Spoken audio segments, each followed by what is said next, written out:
Well, kia ora everybody, and welcome to the start of the last hurdle, really, the last chapter of the RPS hearings, the Land and Freshwater chapter of the RPS.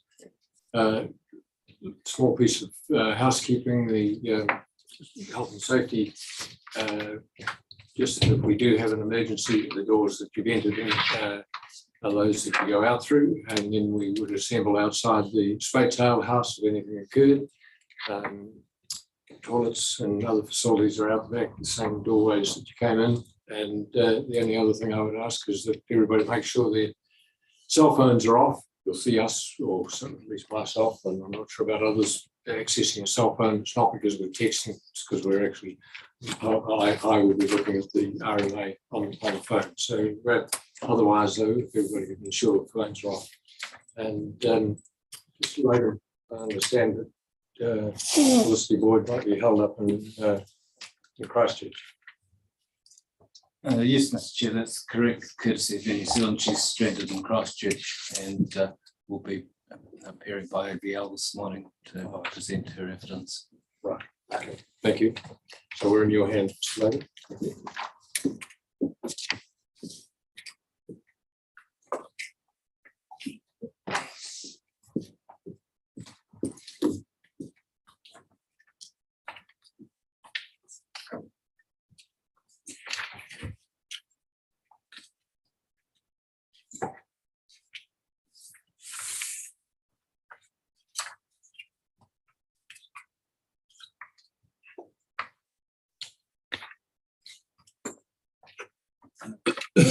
Commissioners, in its overview of the significant resource management issues for the region, the proposed regional policy statement states Otago's people and communities rely on the natural resources that Otago's environment provides to enable their social, economic and cultural well-being. Natural resources include fresh water, i.e. surface and groundwater, wetlands, estuaries, land and soil, terrestrial and freshwater ecosystems, coastal and marine ecosystems, and air, landscape, vegetation, and natural landforms. From an economic perspective, natural resources support and are impacted by agricultural industries such as grazing, cropping, horticulture, viticulture, urban development, industrial development, infrastructure, energy generation, transport, marine industries, fishing and aquaculture, tourism, and mineral extraction. From a social and cultural perspective, natural resources support and are impacted by recreation, housing, and cultural activities. The Land and Freshwater chapter confronts the regional implications of the use, development, and protection of land and fresh water. Start with the legal framework, and the starting point there is the Resource Management Act itself. Land and freshwater are natural and physical resources to be sustainably managed, and the definition of sustainable management in Section 5 of the Act will be well known to you.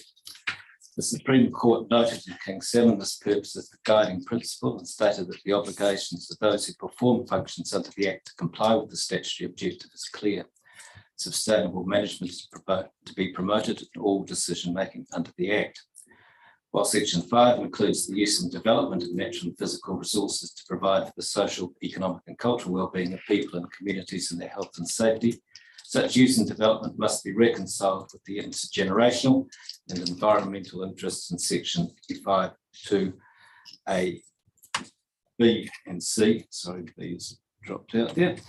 In addition, protection is a core element of sustainable management, although it's not the only aspect. In setting the framework for the use and development of land, fresh water, the proposed regional policy statement seeks in particular to sustain their potential to meet the needs of future generations and to safeguard their life-supporting capacity. Section 6 of the RMA lists matters of national importance which should be recognised and provided for. These matters fall naturally within the concept of sustainable management in the New Zealand context. The list includes, and I set out in paragraph 11, those provisions which I think are of particular importance to your consideration of this chapter. Section 6 is the focus of protection and preservation of a matter of national importance, and as already noted, protection is a core element of sustainable management, as the Supreme Court interpreted it in King 7. Sections 6A and B are qualified. The resources described in paragraphs A and B are to be protected from inappropriate subdivision use and development. What is appropriate is determined by what is to be protected.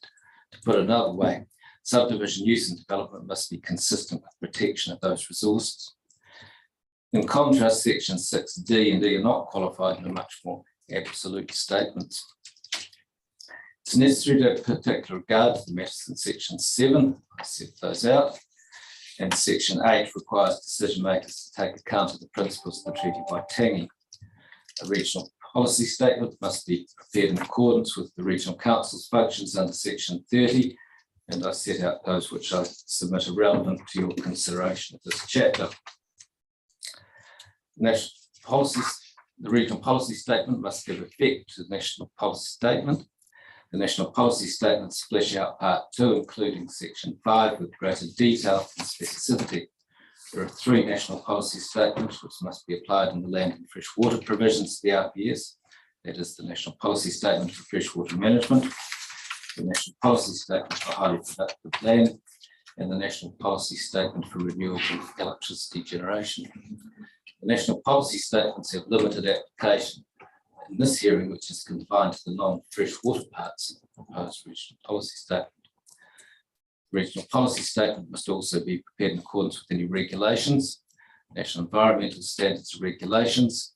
National environmental standards are akin to rules in a plan.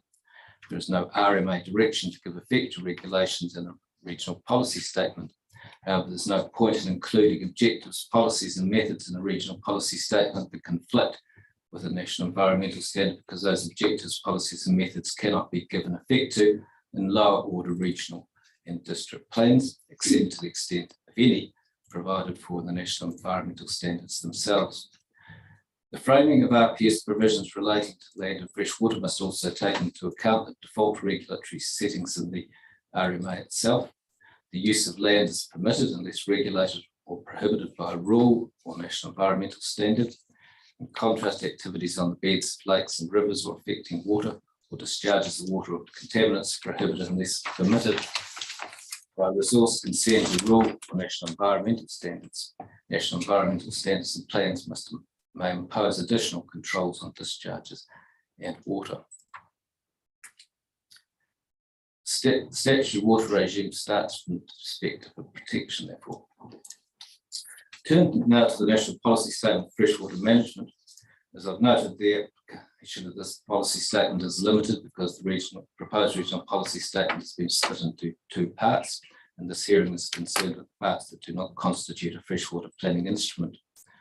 You might recall that under section 80A, one of the primary elements of this freshwater planning instrument is to give effect to a national policy statement for freshwater management. ORC has identified the provisions of the proposed regional policy statement that constitute a freshwater planning instrument. The division of the RPS was carried out in accordance with the judgment of the High Court and the Otago Regional Council and the Rural Forest and Bird Protection Society of New Zealand Incorporated. The freshwater planning instrument comprises the provisions of the RPS which directly relate to the maintenance and enhancement of freshwater quality or quantity. That division has not been challenged, and this is not the forum for any challenge to be made. In accordance with the High Court judgment, the freshwater planning instrument has been re-notified, submissions and further submissions have been received, and the relevant documents submitted to the Chief Freshwater Commissioner. The freshwater hearing panel has now been appointed, but no hearing directions have been issued. The consequences of most of the provisions which directly give effect to the National Policy Statement for Freshwater Management are subject to the freshwater hearing process and outside the scope of the present hearing. Nonetheless, there are provisions in the National Policy Statement which will be material to the recommendations that this panel must make. Without attempting to be exhaustive, provisions likely to require the panel's attention, and I've set those out at section 35, I won't read them. Paragraph 35, I won't read them. To the extent that it's relevant, the MPS FM is the touchstone in considering submissions on the land and freshwater chapter. Generally, the evidence prepared for the hearing of this topic focuses on non-freshwater planning instrument provisions. the chapter, but that's not always the case. For example, the joint case presented by ORIC Federated Farmers and Dairy NZ appears to cover both the freshwater planning instrument and non-freshwater planning instrument provisions. The panel must discriminate between those provisions which are material to its task and those which are subject to the separate freshwater planning process. The thrust of much of that evidence is that change in practice is inevitable, but timeframes must allow for a reasonable and practical transition. Although not explicit, it appears that this evidence is directed towards the visions for freshwater management unit, or ROHI. Those provisions are for the freshwater planning process, not for this hearing. In the land and freshwater chapter, the critical concern for this panel is to ensure that the use and development of land is consistent with the maintenance and enhancement of the health and well-being of water bodies. If not, there is no possibility of the MPSFM objective being achieved. Calls for amendments that allow the health and well-being of water to be compromised do not give effect to the MPS and must be resisted. For instance, DCC wants regionally significant infrastructure to be exempt from the obligation to maintain and enhance the health and well-being of fresh water. There's no foundation for this exception or any similar exclusions sought by sector interests. The MPSFM cannot be watered down in that way. Turning now to the National Policy Statement for Highly Productive Land, this NPS came into force on 17 October 2022. Its commencement postdates both the notification of the proposed regional policy statement and the closing of submissions on it. The ability to make changes to the RPS, my mistake, is constrained by the submissions received, and her evidence, Ms. Boyd, has carefully identified where the MPS HPL can be given effect to within the scope of submissions. While this is inviting to take the opportunity to make other amendments which would give effect to the MPS HPL, there is no jurisdiction to do so. With that important qualification, the MPS HPL has particular relevance to the land and soil subchapter, and to the extent that its provisions are within scope, must be given effect to. The sole objective of the MPS is to protect highly productive land for use in land-based primary production now and into the future. Land-based primary production means production from agricultural, pastoral, horticultural and forestry activities that is reliant on the soil resource of the land. Highly productive land is to be mapped by regional councils and included in regional policy statements. Pending mapping in the regional policy statement, highly productive land is deemed to be land zoned general rural or rural production and identified as land use capability class 1, 2 or 3 of the New Zealand Land Resource Inventory, or by more detailed mapping that uses the land use capability classification. There's an exception for land that is either identified for future urban development or subject to a council initiated or adopted notified plan change to rezone it from general rural or rural production to urban or rural lifestyle.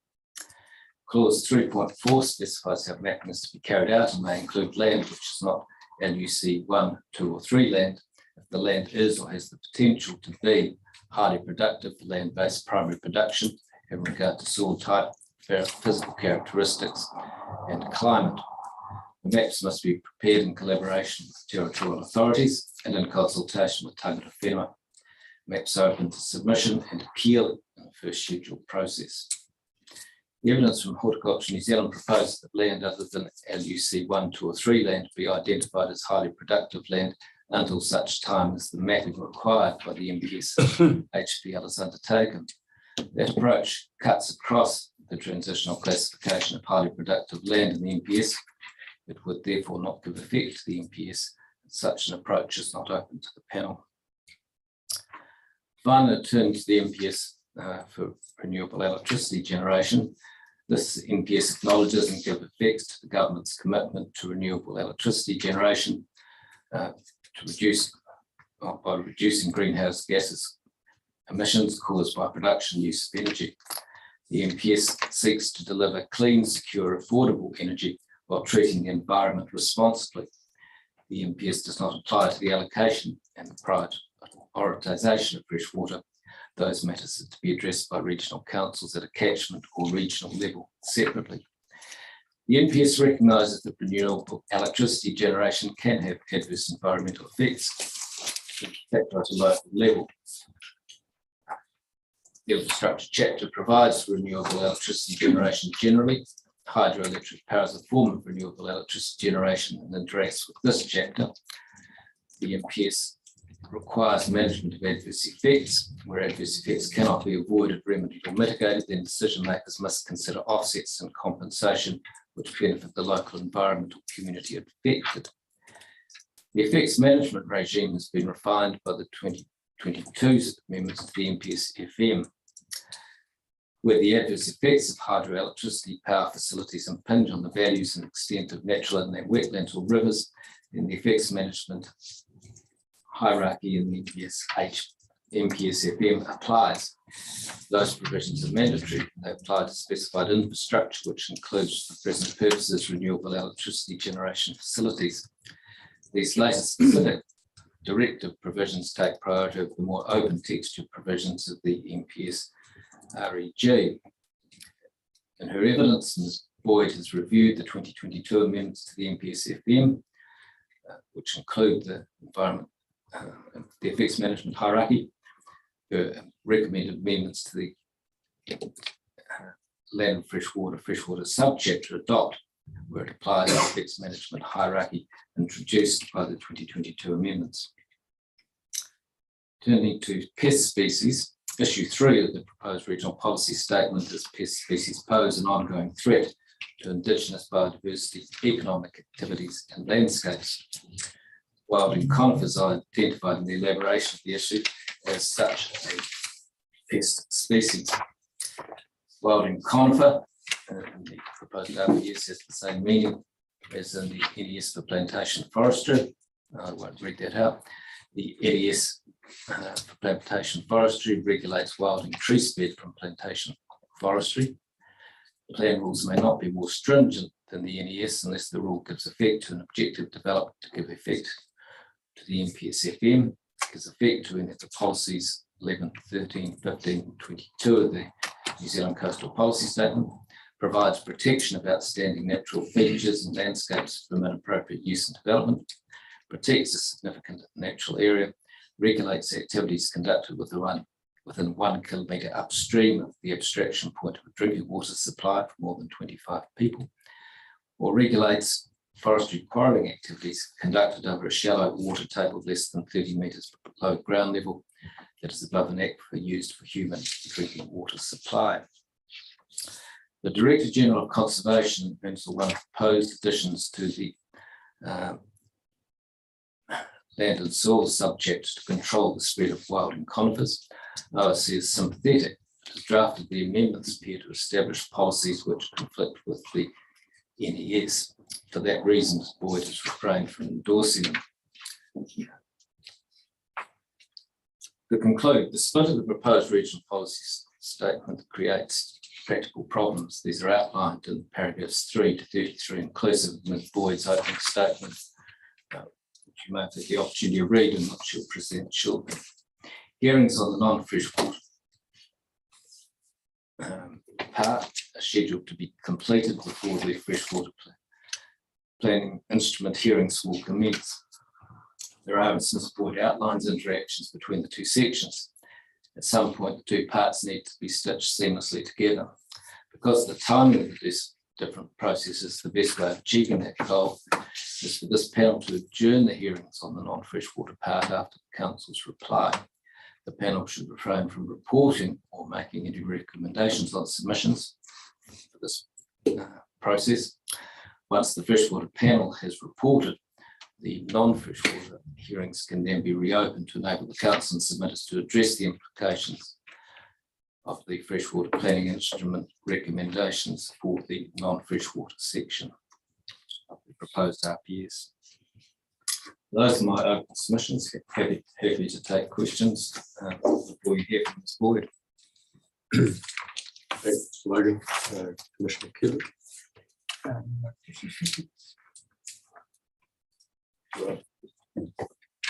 Yeah.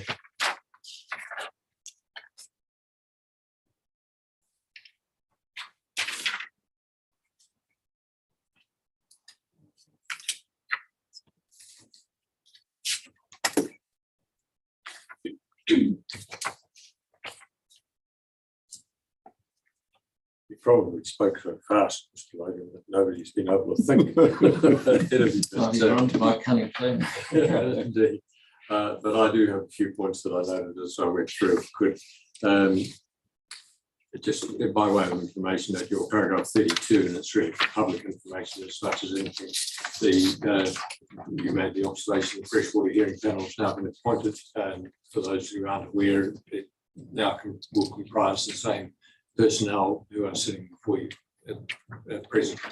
And you've made the comment, Mr. Logan, that no hearing directions have been issued, and no hearing directions will be able to be issued until that process actually commences. Our authority doesn't commence until 31st July. So whilst we will be obviously turning our minds very actively to that process before then, we won't be really in a position to issue directions by way of a minute until that first week in August. So I'll just indicate that to you. Next matter that I wanted to raise was paragraph 40, Mr. Logan.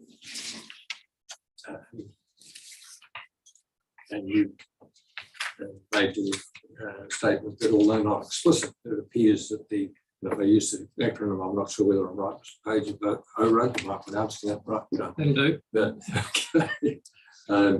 That the ORAG evidence is directed towards the visions for freshwater and freshwater management unit, or ROHI. Those provisions are for the freshwater planning process, not this hearing. My recollection, I've only had a very brief read, and a very quick read of Mr. Page's submissions and read on the telephone, which isn't very helpful either. But my recollection was that he emphasised that the visions were not coloured blue. And that's something that you may like to look at. I haven't had a chance of checking myself, but through the course of the day, Mr. Logan, and possibly by just after lunch, could you come back to us with your view on that aspect of Mr. Page's submissions? And I'm not sure which paragraph number it is, Mr. Page. That colour blue in my version. No, if I can assist to clarify, yes, the visions are coloured blue, but the implementation sections which follow them are not. Right. Okay, so that if you could look at Mr. Page's submissions about those aspects, then it would be of interest for us to hear from you in response to that aspect. Right. Well, I'm sorry, I wasn't aware that Mr. Page's submissions were available, and I haven't seen. Right. Okay. Well, look, in that case, and I was particularly interested, given the evidence, to hear from Mr. Page. Yeah. I'm all right. No, as always. I don't want to put too much pressure on you. You're going to have an opportunity to respond and reply, and maybe that's the best way we leave it. I think so. Could get rather messy if it's forwards between me and Mr. Page. I agree. No. Well, I've made the point. You'll doubtless will have picked up on it anyway when you do get your submissions. And so it's a point that we very definitely would want to hear from you. Right. Thank you.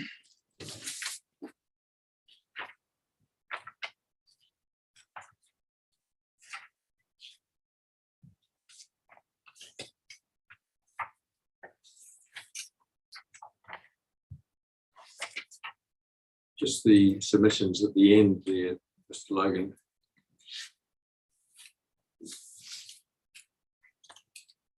You're really, in a practical sense, saying the report, which will be in the form of recommendations, should precede the report, which again, in terms of the delegation that we've got, will be recommendations on the non-freshwater plan. So what's the advantage of doing one necessarily before the other if we're the same personnel? And by that time we've heard everything. Is there anything to stop us just coming out with a combined set of recommendations?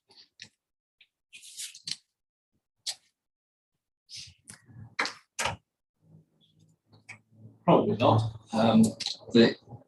You'll be in the best position to judge what process is best to follow and ensure fairness to all parties, the regional council and submitters.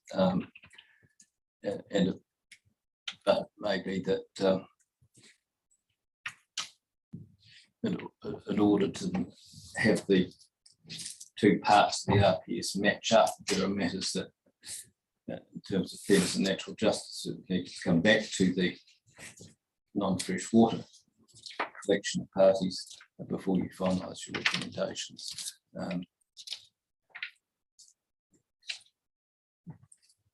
Do we face any timing problems in your suggestion of a journal? I haven't looked at that.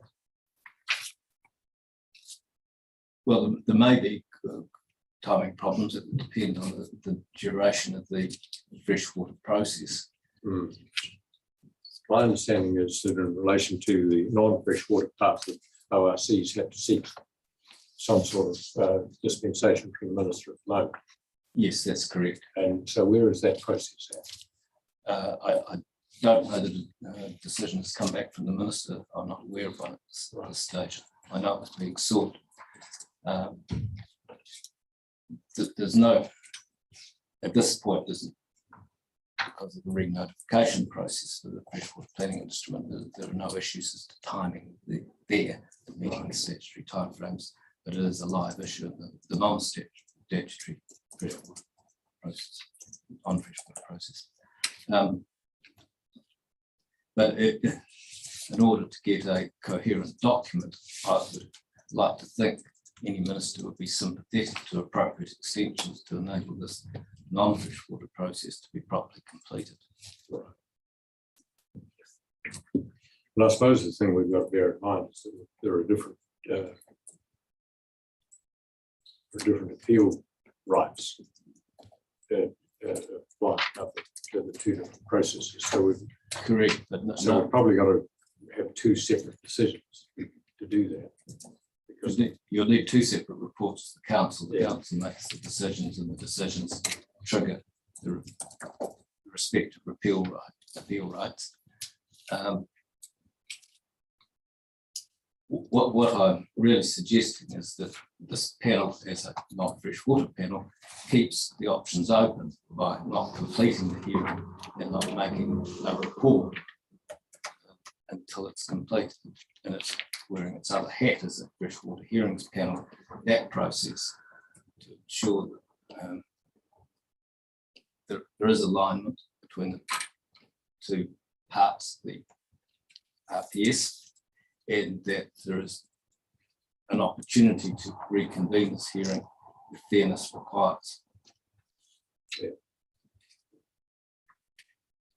Because the big challenge at the end of the day is we're supposed to, in reality, have an integrated RPS. We've got a disintegrated process. Yes, well, don't get me started on the process. We can't do anything about it. We've just got to make the best of the hand we're dealt. Yeah. Yeah, no, look, thank you for the practical suggestions, and we'll move on to this one.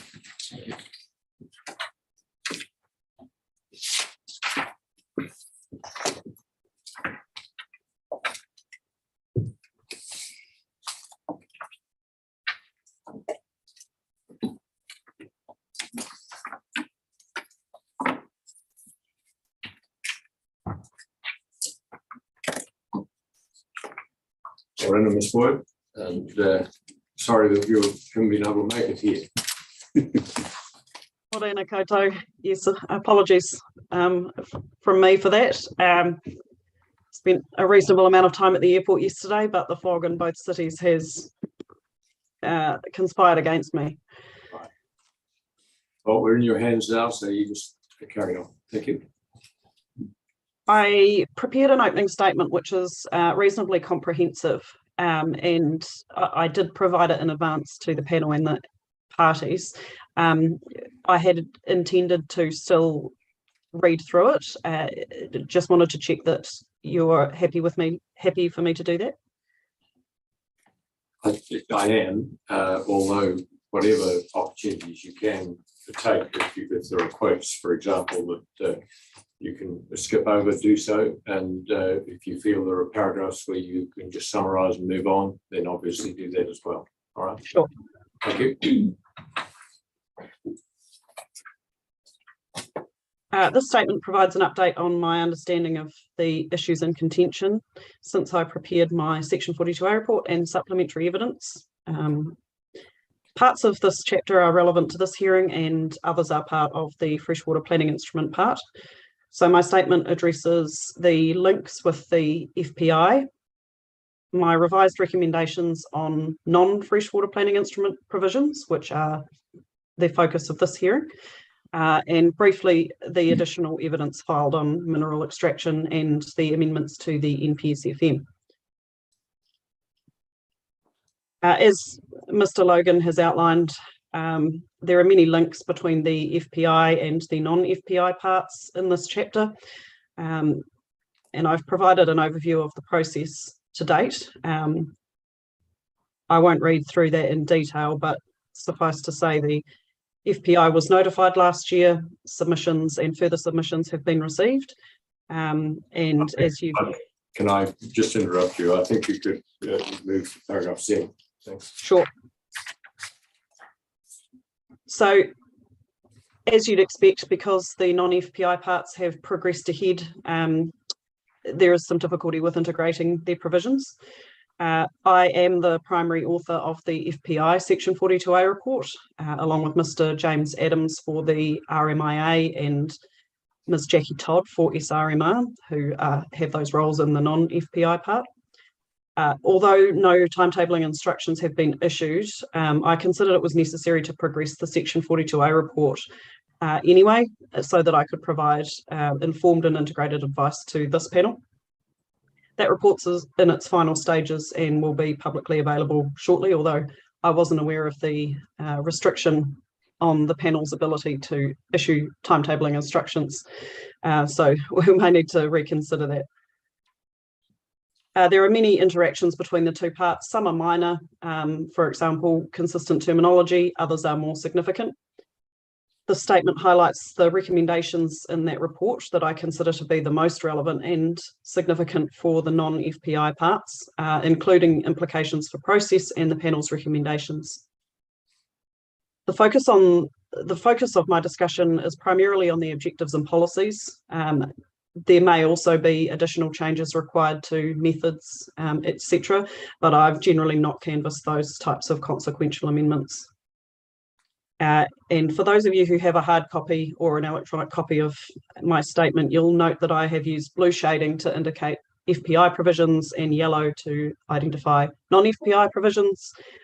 That's just a shorthand way of discussing these provisions together while remaining clear about which process they fall within.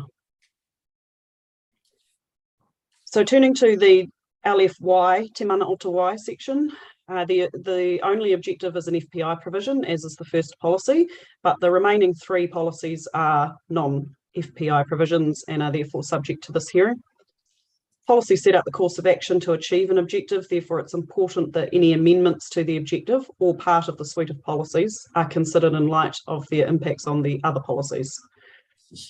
Objective 1 describes how the management of freshwater in Otago will give effect to Te Mana Ota Wai, and in the Freshwater Planning Instrument Section 42A report, I have recommended several changes generally for clarification. While all of the policies in this section provide direction on how to achieve the objective, Policy 1 is most closely linked to the objective as it expresses the prioritisation for decision making in accordance with Te Mana Ota Wai.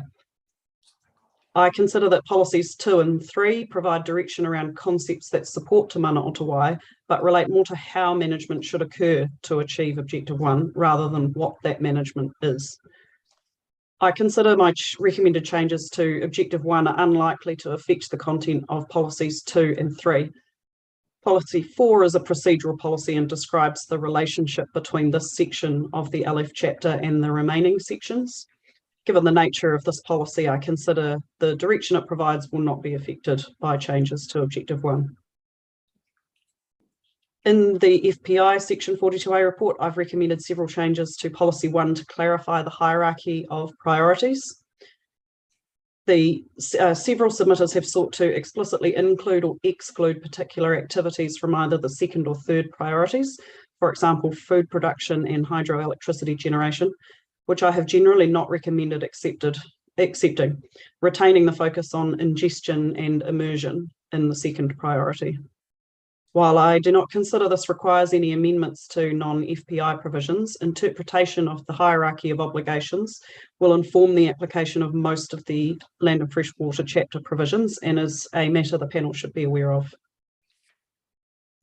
Turning to LFVM and LFFW, in the original submissions made on the RPS after its notification in 2021, many submitters raised concerns with inconsistency in the content of the visions in the LFVM section.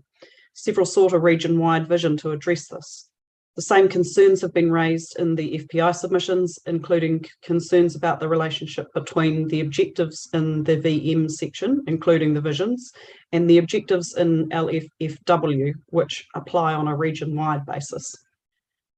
I agree that there's unhelpful inconsistency across the visions and that it's unclear how the visions and the objectives in LFFW interact. I have noted that it was intended that LFVM and LFFW be read together, and I have footnoted a non-FPI provision there, with the objectives sitting in the VM section and the policies to achieve them in FW. I agree with submitters that this is unhelpful and unclear. I've recommended significant changes to address this, including introducing a new region-wide objective for freshwater that incorporates common themes across the visions and from the FW objectives, making consequential amendments to the visions to remove duplication with that objective and instead cross-referencing, combining the VM and FW sections into one FW section, such that all of the objectives from these sections sit together, followed by all of the policies together, and then the methods. There is no issue of scope within the FPI submissions. Addressing inconsistency and combining common objectives is clearly sought by a number of submitters. However, in order to fully implement this recommendation, changes will also need to be made through the non-FPI process. The only VM objective in the non-FPI part is Objective 7, which I have recommended deleting. In terms of the FW objectives, I have recommended deleting FPI provision Objective 8 and non-FPI provision Objective 10 on the basis that their content has been incorporated into the new region-wide objective, or they are unnecessary due to amendments I've recommended elsewhere. I've also recommended retaining Freshwater Planning Instrument provision 09 because there is less clear duplication between this objective and others. In his non-FPI evidence-in-chief, Dr. Mike Freeman for ORUG, Federated Farmers and Dairy NZ seeks to delete Objective 10 in its entirety on the basis that it repeats Section 6A of the RMA. I've reviewed the submissions of the submitters he appears for, and none seek the provision's deletion, so I do not consider there's scope for Dr. Freeman's request. However, I consider the deletion would be an amendment of minor effect in accordance with Clause 16.2 of Schedule 1, because the content of the objective is retained and in the same form, i.e. an objective that applies regionally, elsewhere.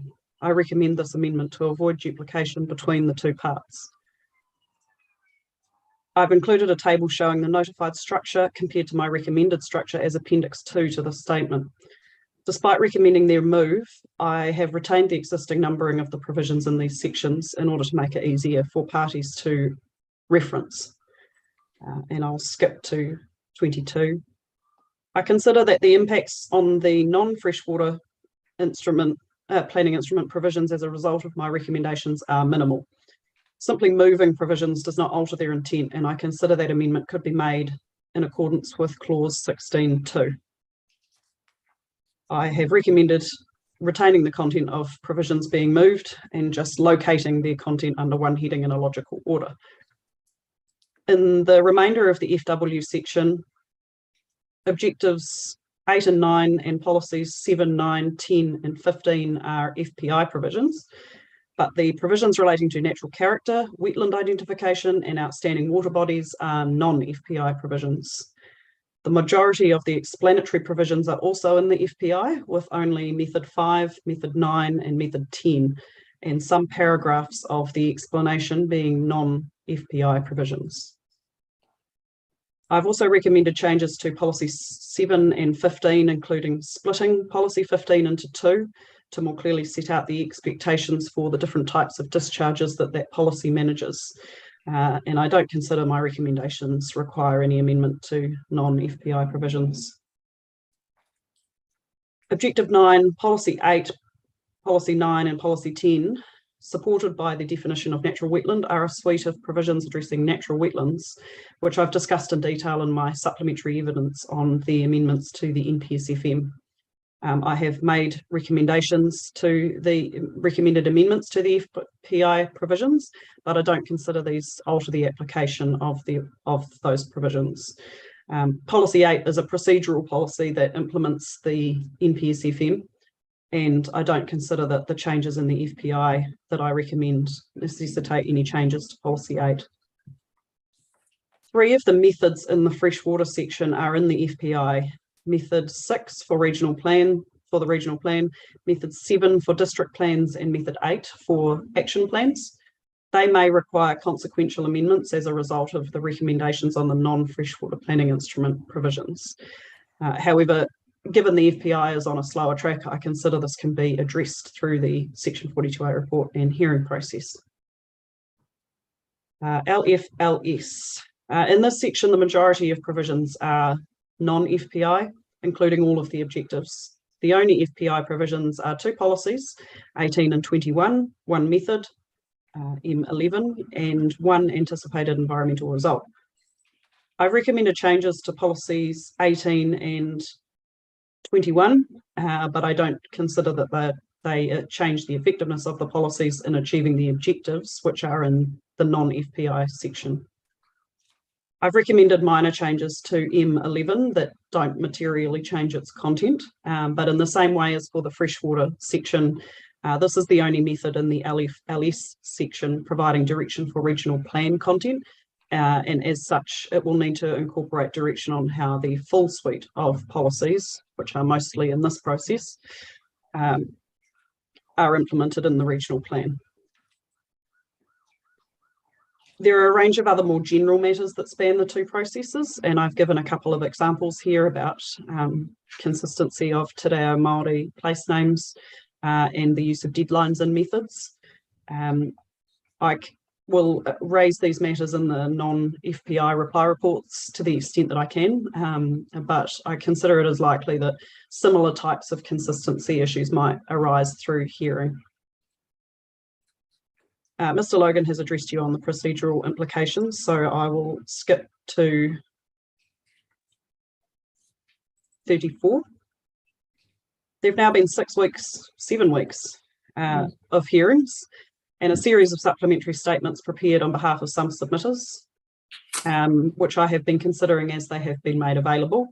Although I'm reluctant to commit to final recommendations in advance of this hearing, in the preparation of reply reports, I thought it would be useful to indicate to the panel and submitters where my previous recommendations might be open to change. And I've attached updated versions of the provisions in Appendix 3. The first relates to the definition of Te Mana o Te Wai, which copies clause 1.3 of the NPSFM. Ms. Tate for Fonterra seeks that definition is deleted and replaced with a cross-reference to the NPSFM. I agree with her that clause 1.3 is not framed as a definition and rather describes the concept of Te Mana o Te Wai. I do not consider that the words she seeks to include after NPSFM, which relate to giving effect to that policy statement, are necessary as they address implementation of the concept rather than the concept itself. So I have recommended deleting the current definition and replacing it with a cross-reference to clause 1.3. LFY policy 2 Federated Farmers seeks to delete the reference to environmental, social, cultural and economic relationships of kaitahu with water bodies, and I recommended accepting that relief as I considered it would retain the broad scope of Clause 2 without precluding consideration of the different types of relationships in future planning processes. Ms McIntyre for Kaitahu Ki Otago seeks the notified wording be reinstated. She considers that the notified wording reflects the breadth and depth of relationships and that without clear direction, kaitahu relationships have been interpreted very narrowly in resource management decision-making in Otago. With this additional information, I now consider the notified wording should be retained and I rescind my previous recommendation. Dr. Freeman seeks a number of changes to this policy. I do not agree that using the terms practical in the chapeau and active in Clause 1 will result in kaitahu being identified as an affected party on all resource consent applications that relate to water. I note that active involvement is the requirement in Clause 5.31 of the NPSFM, and so I don't recommend any further amendments. Policy 3. In her evidence in chief, Ms McIntyre seeks an amendment to move the reference to tikaka and kawa from the middle of the chapeau to the end. The effect of this is that it's the integrated approach that is consistent with tikaka and kawa rather than the management of the use of freshwater and land. I consider that clarifies the role of tikaka and kawa in this policy, which was an issue raised by a number of other submitters. I consider a minor amendment could be made to further clarify the wording, and I've set that out in paragraph 45. Ms Tate for Fonterra seeks to include freshwater in Clause 4.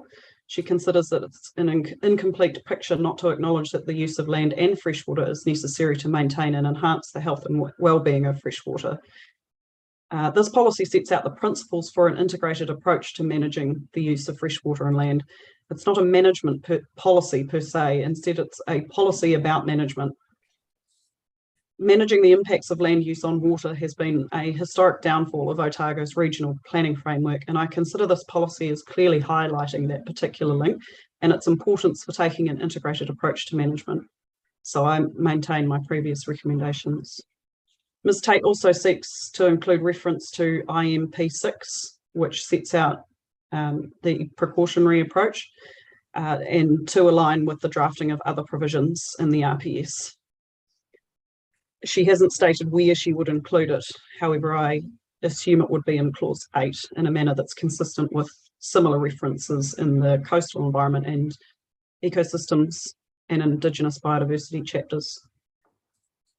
No submitters sought this change, although several did seek to clarify what applying a precautionary approach may include. I consider that including a cross-reference would provide additional guidance and be consistent with other parts of the RPS, so I recommend including that cross-reference. Dr. Freeman seeks to delete the policy in its entirety on the basis it does not add anything to the existing planning framework. He considers the policy effectively repeats policies that are already in the MW and IM sections and does not specify any additional courses of action. I consider Policy 3 gives clear direction on how integrated management of land and freshwater is to be achieved. I acknowledge that the philosophy of Ki Uta Ki Tai is described in the Mana Whenua chapter and in the Integrated Management Objective 2, but I consider that Policy 3 provides greater detail on what this looks like in relation to freshwater management and provides direction on specific characteristics that are to be sustained, restored, or effects managed. So I retain my previous recommendations. Turning to Policy 4, Ms Tate seeks its deletion. She disagrees with my reasoning in the Section 42A report that the policy is instrumental to the architecture of the land and freshwater chapter and considers that Policy 4 seeks to extend the statutory or regulatory weight of Objective 1 and the preceding policies. She considers that Section 104 of the RMA and Policy 1 in the Integrated Management section provide the necessary framework for considering applications. Dr. Freeman also seeks to delete the policy and replace it with a policy reading, when giving effect to Te Mana o Te Wai, facilitate the transition of natural and physical resource use to minimise the impact on the social, economic and cultural well-being of people and communities. He considers the policy establishes an alternative framework for developing plans and the resource consent process, and considers that's not consistent with the current planning framework. I've addressed these points previously in my Section 42A report, and I maintain my position. In short, I consider this policy is consistent with Policy 1 of the NPSFM, which requires that freshwater is managed in a way that gives effect to Te Mana o Te Wai, and with Clause 3.24b of the NPSFM, which requires that Te Mana o Te Wai informs the interpretation of the provisions required to be included in regional policy statements and regional and district plans. I continue to disagree that having regard to NPSs and RPSs under Section 104 allows decision makers to override stronger direction in those documents. Turning to the explanation, Ms. McIntyre has requested several changes, and including replacing implementing with giving effect to, deleting bracketed definitions of te reo terms, and replacing limits with environmental limits. I consider implement and give effect to have similar meanings, and the outcome of either is likely to be similar. However, for consistency with the NPSFM, I agree that giving effect to is preferable, and I recommend making that amendment. Ms. McIntyre has not sought to delete bracketed English translations of te reo Māori terms elsewhere in the RPS, and I was unclear from reading her evidence why she seeks that amendment in this provision. I'm conscious there is a need to ensure the RPS can be understood by readers, while at the same time respecting kaitahu culture and language. Ms. McIntyre may wish to clarify this when she appears. In my supplementary evidence, I discussed the use of the terms limit and environmental limit, and I conclude that in the LF chapter, limit has the meaning defined in the NPSFM, and that in the explanation, there should be a qualifier in relation to water included alongside limit.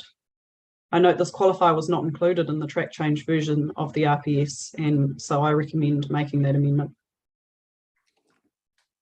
LFFWP13. I'm aware that there is concern among some parties about the approach to managing Indigenous biodiversity in the Eco chapter, and in particular the requirements of policies 3 and 6 and appendices 2, 3 and 4, which some consider to be unnecessarily stringent. Policy 13 relies on the effects management hierarchy in the Eco chapter to manage adverse effects on Indigenous biodiversity, and the effects management hierarchy in the NPSFM to manage other adverse effects. Mr. Tuck for Silver Fern Farms and Ms. Hunter for Oceana Gold disagree with these provisions being referenced for the same reasons as they oppose the eco provisions themselves. The decision to cross-reference the eco chapter was a deliberate choice because at the time, the NPSFM effects management hierarchy did not contain any particular limitations on offsetting or compensation, and therefore I considered it to be less stringent than the eco effects management hierarchy. Given the number of threatened species in Otago and the fact that many of them are found only or predominantly in Otago, I did not consider that was appropriate.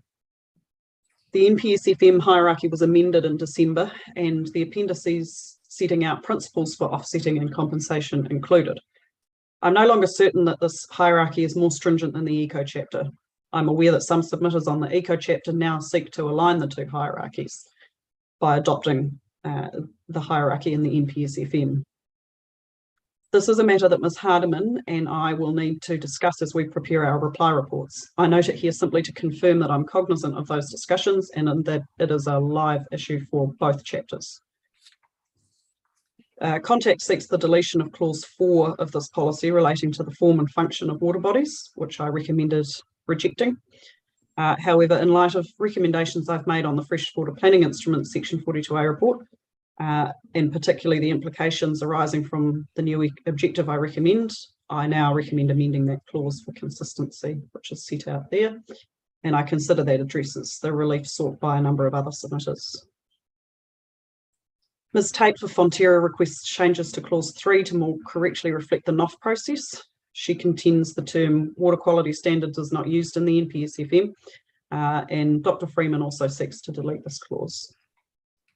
Although I don't necessarily agree with Ms. Tate's reasoning, I note that policy 7 in the FPI already describes the need to set environmental outcomes, attribute states and limits. And I have recommended amending that policy to include reference to flow and level regimes, which I consider incorporates the matters set out in policy 13.3. I therefore agree with Dr. Freeman that this clause can be deleted. In my section 42A report, I recommended an amendment to clause 7 so that it reads preventing permanent modification that would reduce the braided character of a river. Mr. Farrell seeks additional amendments to provide an exemption where modification is necessary to avoid or mitigate risk to people's health and safety. Ms. McIntyre seeks to move permanent to later in the clause so that it would read preventing modification that would permanently reduce the braided character of a river. She considers this attaches the concept of permanence to the effects rather than the activity. In my section 42A report, I noted the internationally rare nature of braided rivers and the importance of the habitats they provide to a range of Indigenous species, particularly birds. I maintain that position, but acknowledge the wording proposed by Ms. McIntyre more clearly articulates how the clause is intended to be applied, and so I recommend making that amendment. Ms. McIntyre also proposes amendments to clause 9, which responds to a lack of clarity I identified in the Kaitahuki Otago relief sought, which referred to catchment processes. Dr. Freeman has also sought an amendment to replace sedimentation with contaminant loss. I'm not opposed to the amendment sought by Ms. McIntyre, but I do not fully understand the connection between the values of riparian margins and how those support natural flow behaviour. She may wish to clarify when she appears. I agree that Dr. Freeman's amendment is more technically correct, and I recommend accepting that amendment. Ms. Justice for the electricity distribution companies requests a clause excluding infrastructure from P13 and instead referencing a policy which is contained in her proposed standalone chapter on energy. And Ms. Hunter for Contacts that requests a similar amendment for the same reasons. I will need to consider these amendments as part of the suite of reply reports, given that they relate to relief sought in a chapter that I am not a reporting officer for. At this stage, I don't recommend any amendments. I note that Mr. Farrell and Dr. Freeman seek a number of other amendments to that policy, but I don't recommend any change to my position. P13A, Mr. Farrell considers the references to natural wetlands should be amended to wetlands, and he acknowledges that that's more stringent than the direction in the NPSFM. I've addressed the scope of this policy and the various wetland definitions at length in my supplementary evidence, and I don't recommend any further changes. P14, Ms. Hunter for Contact requests some additional wording in the chapeau such that actions are only promoted where appropriate and it is practicable to do so. Ms. Stiles seeks similar amendments for Manawa, but conversely, Mr. Farrell seeks to replace promote with require. I continue to consider that promote is not a directive requirement and that further softening of the language is not warranted. I also consider it would not be appropriate to require restoration in every case, and so strengthening the direction would not be appropriate. Dr. Freeman seeks other amendments to define in-stream values, to replace the reference to natural behaviours with natural character, and to delete the term water pathways. Ms. Hunter also seeks that clause 5 refer to connectivity rather than natural connectivity. I consider the concept of in-stream values as commonly understood and doesn't require definition. I consider clause 1 as consistent with the terminology I've recommended in the new FPI objective, which this policy assists with achieving.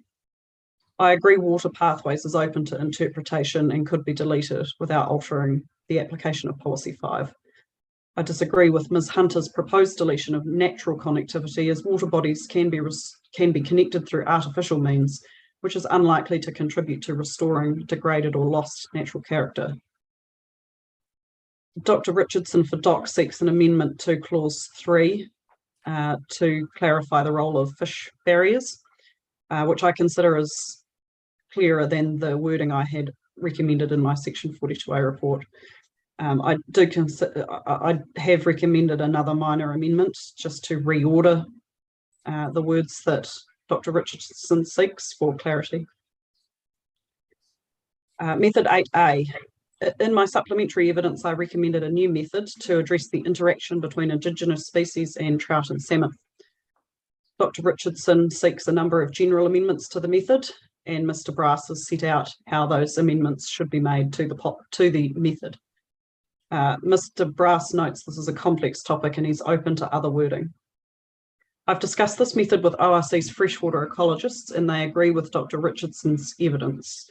I understand that the term habitat is not defined in statute and there can be debate amongst ecologists about the extent to which it refers to abiotic and/or biotic factors. I recommend further amendments to this method to ensure there is a common starting point for implementing the method. Although policies 9 and 10 in the NPSFM focus on habitats, I understand that it is often the interactions between species that are most problematic, rather than between their habitats. I agree with Dr. Richardson's suggestion as drafted by Mr. Brass, and I recommend the following amendments.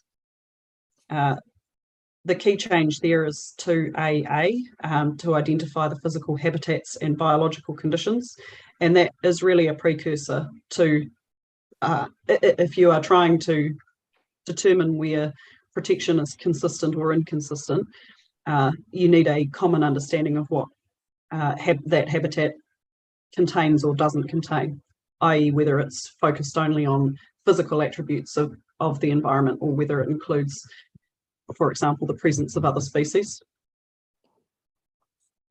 I agree with Mr. Brass that this topic is complex and I appreciate that my amendments are coming late in the day. Fishing Game has also sought to include this method in the FPI part, and at this stage I've recommended not accepting that submission because it's being addressed here, but if there are particular issues that can't be resolved in the time available in this process, it might be more appropriate to progress it through the FPI process. Appendix 1. In my section 42A report, I recommended replacing the criteria for identifying outstanding water bodies in Appendix 1 with updated criteria included in the hearing panel's recommendation report on Hawke's Bay Regional Council's Plan Change 7 as sought by Manawa.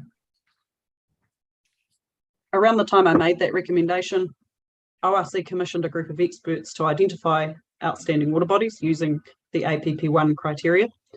And in the last week, the final drafts of those reports have been provided to ORC.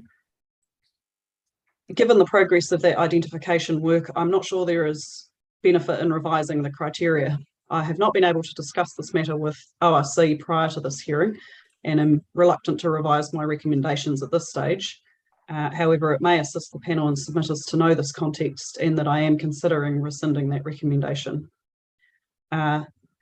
Just on that note, I have had a very brief conversation with ORC, and the view internally was that there is probably some merit in progressing with the revised recommended criteria in the event that the criteria need to be applied again in the future to determine whether a water body is an outstanding water body. So that is a matter that I will be addressing in my reply. In the explanation in the freshwater section, Ms. McIntyre seeks the deletion of cultural and spiritual values.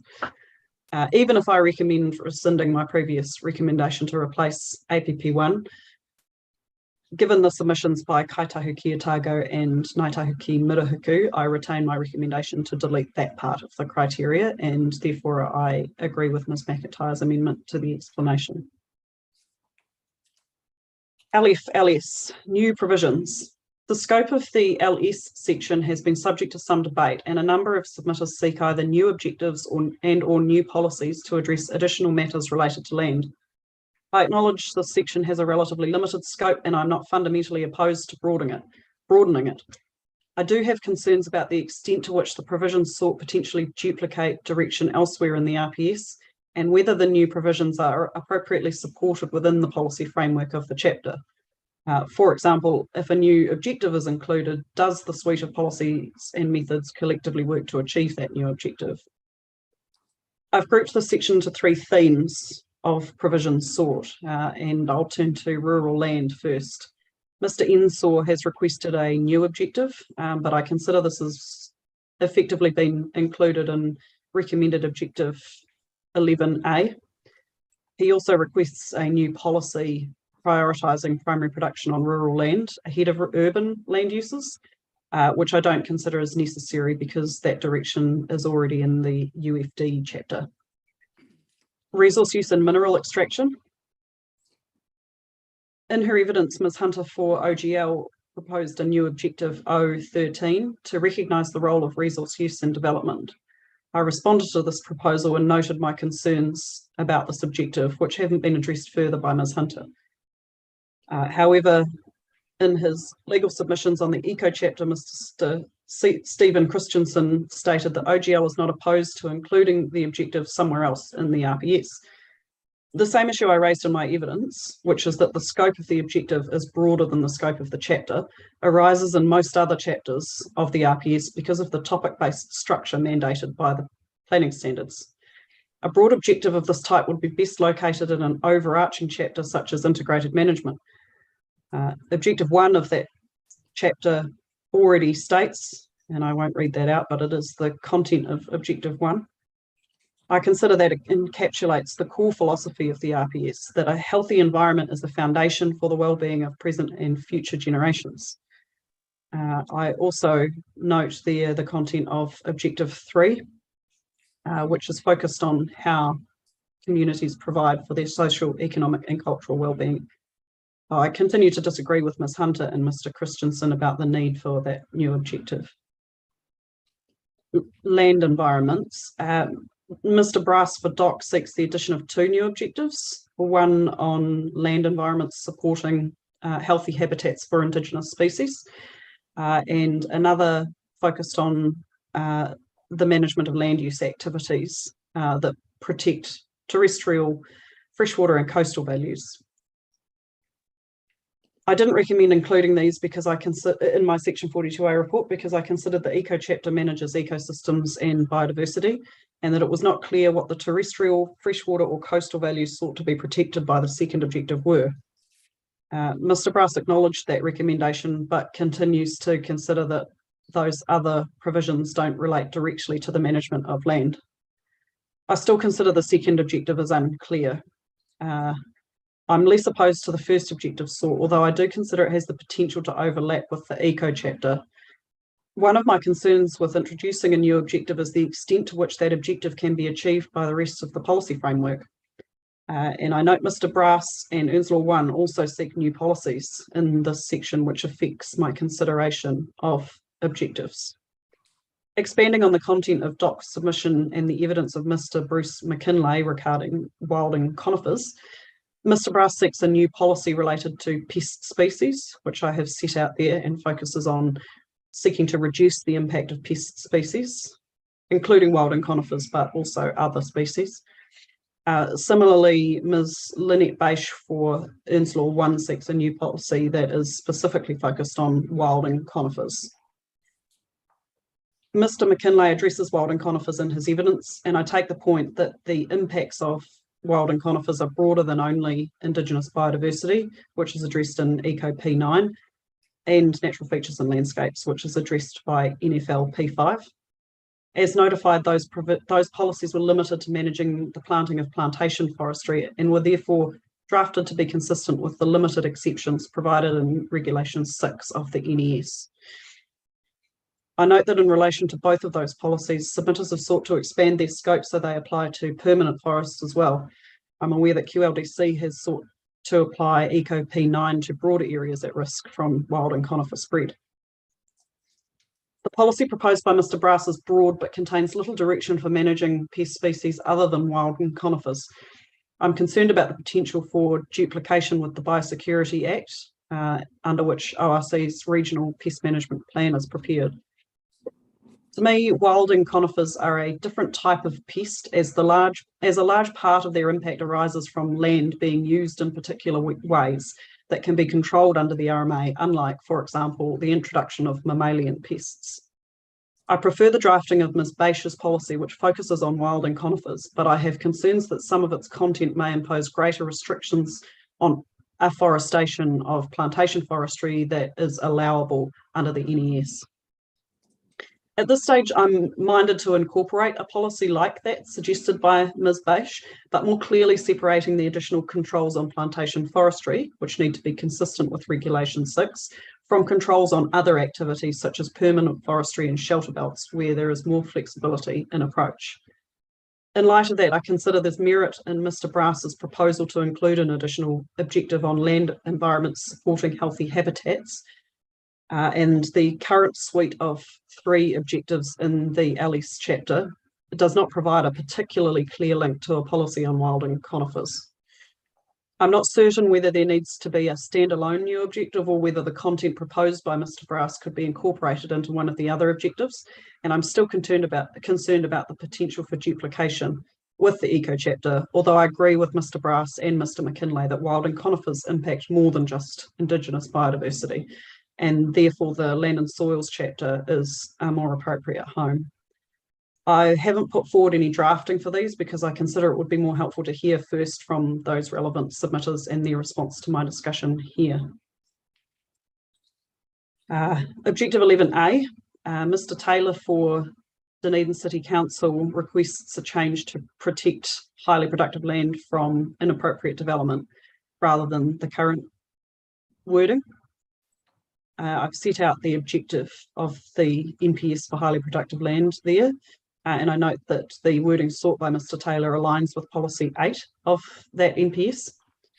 I consider that objective 11A gives effect to the objective of the NPS HPL, and that direction on inappropriate use and development is provided in policy 19, which cross-references to relevant UFD policies, so I don't consider any amendments are necessary. Ms. Wolfe seeks that highly productive land is protected rather than maintained, and although I agree that protect is more consistent with the NPS HPL, I don't consider there's scope and submissions to make that amendment. Policy 19. Ms. Tate supports policy 19, provided the amendments sought by Fonterra to UFD provisions are adopted, and Mr. Tuck similarly notes his support for P19.3, provided that his amendments to the UFD policies are adopted. Ms. Wolfe also seeks an amendment to clause 3 to refer to restricting rather than managing development in urban areas, which relates to the UFD policies again.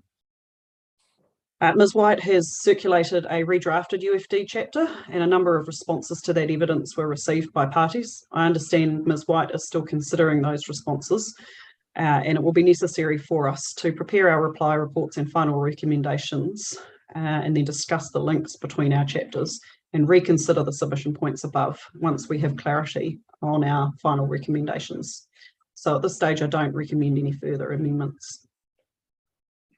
Method 12. Mr. Farrell seeks a change to include reference to other means of public access rights alongside legal roads and paper roads. The other means described are private easements and covenants. The same, I recommend accepting this change and amending clause 3B, and I've set the amendment out in that paragraph. In relation to the explanation, Ms. McIntyre seeks several changes to improve clarity and consistency, and I agree that they should be made. Turning to the additional evidence, the panel issued a minute with directions for additional evidence on mineral extraction activities. There were a suite of evidence prepared by the ORC reporting officers, and Oceana Gold was provided an opportunity to respond, which they did, in supplementary evidence filed by Ms. Hunter. I've gone back and forth with Ms. Hunter and OGL for some time now, including in my original Section 42A report through pre-hearing discussions, supplementary evidence on the outcomes of those discussions, including OGL's separately communicated proposal for amendments, and now an additional round of supplementary evidence from both myself and other reporting officers and Ms. Hunter. I'm of the view that we have met in the middle as much as we are going to. Ms. Hunter and I remain in disagreement about the extent to which the RPS currently recognises mineral and aggregate resources and whether that is sufficient recognition. We also disagree about whether an additional policy setting out a specific management framework for mineral and aggregate extraction is necessary, although we agree that if such a policy is included, it should be limited to regionally or nationally significant activities.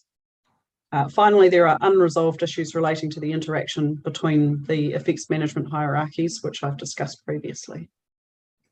In accordance with Minute 5, I also prepared a statement of evidence on the NPSFM amendments made in December 2022. All parties were provided an opportunity to respond, and none was received, other than the statement from Ms. Hunter, which very briefly traversed one part of that evidence. So I'm happy to answer any questions. Thank you, Ms. Boyd. I'll start with Commissioner Kiewit. Thank you. Thanks, Ms. Boyd. You covered an awful lot there. And if you see my notes here, I've got an awful lot of yellow stickies in that, but I'm just going to stick to a couple of key points. And it's probably going back to something we discussed right at the outset of the hearing, which I consider is reasonably fundamental. And it's in relation to your discussion on, I think it's LFYP3 and the integrated management policy and the issues that that deals with. And that your section 42A report, I think it's paragraph 239, you talk about, and this is in relation to primary production, food and fibre sector, community wellbeing, all those issues that have been raised continuously. And you say you don't consider it appropriate for a strategic policy such as this to begin differentiating between activities or industries. And I still have a bit of a difficulty with that, given this is integrated management and it's a strategic policy. I'm struggling to understand how, if we're going to manage these resources, there's no recognition of the significance of an efficient food production sector, which in my view sort of underpins everything we do in society. If we don't have that, we can't really do anything else, can we? Because if we step back in history, and I don't want this to sound like a history lecture, but when we domesticated plants and animals, that's what led to civilization and what all the things we do now to deal with that surplus food. The key thing it did also was free up people's time to do other things, so they didn't have to provide for themselves. So and that's as true today as it was then, surely. So if we don't have some recognition of that, all those other things that humans do can't really happen. And quite often throughout this document, you refer to the food and fibre sector and all those things as economic activities. Well, they are in a sense, but they're also actually quite fundamental to society, aren't they? I mean, I think someone said, it might have been Mr. Page's legal submissions that I briefly flicked over. If we don't eat, we die. It's pretty fundamental. So how do you manage all these things and not actually recognise that in that management process? I'm struggling to understand how you can do that. In relation to policy 3, the focus of that policy is on integrated management of fresh water and land. So in my view, that's a policy about how you manage two natural resources in an integrated way. And the subclauses set out what integrated management really means when you are trying to manage these two resources together. I don't think that it's a policy that gets into determining how those resources should be used. It really is just about what is the fundamental basis for a management framework for these resources, rather than what that management framework then allows people to do with those resources. I appreciate the importance of food production, although there's a reasonable proportion of that production that is produced for export rather than for New Zealanders' health needs. But I don't consider it would be particularly helpful for this policy to stray away from providing a foundation for a management framework and into identifying particular uses that would suggest some type of prioritisation over other uses. Yeah, well, I guess that probably highlights the concern I have, because there is no recognition of that.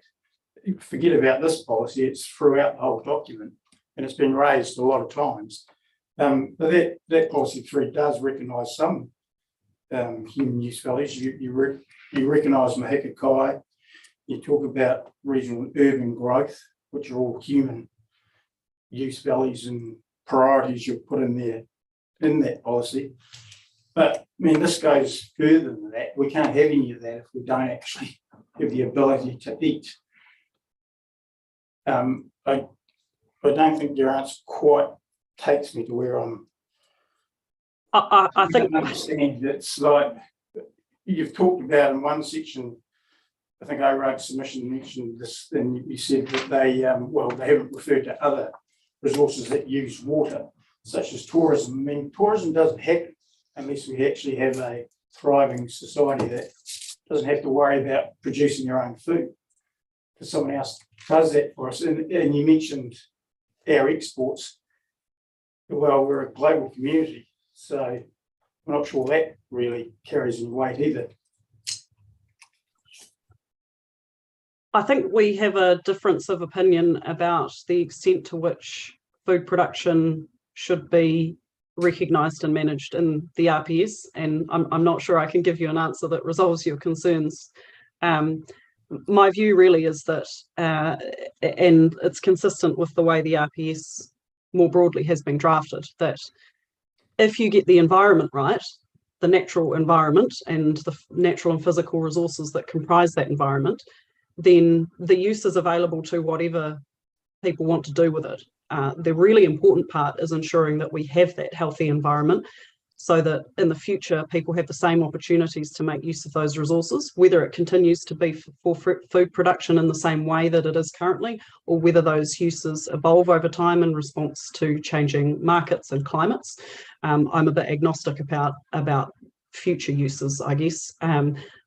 My view is that this chapter needs to establish a framework that ensures that those resources are available for future generations, rather than seeking to manage particular types of industries.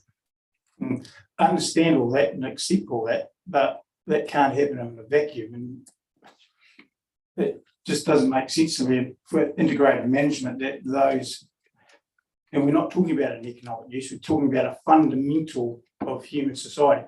Regardless of race, culture, wherever you live in the world, it applies to everyone.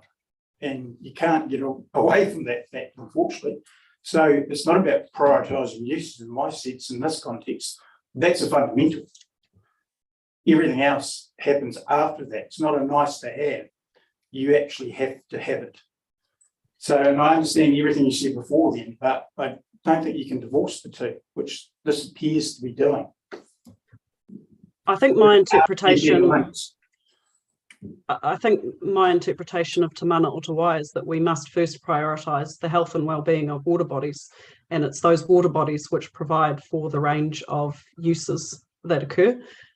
So I think it's perfectly reasonable to focus on managing those resources so that they can continue to provide for social and economic well-being in the future. Yeah, no argument with that, but you can't do that without recognising what those social and economic well-beings are, in my view. Anyway, I'll leave that point there.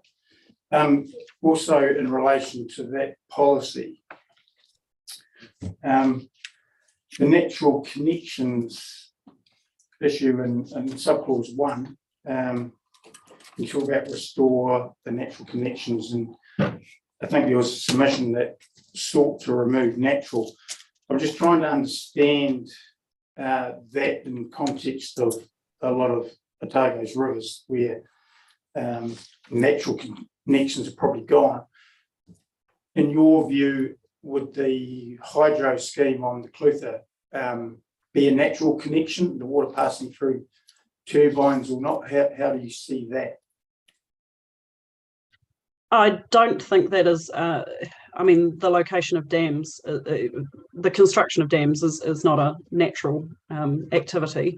I guess what this policy, the inclusion of natural, which I've recommended, it wasn't in the notified version, was in response to submissions highlighting that artificial connections, and in particular in some parts of Otago, the network of water races that kind of divert water and then discharge back into water bodies, and they can be quite complex, are not the connections that we are trying to recognise and sustain in this clause. It's those more natural connections between rivers and wetlands, or lakes and rivers, rivers and groundwater.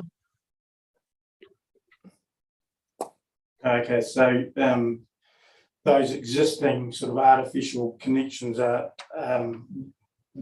the focus of that policy is not on them. Is that what you just said?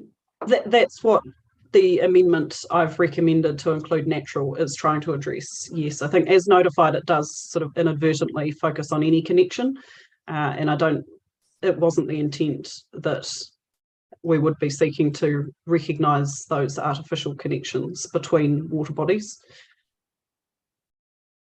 In terms of recognition, seeking to, where practical, restore the natural connection. Yes. I'm just trying to work out how that actually works in reality, given, and the same issue arises with the natural behaviour, and I think natural flows, which is probably isn't part of this hearing, but the difficulty is we don't really know what they are. If you go back to the deemed permits that were probably issued 120 years ago or something, there's going to be quite a few issues around trying to determine what that is. So I'm just trying to understand how this policy framework actually allows for things that have already occurred and are never actually ever going to go back. We're not going to take the Clutha hydro schemes away, I wouldn't imagine. Yes, and I guess the reason that I haven't sought to include qualifiers in this policy in the same way that I have elsewhere in this chapter is because, to my mind, this is a series of principles that underpin a management framework. And I think what I have heard from particularly Kaitahu is that there has been a historic focus on managing different types of water bodies in isolation from each other.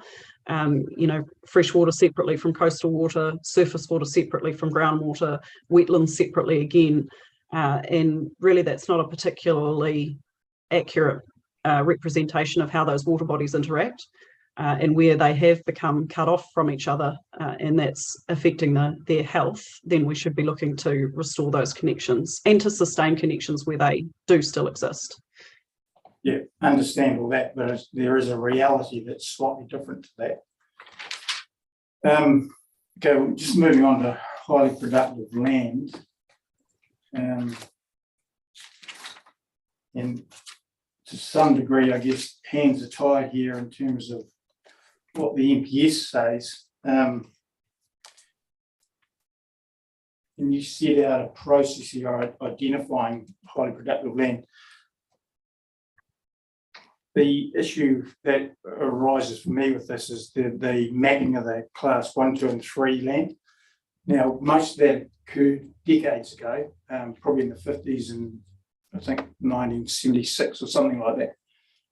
A lot of I've seen areas that have been mapped are probably quite inaccurate. So that you're stuck with a very protective clause here that you can't actually do anything with it, especially, and this is probably quite relevant to land around the urban fringe. That's not necessarily highly productive, but it's caught by these policies. Is there any way the RPS can kind of address that issue when an area has been inappropriately mapped as class 1, 2 or 3, not by the regional council, by DSI or whoever it was back in the day? Is there a policy approach that can actually assist in overcoming some of those inequities? I agree with you that we are somewhat hamstrung by the NPS HPL. I'm not sure what the process is for revising the land use classification maps, and I'm not aware of any provisions in the NPS itself that would allow for a revision of those maps. I think there are opportunities provided in the NPS when it comes to that. There's the transitional arrangement, and that really is just limited to the land use classes, land use capability classes. And Mr. Logan's identified that that's really just the way that it has to occur. I think there is more scope when you do the formal mapping in the regional policy statement that's required by the NPS. There is the ability to consider other factors as well as the land use classes. And I think that would provide some scope to identify different areas based on information that councils might have about the validity or otherwise of the LUC mapping. Yeah, I think you're right. It does come in. There is a bit more flexibility, I think, when you come to do that mapping, but I still think it has to be based on those LUC maps or an alternative. But I'm just wondering if there is a process in there around that, whether the RPS could actually help with clarification around that. Anyway, I'll leave that point as well. Thank you. I think that'll do me. I'll leave the rest of the questions to the rest of the panel. Thank you. I want to start by just referencing my comments to Mr. McLennan earlier this week, which is around the interaction with Ngāi Tahu, generally speaking, of a whole number of issues, where we've reached a point now that any changes are fairly minor sort of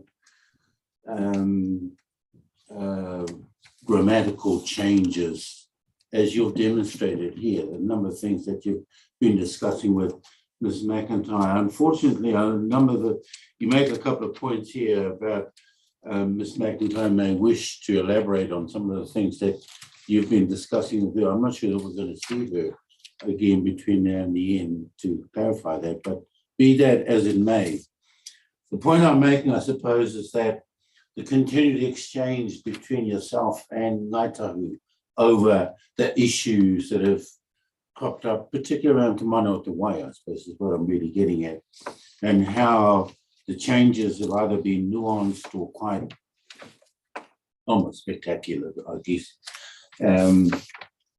is, for me at least, is quite satisfying, if I can use that word, because we've seemed to have come a long way in this exercise and understanding that something like Te Mana o Te Wai, for example, it's not iwi-centric, it's water-centric. It's about the water.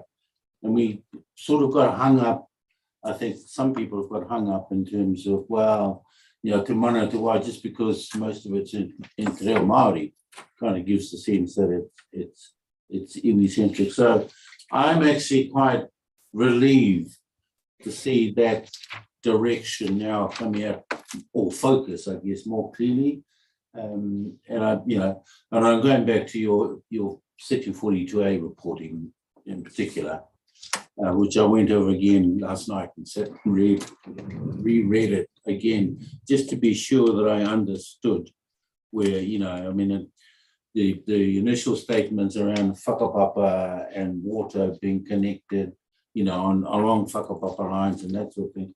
So I actually don't have a question. I'm just trying to, I guess, just demonstrate to you that what I see is some sort of good signposts along the way at the moment. I'm hoping that those continue. And I just wonder whether you had any comment on that, just the sort of the general interaction that's happened during this whole process. Oh, yes, I completely agree with you. This is the development of the RPS has been the first time in my career that I feel as though I have really worked in partnership with Ngāi Tahu. I'm predominantly worked in the South Island, so have certainly worked with Ngāi Tahu in different processes, but it has gone beyond, I think, those more formal opportunities, you know, in consultation where a document's provided and feedback is received. The working relationship between the staff at ORC and Kaitahu has really progressed a long way, and it is not that kind of traditional, you know, here are your opportunities for involvement. We have a lot of discussions. Ms. McIntyre and I discussed a number of her amendments sought at the planning conference recently. And I think we have a good level of understanding about where my recommendations tend to differ from hers, and that's fine. We're not always going to agree, but I do agree with you that there is really active involvement in the development of the RPS of Kaitahu, which I think is consistent with the NPS FM. And I hope that will carry on into the next regional plan process. Yes, so do I, because I think if you move to the next natural step, you then look at how other people are responding or interacting with, you know, in the way that the council obviously seems to be at the moment. And it's been one of those things, in my experience at least, that until you get that sort of conversation going, or that understanding, you know, that the processes kind of stutter. They don't move along quite as smoothly as I perceive this one to be moving along smoothly. I mean, there'll always be gaps, or there'll still be things that you may not actually get to, but I think one has to be heartened that there is some progress being made. And really, that's the only point I mean, I had so many other questions here, but we'd be here till Christmas, I think, if we sort of got into it. So thanks very much. Thank you.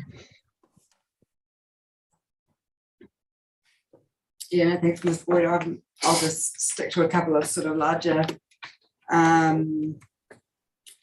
themes as well. I suppose one of the things that I sort of have in the back of my mind when going through all this is, and it comes from, I suppose, experience making decisions on consents, but as well as sort of doing consent plan work and plan stuff as well, is to make sure that the provisions actually can apply where they're needed.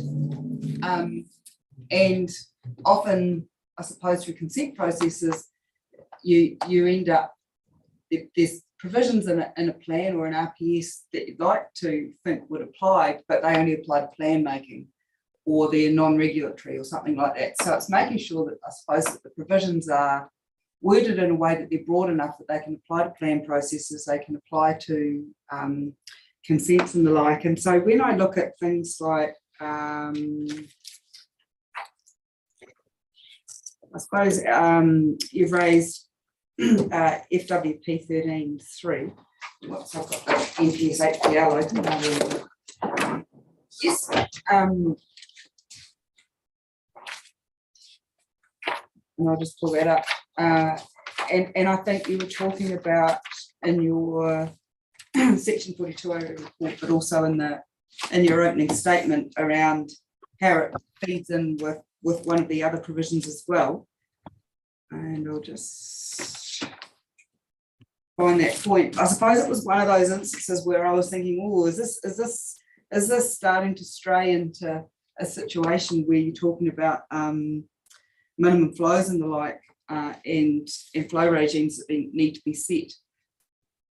But would it actually apply to a consent application, say where there wasn't guidance in a plan around a flow? And I suppose this is it's partly a question, but it's partly sort of a, I suppose, something that I'm usually quite mindful of in situations like this. I'm just wondering if you've got any response to that. The other example I was looking at in this was also the use of promote in LFFW P14, which I know there was some discussion in the report about as well, and I've seen the evidence. And while the methods aren't something that we can consider here because they're freshwater instruments, promote to me sounded like a word that would more be non-regulatory and that wouldn't end up being pulled across.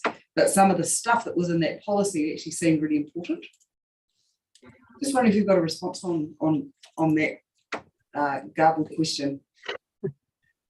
No, I totally understand your point about RPS provisions. I mean, they are, in my view, they really are, given that their purpose is integrated management, it's my view that they are, in the first instance, directing the content of the regional plans, and it's those plans that will give effect to the RPS provisions, and so it's the content of the plans that will be most relevant for your consenting processes. And in respect to the regional plan, we're in a pretty unique situation here where the RPS is being developed concurrently, essentially, with the regional plan that will implement it.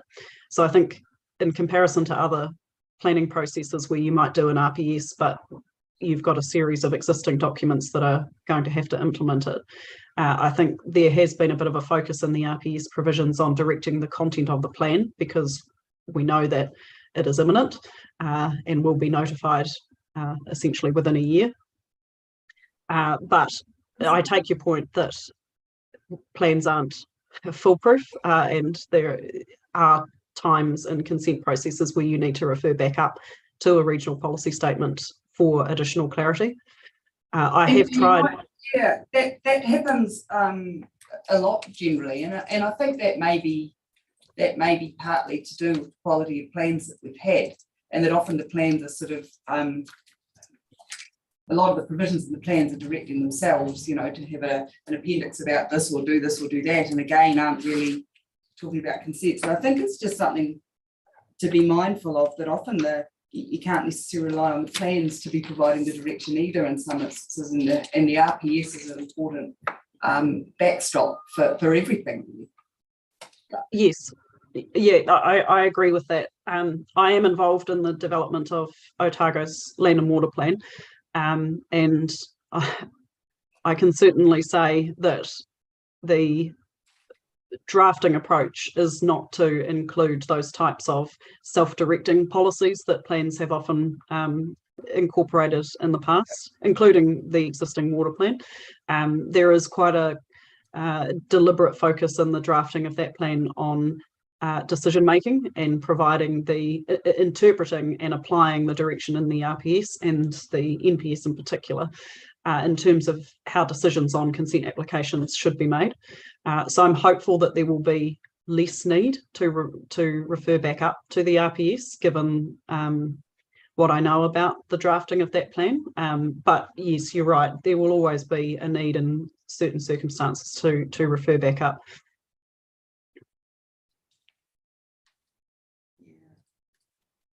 Yeah, I mean, I suppose I'll leave that point there. There were just a couple of things in your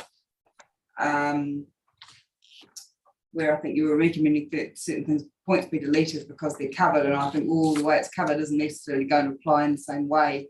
So it's sort of, I suppose, thinking through that.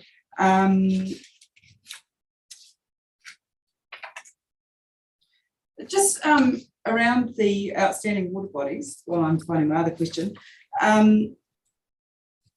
I think LFFW M15 was one that we can consider.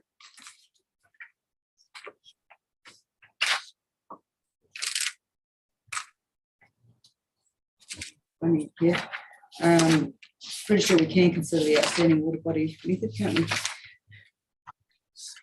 Before I put my foot in it. Yes. I think that had a date of 31st of December 2023. You've indicated that there's a first report out, so that work's obviously well progressed now, and sort of take your points in your discussion around do you continue to work on Appendix 1 or lock it in place for that assessment. I mean, how many water bodies do you know as that process resulted in through the use of that appendix that's there at the moment? Appendix 1.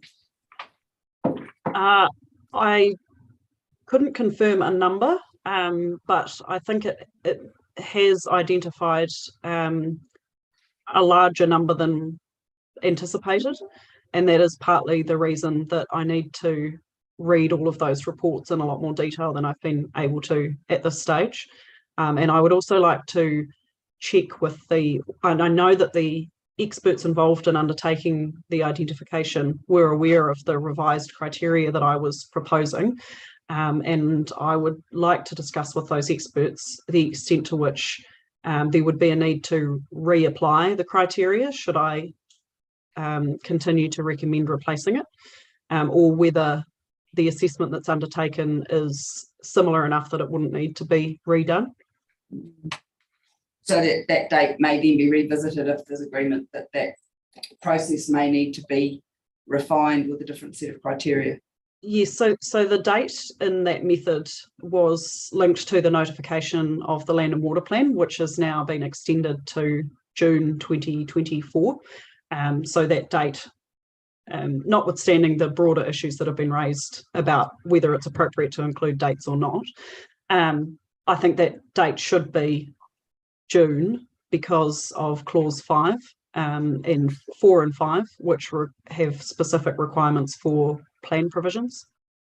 So 1, 2 and 3 are underway, and I don't think that they necessarily relate to the notification of the plan, but I'm not sure that you could implement 4 and 5 without notifying the Land and Water Plan. Yeah, okay, thanks. Just one last thing I'll raise. At your paragraph 47 of your, I guess, opening statement, you talk about managing the impacts of land use on water as being a historic downfall of Otago's regional planning framework. I was just wondering if you could just briefly sort of tell us what you're meaning by that and what the key issues are on that. Just in terms of the in terms of your recommendation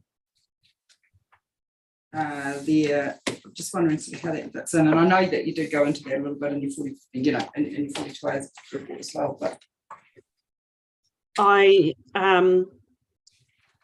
actually recalling I prepared a statement of evidence for Plan Change 8 to Otago's water plan, which set out in a reasonable amount of detail the philosophy of the water plan and why it is now problematic.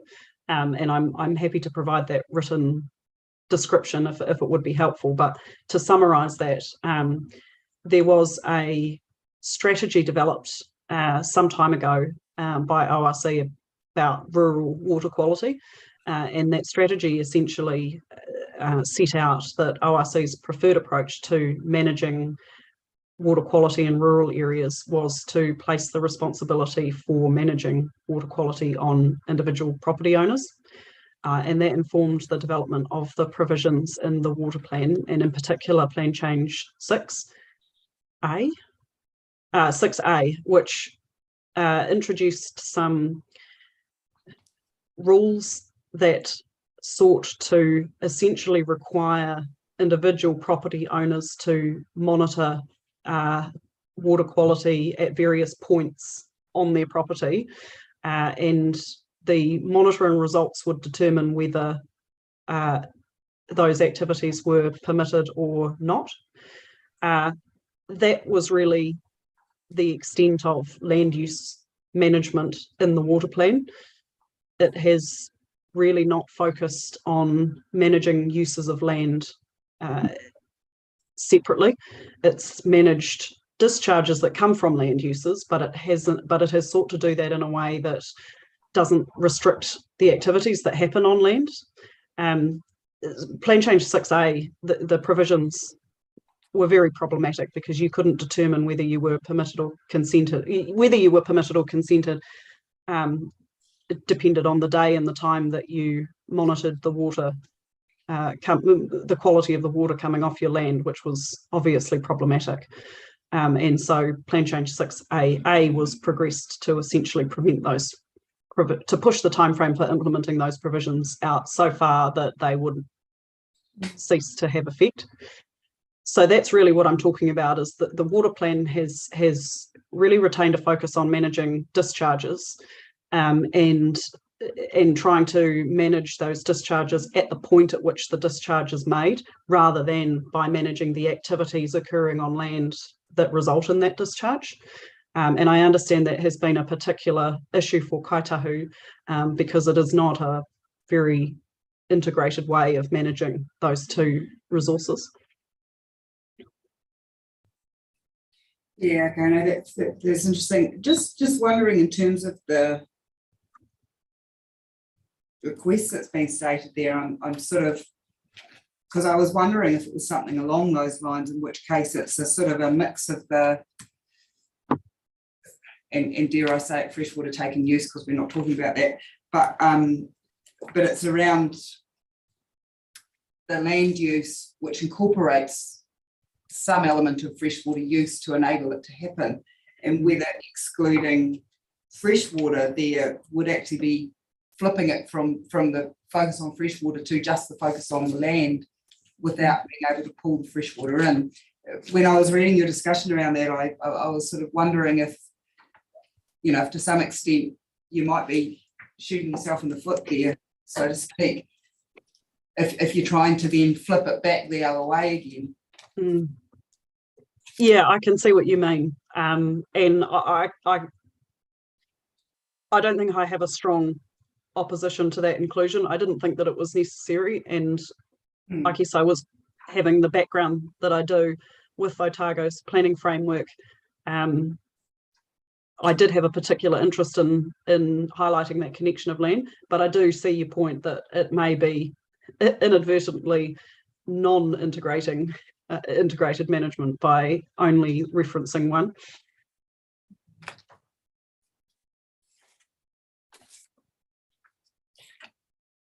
Only one other point, sorry, I'm nearly there. Paragraph 91, we say, you said that unresolved issues about drafting the method, it may be preferable to progress it to the FPI process instead, where there's more time available. Has the horse already bolted on that? Are we too late for that? I would assume now that we've actually, that ORC has notified the FPI provisions, there wouldn't be a way for provisions to catch up. So Fish and Game has sought that this method be included in both parts. So arguably there is scope in either process to include that method, and for obvious reasons you'd want to use one or other of those processes and not both. So I guess what I'm saying here is, given we're towards the end of this process, and I'm making some recommendations that I hadn't previously circulated to those parties, Fish and Game may want to step back from the relief that they're seeking in this process and instead focus their attention on progressing it through the FPI process. That's a decision for Fish and Game, really. And I suspect that they, given how long this issue has existed and the lack of resolution, I suspect that they will be wanting to carry on with it in this process. And that's, yeah, that's fine with me. I'm not too bothered about which process it occurs through. Yeah. So because it's a new method that they're progressing, I suppose you're saying that it could form part of, it forms part of their submission here, but they could also push it through their submission on the, that they have put it through on their submission in the FPI part too. Okay. Yes, and I'm a little bit unclear, I have to say, and I don't think we have addressed that particular jurisdictional matter yet. I'm a little bit unclear about the application of Section 80A when it comes to new provisions being promoted by submitters on the freshwater planning instrument. Section 80A is quite clear that the differentiation between freshwater and non-freshwater related matters occurs when the council is considering its notification decision. It doesn't explicitly deal with situations where submitters go on to seek the inclusion of provisions in the FPI. Section 80A doesn't state explicitly whether it should be applied to those new provisions or not. So there may be a jurisdictional issue in Fish and Game progressing that method through the FPI process if it's determined that Section 80A does apply, and in accordance with the High Court judgment that that method is not directly related to freshwater. Okay, no, that's interesting. Thank you for that. That's all from me. Thank you.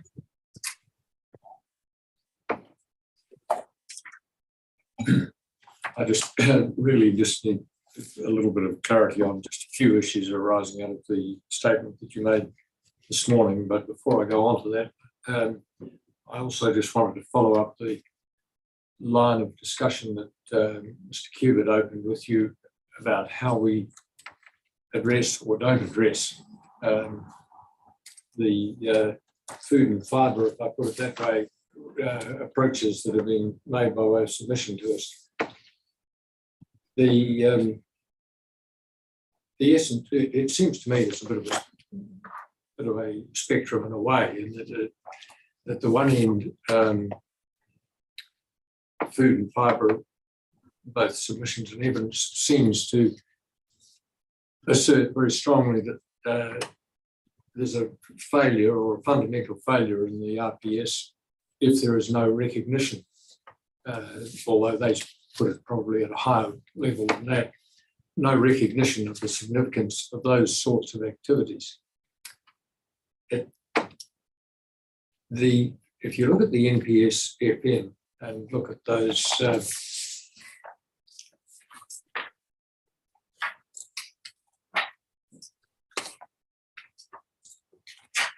at the hierarchy,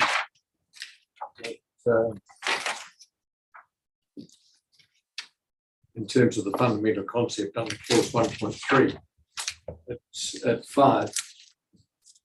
There's a definite hierarchy prioritising first health and well-being of water bodies and freshwater ecosystems.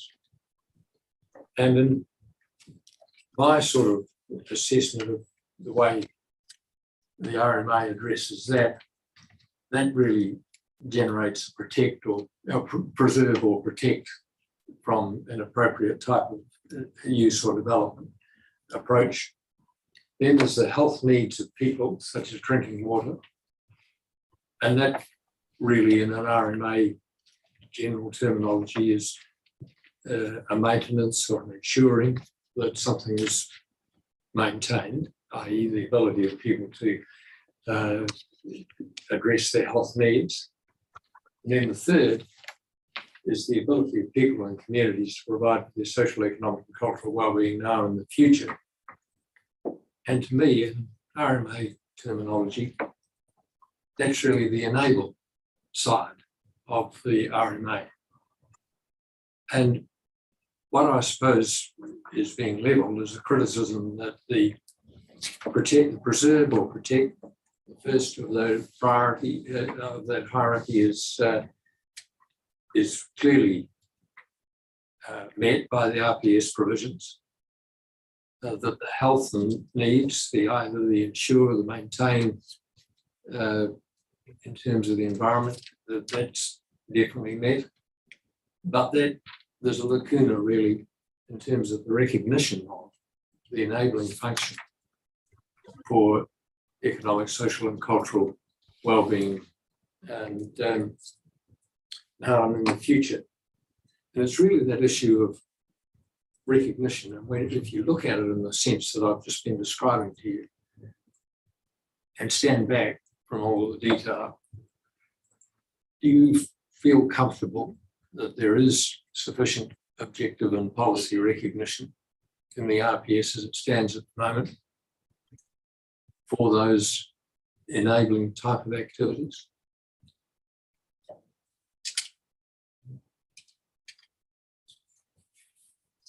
How do you feel about that? Yes, I'm just thinking it through. Sorry, apologies for the pause. No, take your time. Take your time. It's a big. It's a major issue, and it's a. Can I put it in while you're thinking? And I may not assist you by saying this, but can I? And I'm sounding old in saying this. But in 1991, I can remember as council, well, in fact, before 1991, I remember being asked as a supposedly experienced barrister, but I thought I was very young in those days, in the 40s, to go around the country presenting really introductory and explanatory presentations to a whole wide range of communities and right through the Norfolk and on this new RMA. And I remember the thrust of all of those presentations. And I remember as council after 1991, standing up and on a number of occasions, stressing that this was a new regime. It was moving away from the control aspect of the Old Town and Country Planning Act, and it was enabling communities to carry out whatever they wished to do, so long as they did not have undue, really adverse effects, if you like, on the environment. And it just does concern me that over the last 30 odd years, that concept of enabling has dwindled, and the light of it has been overcome by concentration on effects and adverse effects.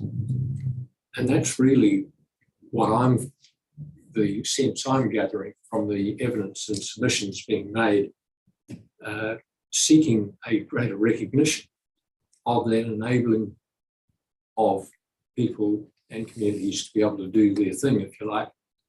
And the criticism that the RPS doesn't recognise that aspect of which is really the third of the hierarchies in the NPS-FM.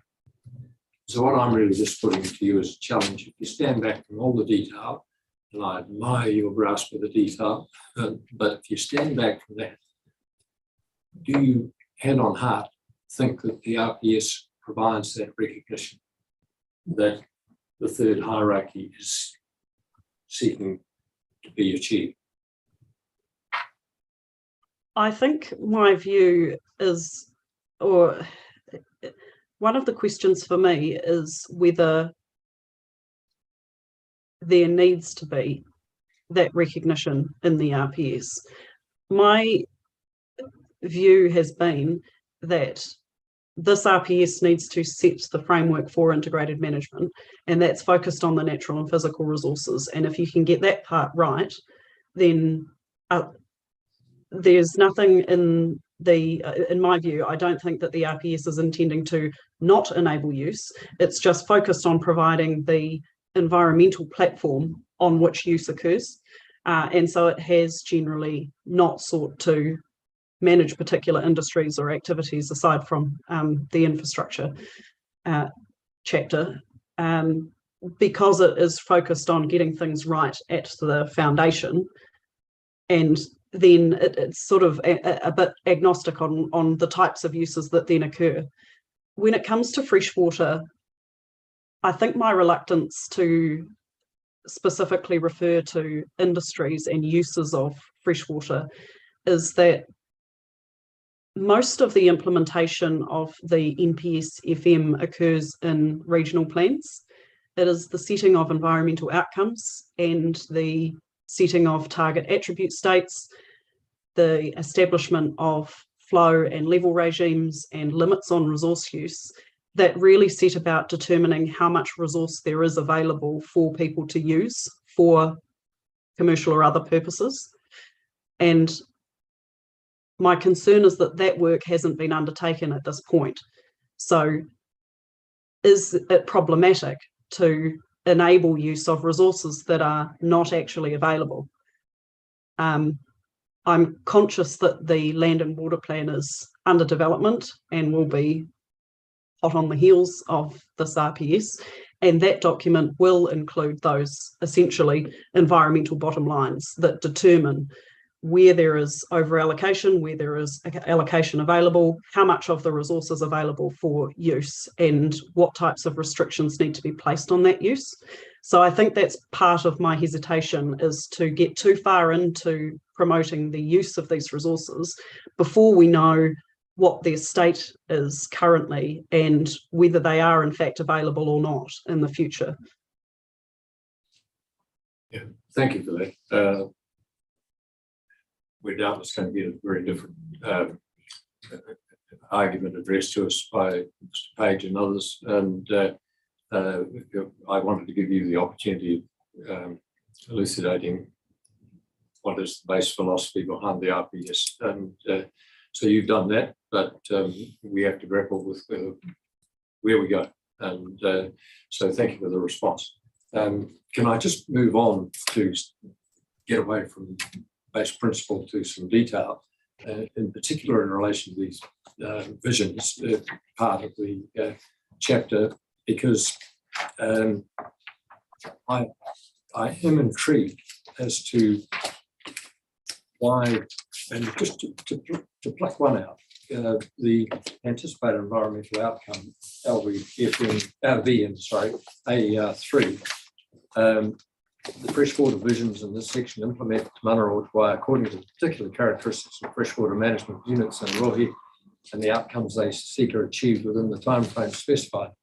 I would have thought that that was part of the quantity type approach, and yet it's not coloured blue.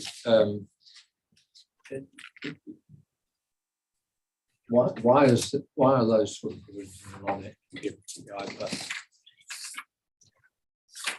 I'm not sure whether you have been provided with the advice and recommendations that supported the identification of the FPI provisions. It was a council agenda item with supporting legal advice. And if not, we can provide that to you, which is probably a more fulsome explanation of that process. My recollection is that the High Court judgment was applied very strictly in terms of its identification, and this AER describes an outcome of implementing a management framework rather than directly relating to the actual freshwater. That's my recollection of why it was considered to be not an FPI provision. Just Appendix 1 seems to. Oh, sorry. Before I go on to Appendix 1, one of the reasons I asked you that was just that in your report, the visions were addressed at your part 9.6, and yet they seem to be addressed in some detail, and yet they're coloured blue. Are you referring to my Section 42A report? Yes. Yeah. Yes. So that report was prepared when the RPS had been notified as a whole. Oh, right. So it included all of the LF provisions. If you're looking, I think those sections of the report, I think, should have been shaded grey to indicate that that was my response, but that it has now been superseded by the re-notification. Right. Look, it might have just been the introductory parts. You're quite right. The detailed parts are all coloured grey, and it was more. Yeah, there were some of the introductory parts that weren't, and yeah, that's right. Okay.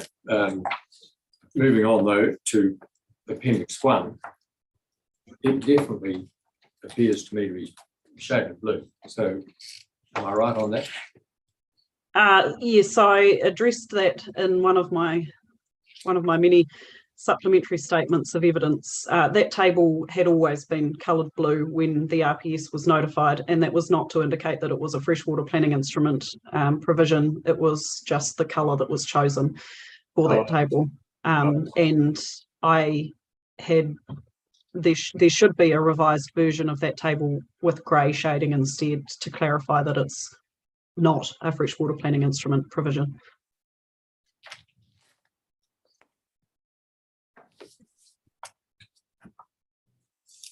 Right.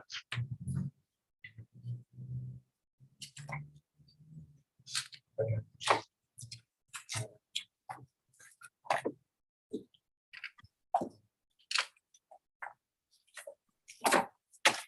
just to finish off with some detailed clarification in relation to your statement this morning.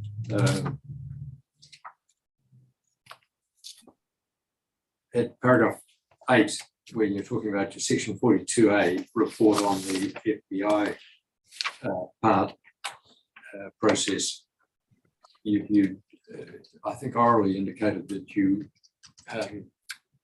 weren't aware till this morning of the fact that we're not appointed formally, or we don't have informal status until 31st July. But that shouldn't, I just want to be sure that you're not thinking that that should slow down your preparation of that section 42A report.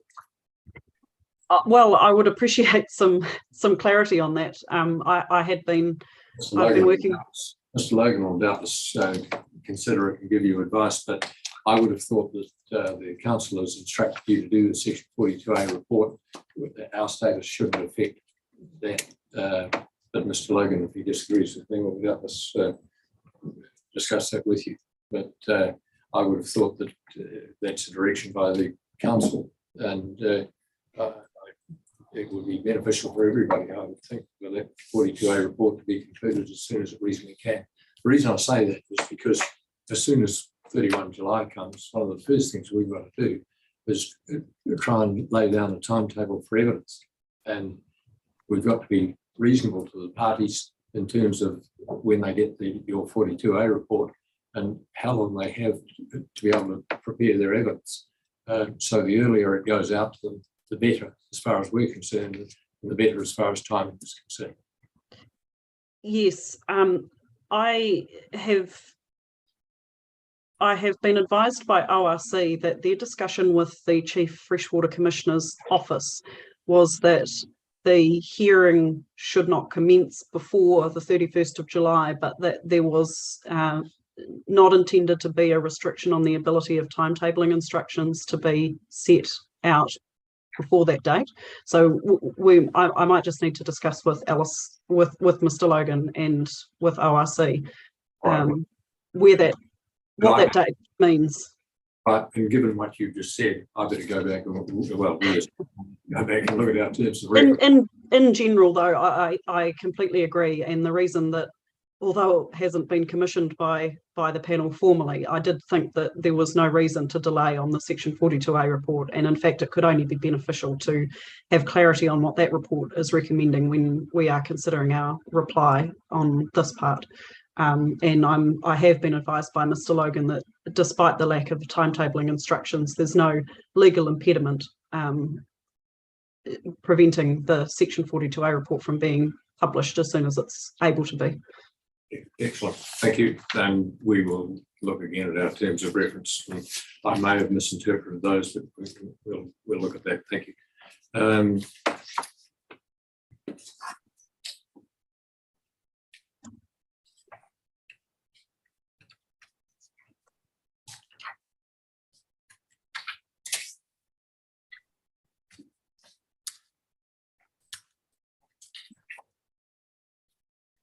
Well, just paragraph 43, it's just it's a minor issue, but I'm bemused by your reference to clause 5.3.1 of the MPSFM.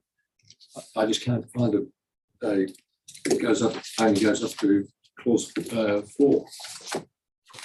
Yes, I apologise. I think that is supposed to be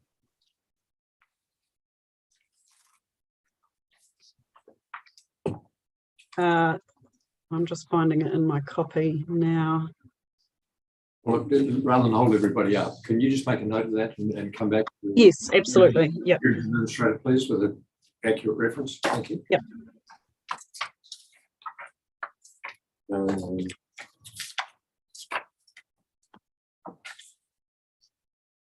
Oh, sorry, it's 3.4. 3.4, is it? Yeah. Thank you.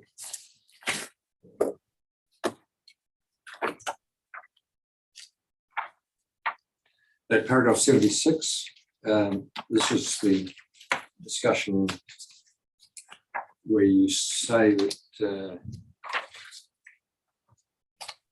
it relates to the EIT chapter, and paragraph 76, you say that make a point that you're not the reporting officer for it. But I just want to be sure that that's going to be followed up. And I imagine it will be. Is that something? Yeah, thank you. Yes, I've got a lengthy list of matters to address across the RPS, and certainly that chapter is on the list. Thank you. The point really is just there's no point including a reference to that clause if to that policy if the author of that chapter is not recommending including it. Yes. Yeah.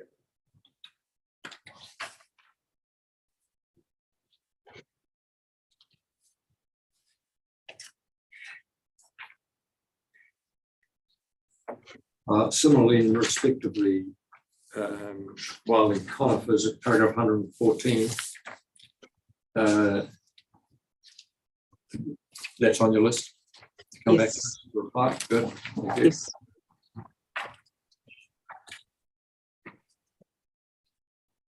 Just at paragraph 129 in relation to the one point, well, I'm being unfair in saying one point of agreement, but a point of agreement that you have reached with Ms. Hunter was that it should be, if there was to be any policy included, it should be limited to regionally or nationally significant activities. How do we set the threshold for that?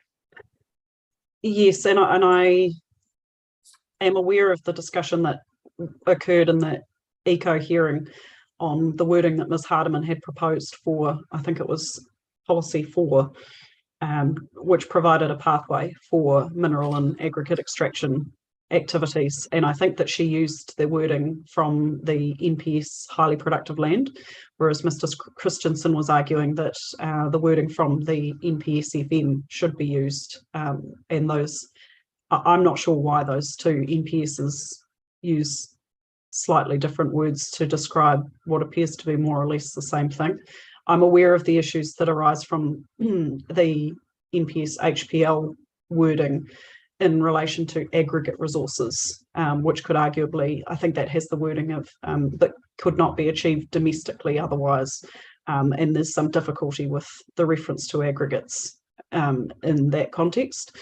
I know Ms. Hardiman is reconsidering that particular wording, and I guess my point is, without getting into the weeds, is really whether those activities are of a regional or national significance. Similarly to the way that we differentiate between types of infrastructure, there are lots of mineral and aggregate extraction activities that are very small, gold panning, small extractions from rivers for farm tracks, that kind of thing, which I don't think should be provided a pathway in the same way as a much larger and more significant operation like Macrae's. Right. Okay. Thank you. And that's it. Thank you. So thank you very much, Ms. Boyd, and we look forward to hearing from you in reply. Thank you.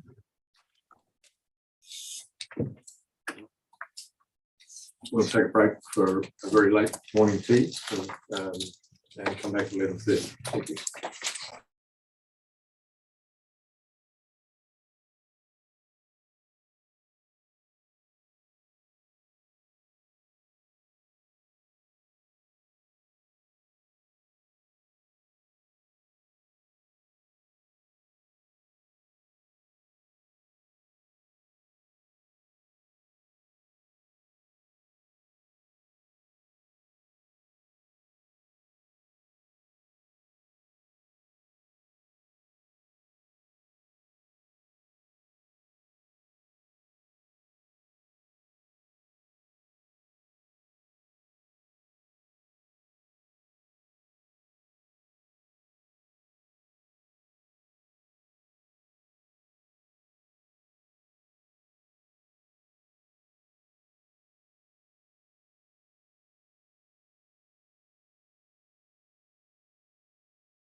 Atamari e koutou.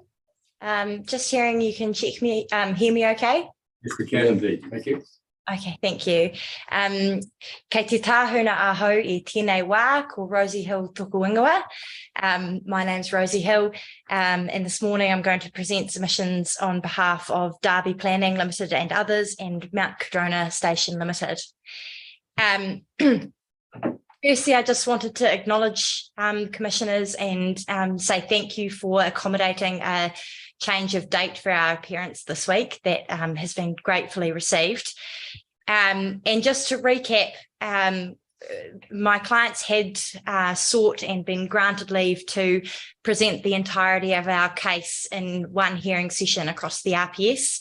And so today, my submissions and the evidence to be led is going to talk about three themes quite briefly. So those will be the outstanding natural features and landscape provisions, or ONFLs, the rural land, and in particular the redraft of the urban form and development chapter, and then a brief comment on integrated management. So firstly, I just wanted to check in on timing because I'm aware that we're a little bit behind schedule. Are there any time constraints for our presentation? I expect it probably will be about half an hour for my legal submissions. Well, I was rather hoping that you'd be less than that, but can we shorten things a little by saying that, yeah, thank you for sending them through by email, and it's probably best if you just start at paragraph 8. And, okay, yes. But otherwise, absolutely. You just run through it as you see fit. Thanks. Yes, that suits us too. Thank you, Commissioner. That's great. So commencing from paragraph 8, I guess, and this is diving into the NFL policy chapter, there are two themes that we're going to address you on. One is about the restoration limb in Objective 1 that's been added, and then the second is about the concept of capacity. So I know there was quite a bit of discussion yesterday about the addition of the third limb. So I'll try and not repeat things. But from a general perspective, our clients support policy recognition for conservation, landscape and environmental restoration of values within landscapes in appropriate circumstances. The concern with the current framing of the third limb in Objective 1 really is about whether that provides for a blanket direction or requirement of restoration of landscapes that may not be effective, required or appropriate in all circumstances. So this is picking up on the discussion yesterday about the policy chapeau in Objective 1, where it results in restoration of the highly valued natural features and landscapes themselves, compared to the P4 restoration policy, which is a promote restoration of areas and values within those landscapes. So just canvassing the broad issues from 10A, they can be summarised as we think it's a little bit unclear whether that third limb is aimed at restoring landscapes per se, and how one actually restores a landscape and to what level or result is that to be achieved and when. And by contrast, in P4, this promotes the restoration of the areas or values of a landscape, which provides a narrower focus on what aspect of a landscape may be appropriate for restoration and when. So just a bit of a context, both of the submitters being represented have committed to significant restoration outcomes in their recent developments. This is often in the nature of ongoing revegetation and pest control obligations, covenanting of open spaces, and enhancing access opportunities. And these are commonly conditioned through consents or plan change processes and often covenanted as well to secure those outcomes on a long-term basis. So I understood there was a little bit of questioning yesterday about whether Objective 1 needs to provide sort of a policy hook for Policy 4. And in my submission, the meaning of protect, which already exists in the Objective 1, can readily encompass elements of restoration and or enhancement, although it may not be required. And so it's therefore queried whether the addition of restore as a third limb under the objective is necessary, or if it is to be retained in the objective, then whether it requires clarification and consistency with P4. So after I run through these submissions, I propose to hand over to Mr. Ferguson and Mr. Brown, who are online as well. Mr. Ferguson is with me here in Tahuna, and although the evidence has slightly different iterations of a revised wording for the objective, they've conferred and are aligned, and we'll present to you on that separately. So I guess just one matter that I hadn't covered in these submissions, and just as I was thinking about the questioning yesterday about what is the meaning of protect, and I tried to find some a pithy statement from case law which would help to explore the concept of protection of landscapes encompassing an element of restoration enhancement. And I couldn't find something that immediately captured that, but as you'll know, the Port of Otago case law has been tabled to you, and that explored generally the concept and meaning of protect being to keep safe from harm or injury. And that immediately doesn't shed a lot of light, but I guess in context in Queenstown, if the values of a landscape are identified, and for example, in Queenstown, we often have landscape values which might be its open character or its openness or its naturalness, then one of the common threats or harm to injury, if you like, we experience here is wilding pine spread. And so one of the common covenant controls or mitigations that our clients often wade their way through is a wilding control management strategy, and then work towards revegetation or something like that. So in that context, if protect is to keep those values safe from harm or injury, the spread of wilding pines, for example, could be a value to be restored. So yeah, just noted that. And then moving on to the second theme in the NFL policy suite, and this is about landscape capacity. So at paragraph 15 there, just to summarise our submitters' key concerns at a broad level, without any definition of landscape capacity in the RPS, either in the definition section or in the identification criteria, it's possible that the term or concept may not be well understood across different districts, and different methodology might be used to assess landscape capacity across the region. In the Queenstown Lakes proposed district plan, we're going through a process at the moment where only priority areas of landscapes, so not all landscapes and not landscapes in themselves, will be scheduled, and that will include not just the listening and identification of values, but will include capacity statements for particular activities. So it's a little bit uncertain whether landscape capacity is a necessary or appropriate tool to achieve Section 6B of the Act, and whether that is an appropriate direction at a regional level, given that the concept of capacity is not further explained in the explanatory or principal reasons sections of the regional policy statement. So Mr. Ferguson has identified these kind of broad issues about landscape capacity to discuss with the panel. And depending on the direction of travel and intent for the RPS as a result, has posed drafting which could alternatively frame management of landscapes without deference to capacity assessments.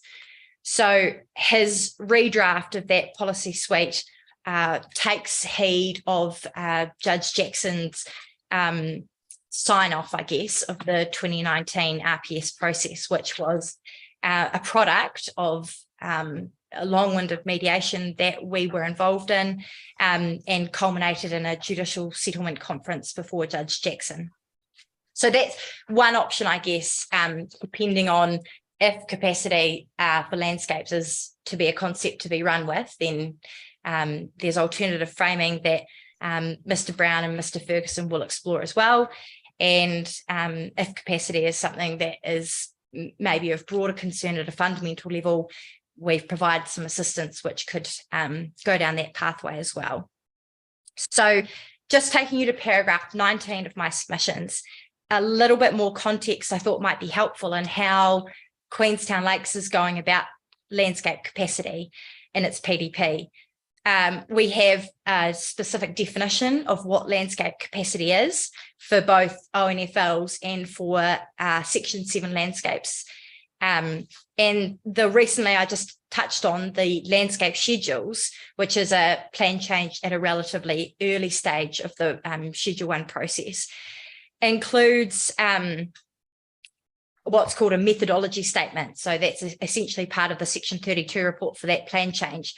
And I've attached that to my submissions just to show you, I guess, the complexity in the concept of landscape management, and in particular how it's an evolutionary aspect. And I guess it has a number of dimensions to it as well, following the Te Tangi Ati Manu guidelines.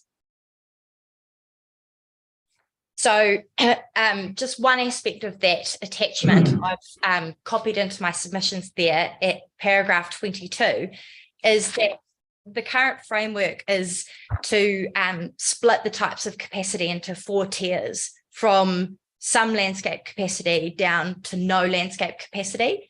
And I just wanted to include them there in my submissions to draw attention to the theme that even in limited capacity landscapes, there may be some room for development or movement in terms of values. So the threshold there, if you look at that limited capacity citation, the second bullet point down, is in terms of directing sort of what level of effects could occur, anticipates, some sensitively located and designed development will not materially compromise the identified landscape values.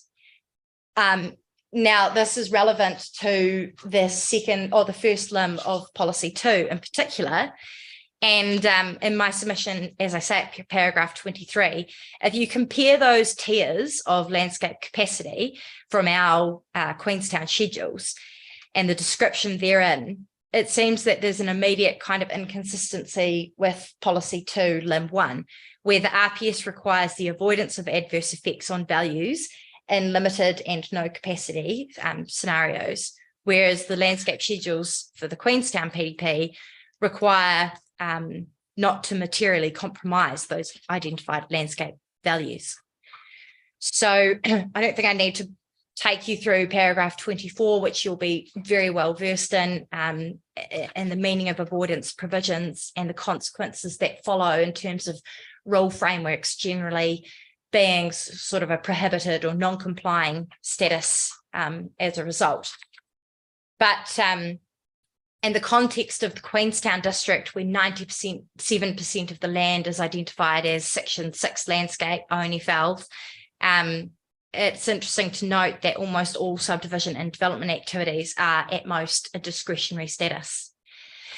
So if I could just interrupt for my submissions there, and hopefully this will assist the panel. I noted some of the questions yesterday where I think about a theme of, well, cumulative effects in landscapes and reaching a threshold is an issue. And so capacity is a tool to kind of manage or address that. And so I was digging around this morning to find what Judge Hassan said in our recent Queenstown plan review as to the link between capacity assessments and cumulative effects. And as in his second landscape decision at 166, he said, landscape assessments serve to elicit values sought to be protected for Section 6B purposes or maintain or enhanced for Section 7C purposes, so as to help test the settings in the district plan for enablement of subdivision, use and development of ONFLs and rural character landscapes. Landscape capacity assessments serve to test the capacity of initially identified values to tolerate land use change or development, particularly as may be anticipated over the life of the district plan. Both landscape assessment and landscape capacity assessments serve to ensure judgments on what the district plan seeks to protect for Section 6B purposes or maintain or enhance for Section 7C purposes, to ensure those are properly informed. So the point of my submission there was to just enunciate that if the trajectory is to kind of reframe landscape capacity as a tool in the RPS or potentially remove it or ensure it's not mandatory for district plans, then I think that decision gives some guidance that even if the policy statement is at a higher level of abstraction to recite or reframe those Section 6 and 7 directives as to protection and then maintenance and enhancement, it is open to districts at a lower order level to take that a step further and do capacity assessments in order to give effect to that or further particularize that. So those are sort of the two core themes on natural landscapes. And as I said, the witnesses can talk to specific reframing and drafting as well after that, after any questions. The second theme is just a quick touch on the redraft of the urban form and development chapter. We've had the opportunity to review the redraft provided by Ms. White, and happy to express that redrafting solves the issues of the submitters being represented. So just for completeness, because I know it was touched on this morning, that's still kind of a response process happening from the ORC on that. The issues were broadly that the provisions originally effectively intended to direct the occurrence of rural living only into areas zoned for such a purpose. And this was considered to be a highly prescriptive and directive outcome-based framework rather than responding to effects or issues. Secondly, we felt that they were quite broadly framed provisions which could unintentionally capture a range of activities, given that rural living is not defined, right from very small scale 1 or 2 lot subdivision and development in areas that might be appropriate for use. And then finally, just noted that for some districts yet to implement the National Planning Standards Framework, the prescription about rural living only in particular zones could have been problematic, at least in the transitional years when districts come up to speed with alignment with those zones. And so the final third theme is on the integrated management policy. And I do apologise if I'm repeating something that's been heard. I've dived into some of the presentations back in February on this, so I've tried not to relitigate what has already been heard. And just starting at 28 there, broadly, we understand the intent or the philosophy about the integrated management policy P1 about, linking to having limits or thresholds in the RPS. And we accept that philosophy about setting bottom lines when needed. But the position from these submitters is that specific limits should be set and justified in each policy case, rather than as a general or default decision-making policy applying across all domains of the RPS. So in my submission, the RMA can and does introduce some qualified bottom lines for particular resources, as does some national direction, for example, the NPS freshwater management. And then it's the role of the RPS to really spell out in increasing detail when those bottom lines might or might not apply. So these submitters are particularly concerned as to how that integrated management policy could be applied to decision making if it's read in a literal sense. And I know you've been addressed on a number of kind of conflict situations. So probably don't need to read out that obvious scenario of conflict that could occur in Queenstown.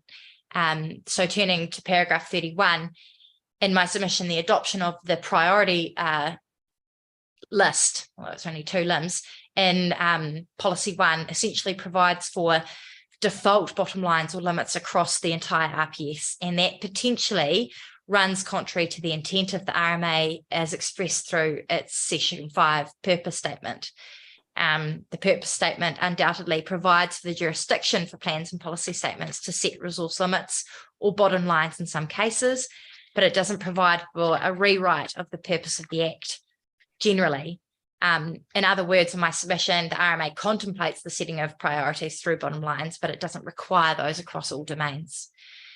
Now, paragraph 32 talks about the context of the NPSFM and Te Mana o Te Wai, and that really was a specific regulatory response to a particular resource management issue.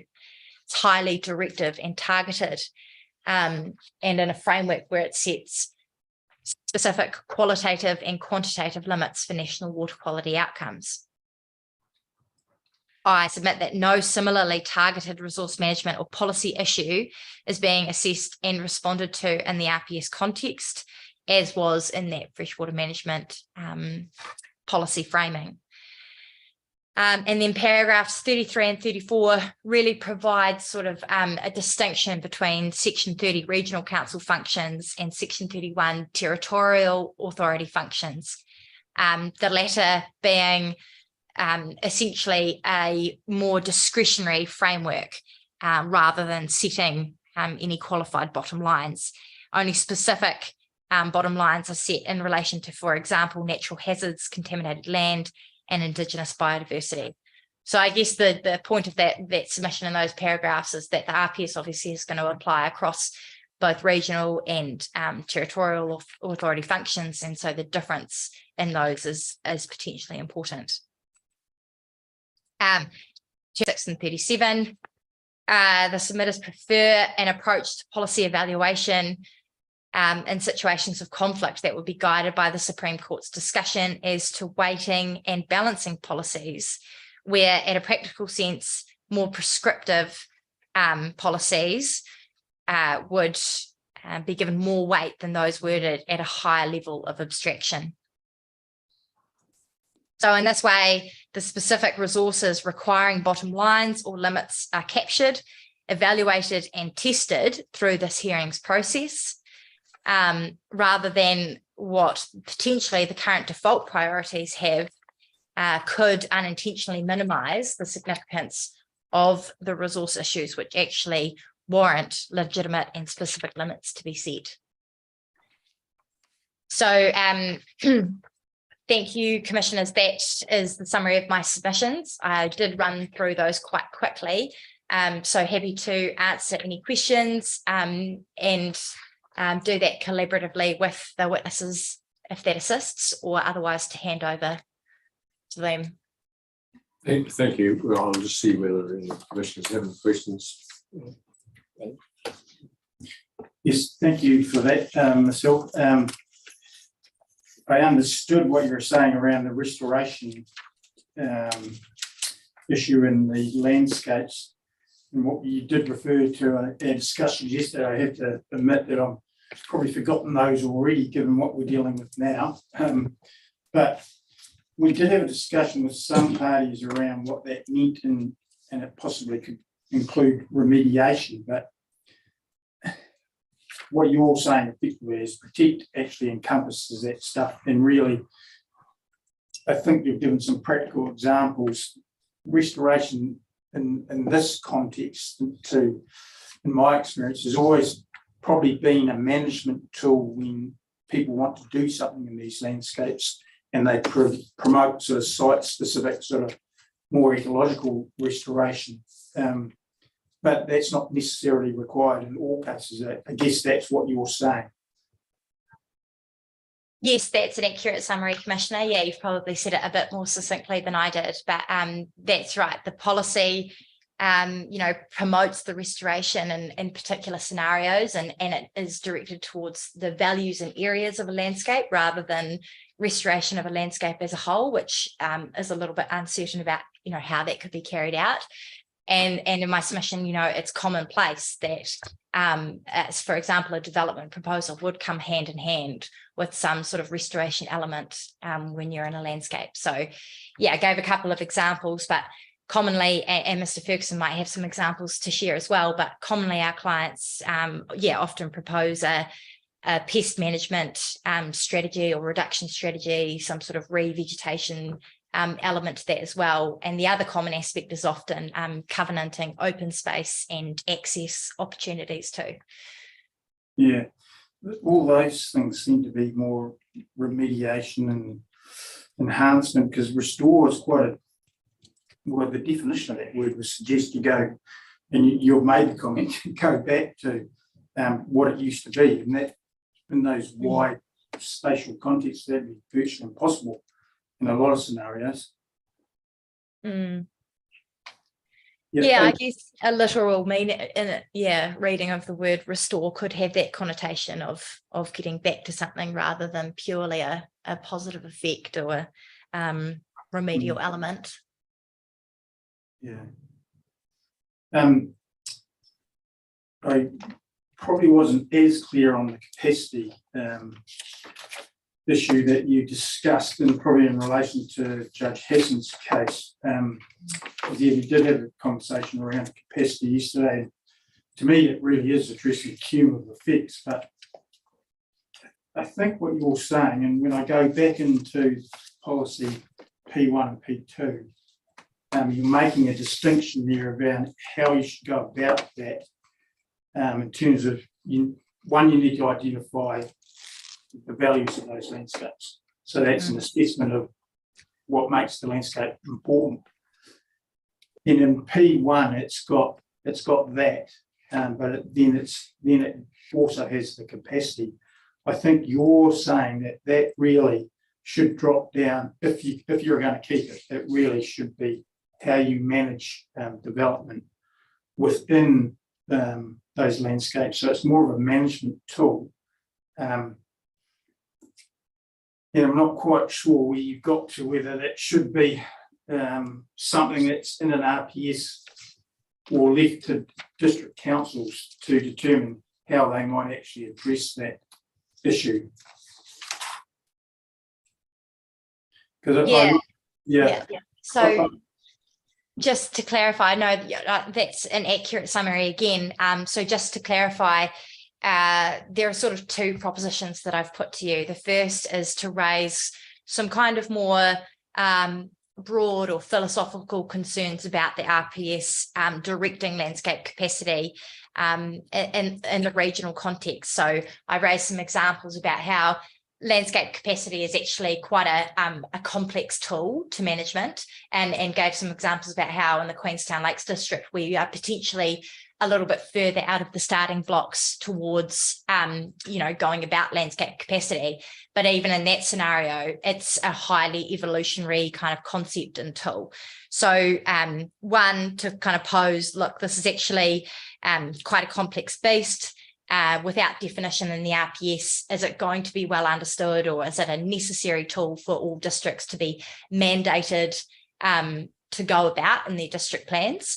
And then I provided Judge Hassan's decision to help you, I guess, if you were to go down that trajectory and step back from capacity as a necessary tool to prescribe in the RPS, I guess to give you some comfort that districts could, in any event, elect to use that tool and their districts on a case-by-case basis within the framework of, protecting Section 6 landscapes or maintaining, enhancing Section 7 landscapes. So it was to give you that kind of judicial context about how capacity goes hand in hand with cumulative effects, and as a way of giving effect to those statutory provisions.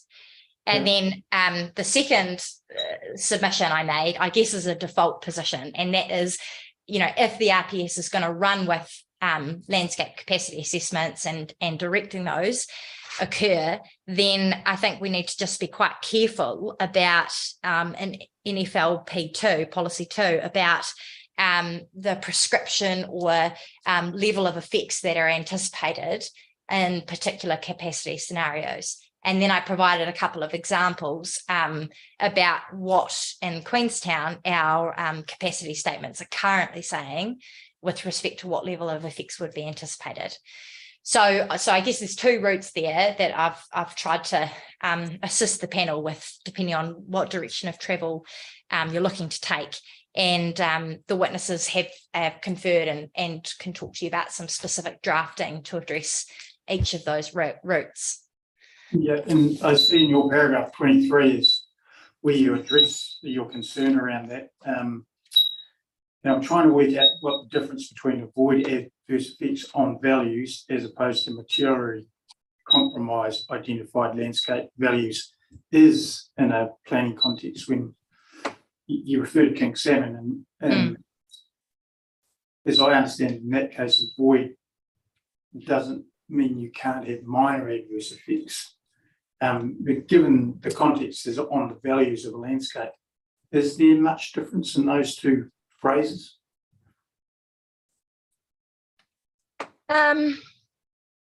Look, I think there is some caution generally around the use of avoid, and I accept the Ober to comment about, it could anticipate transient or de minimis kind of effects. But yeah, I think there is a difference about the threshold of materially compromising identified landscape values, but I might defer to the planning experts to talk about if they've had any examples of assessing those different thresholds. Yeah, that would be useful because I kind of intuited those capacity thresholds. I wasn't sure myself whether a definition was needed, and I look at those and that kind of corresponds to what you would sort of intuitively think they would mean. But we're dealing with a very subjective area of resource management, I guess. No, well, thank you for that. Thank you, Commissioner.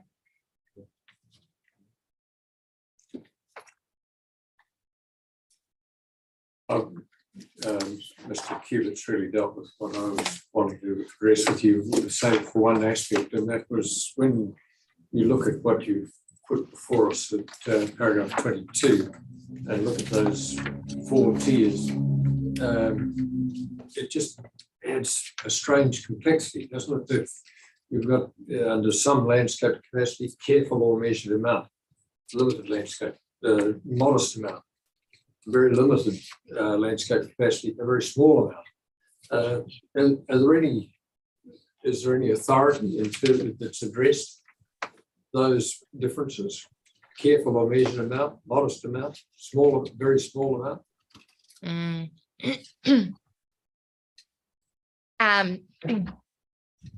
Not that it immediately comes to mind, sir. I think it's probably important to, I guess, take these with a grain of salt, for want of a better term, because these come from the sort of preparatory documents in that schedules plan change that I was discussing for Queenstown. So they are at quite an early stage in being tested through the schedules process. There have been a number of submissions on those initially identified schedules and the way in which capacity is expressed. So yeah, I think the point of including them here was to kind of show you, I guess, yeah, as I hark back to that, this concept of landscape capacity is a complex and evolving aspect of landscape assessment. And I guess just to raise attention to the fact that if it's mandated at the RPS level,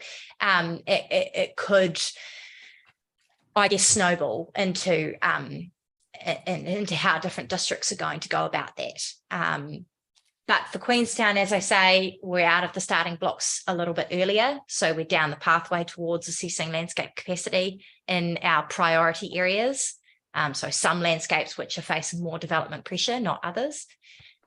So that was the point of including them there. But I don't have really guidance on how those have been applied yet. Thank you. And those are the questions for you from commissioners. So, and we've read the other evidence. So I'm not sure whether you have summaries or whether the witnesses had any oral summary they wish to make. Okay, thank you, commissioners. So I will hand over to Mr. Brown first, who will just talk you through some speaking notes and then a potential policy tweak as well to consider. Do I need to read in the witness? No. Okay, thank you.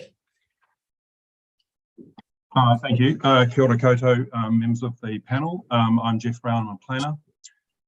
I've just got some very brief summary notes. My interest in this hearing has been on NFL 01 and policy NFL P2. So I'll just do a very brief summary of those. First of all, on NFL 01, limb 3, the restoration limb that we've been talking about. My evidence is that in practice, it's very much inferred from actions required as part of protection or maintenance or enhancement that restoration will take place, and that's been traversed by Ms. Hill. And I was interested in the examples that she gave, and I can concur with those. Those are the typical examples of how we would protect, maintain, or enhance, I guess by extension restore the values of landscapes in any particular example.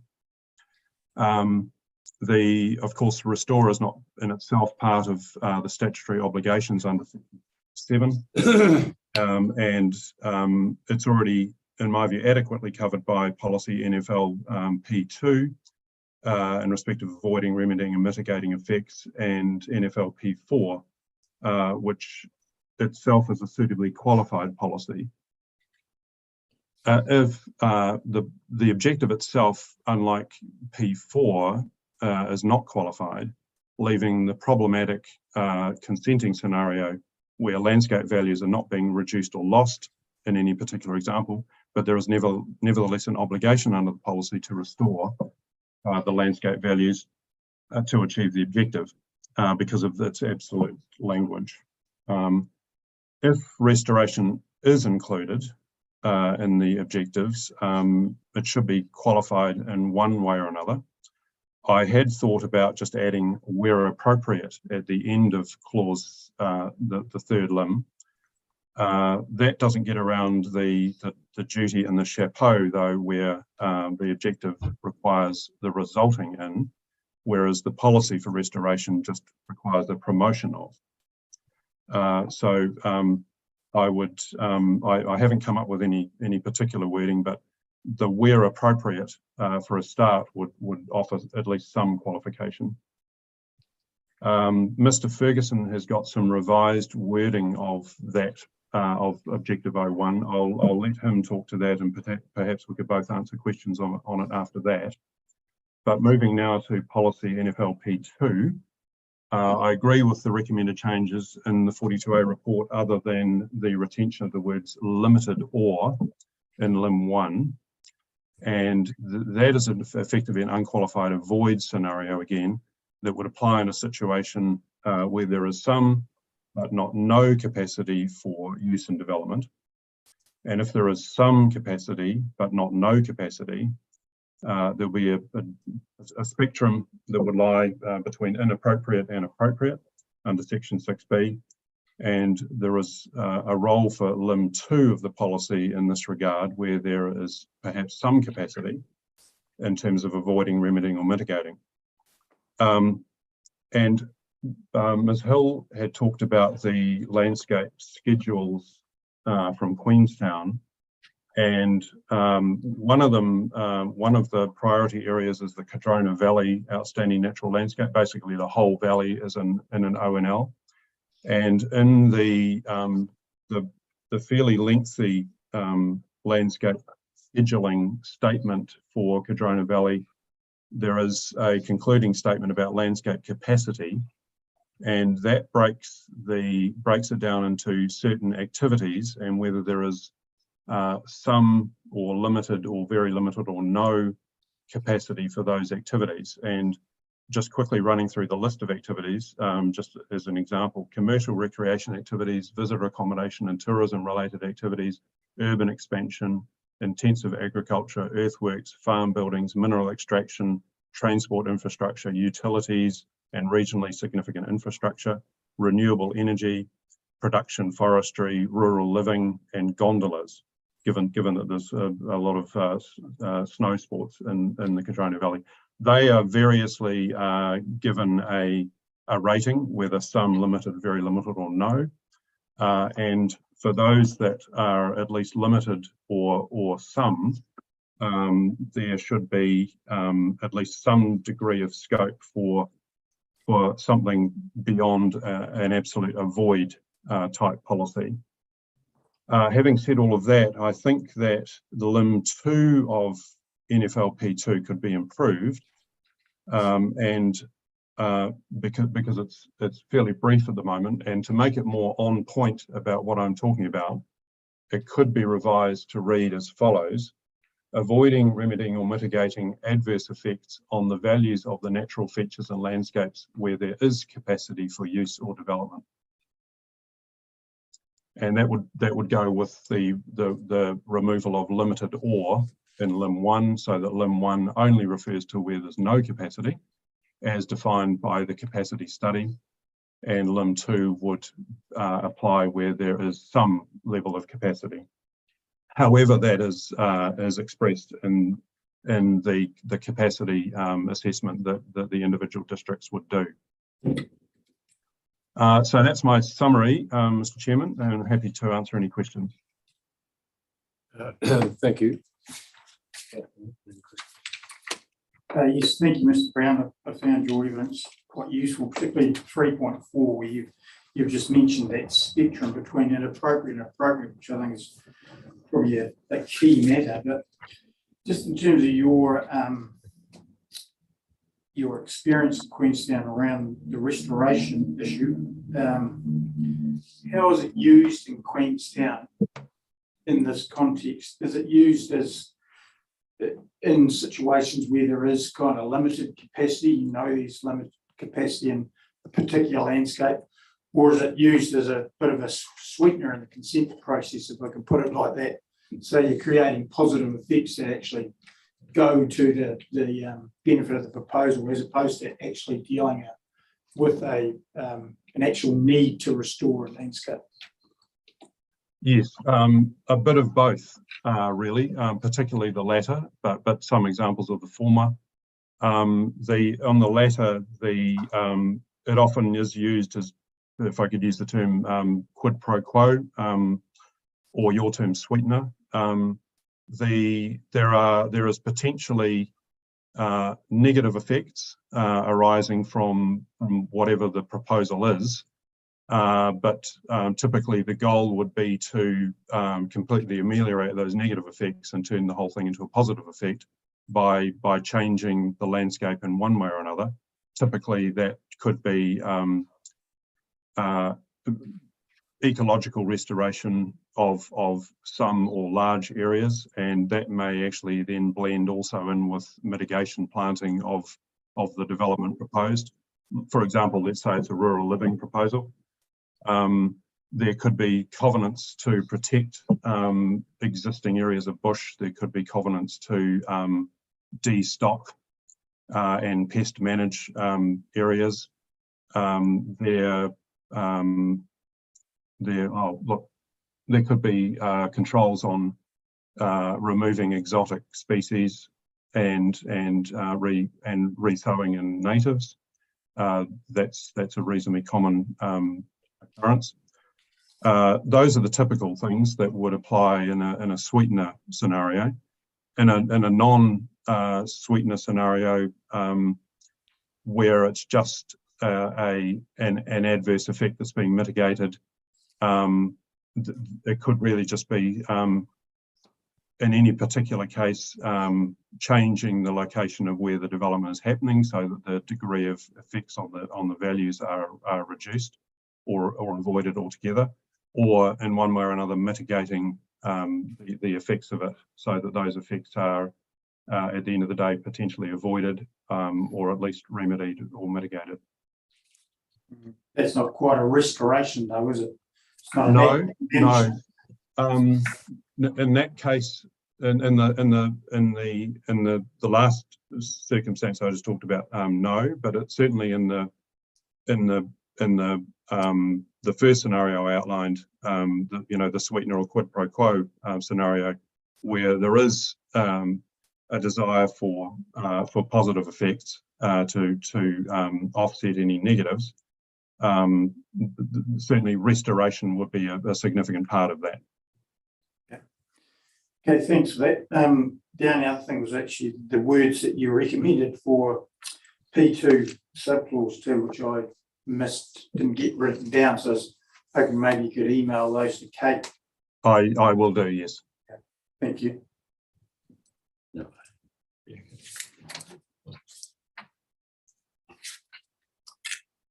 More observation than a question, probably, but I was intrigued that you and Mr. Kiewit were using phraseology like quid pro quo and sweeteners, and then in the end you actually finally got to it and talked of offsets, because that's really what you're talking about, wasn't it? Look, essentially, yes. Yeah. Okay. Thank you. Thank you very much, Mr. Brown. Thank you.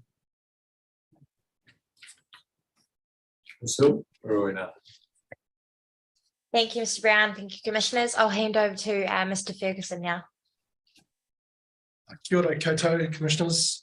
I assume that you've read through my statement. I prepared some talking notes, a summary statement, which distill the issues down and include some reflections on the urban form and development provisions as they've been amended.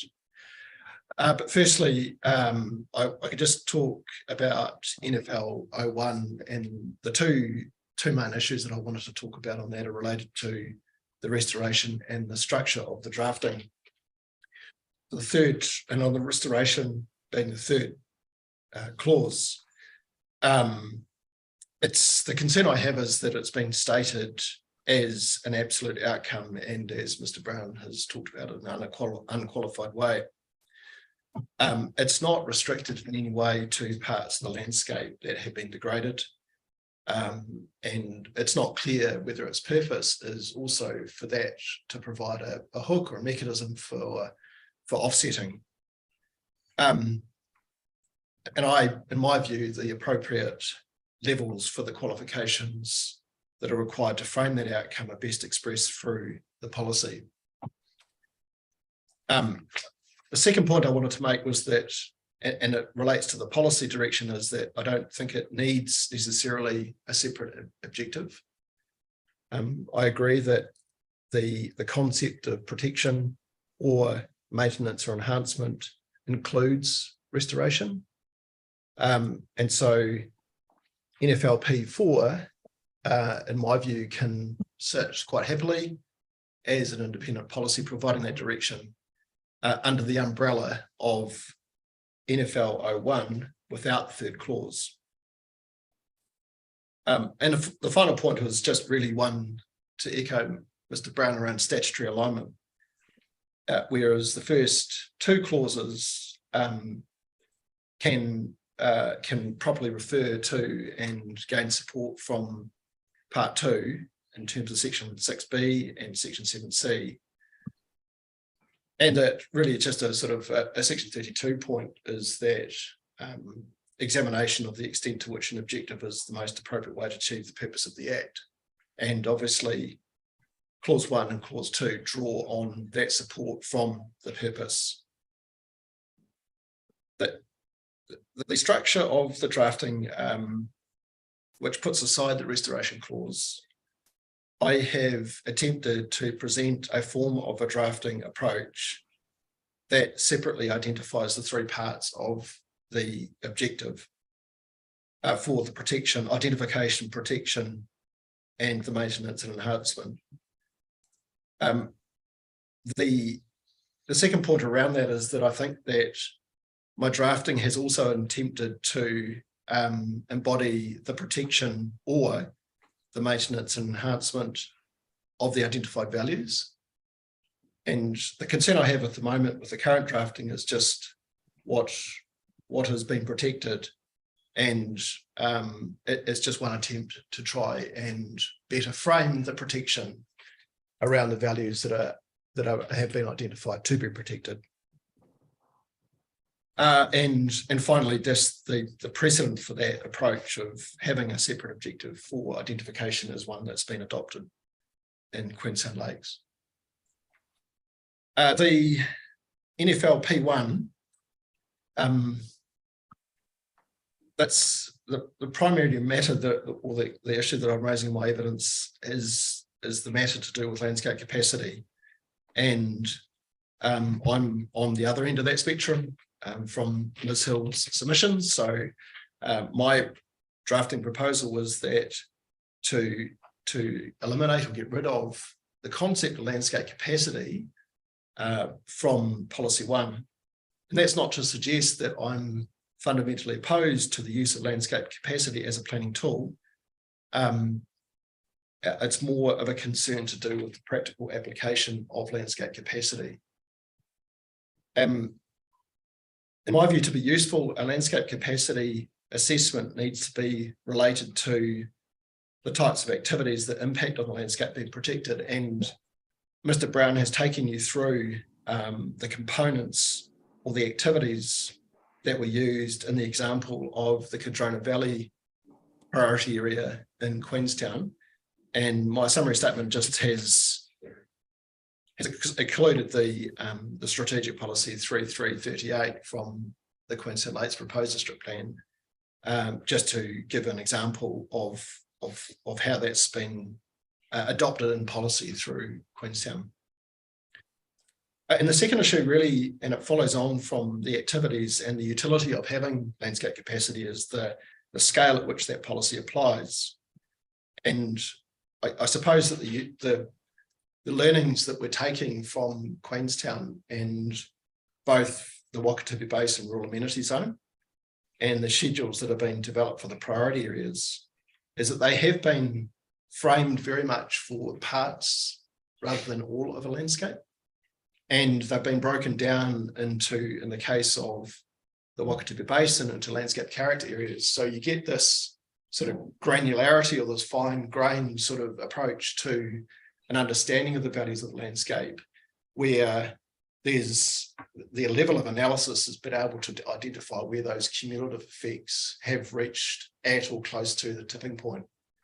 So that when you flow that through into the method NFL M1, to be effective, that's really what it's saying is the flow on the practical implication of that would be for every district, really to sort of go down that path of doing it in each and every case. What I question, I suppose, is a question of fact and degree and evidence around landscape values, but would all parts of the region and all of those landscapes be subject to the same level of growth and cumulative effects, demanding that approach be taken on a region-wide basis? What my suggested approach really is just to say, well, it might be, and if it is, it's up to those councils, to individual councils, to use that technique. It's available for it to do so if it wishes to do so on a case-by-case basis. And clearly the case has been made in Queenstown that there is a sufficient level of pressure and development that justifies that technique. And my question really is whether or not that same pressure and growth and development is present region-wide. On NFL P2, now my suggested drafting follows that from this issue of landscape capacity, and the outcomes that I propose for NFL P1 to remove landscape capacity. In my case, if the panel was to accept the removal of landscape capacity, I've proposed a form of wording that was adopted by or agreed by the Environment Court within policy 3.2.4 of the 2019 RPS.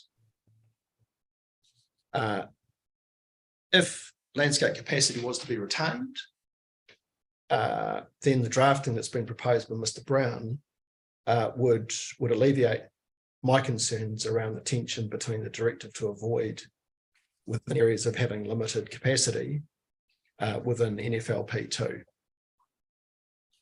And finally, just a brief comment on UFD 04 and UFDP 7. I've reviewed the updated provisions that have been circulated for that chapter. The primary concern within my evidence was the very directive approach that objective was taking to rural lifestyle development in zoned areas. And the latest drafting of that has resolved my concerns with both of those provisions. So that's just a very quick review of my evidence, and happy to take questions. Thank you, Mr. Ferguson. Yeah, thanks, Mr. Ferguson. Yeah, I was interested in your comments around the highly valued landscapes and the capacity issue there, but because I'm assuming you've had a bit of experience outside Queenstown Lakes, which so you've raised the issue there around probably the lack of pressure for development in other parts of Otago, and I've raised the question before: is it and as an experienced planner, Section 7 landscape matter at all in an RPS? Is that appropriate across the region? When, if you take the Clutha district, for example, it's completely different to Queenstown. I can understand Queenstown's context, but is it necessary across the whole region?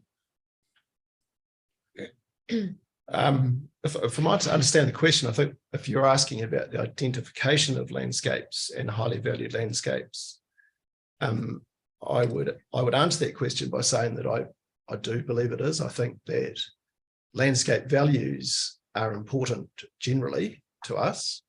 They're an important part of the amenity values, which that it is required to be considered under Section 7.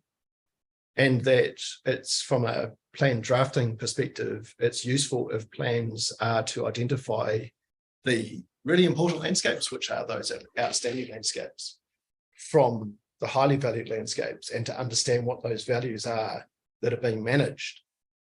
And I guess that, so the first point is that yes, I support that distinction between highly valued and outstanding.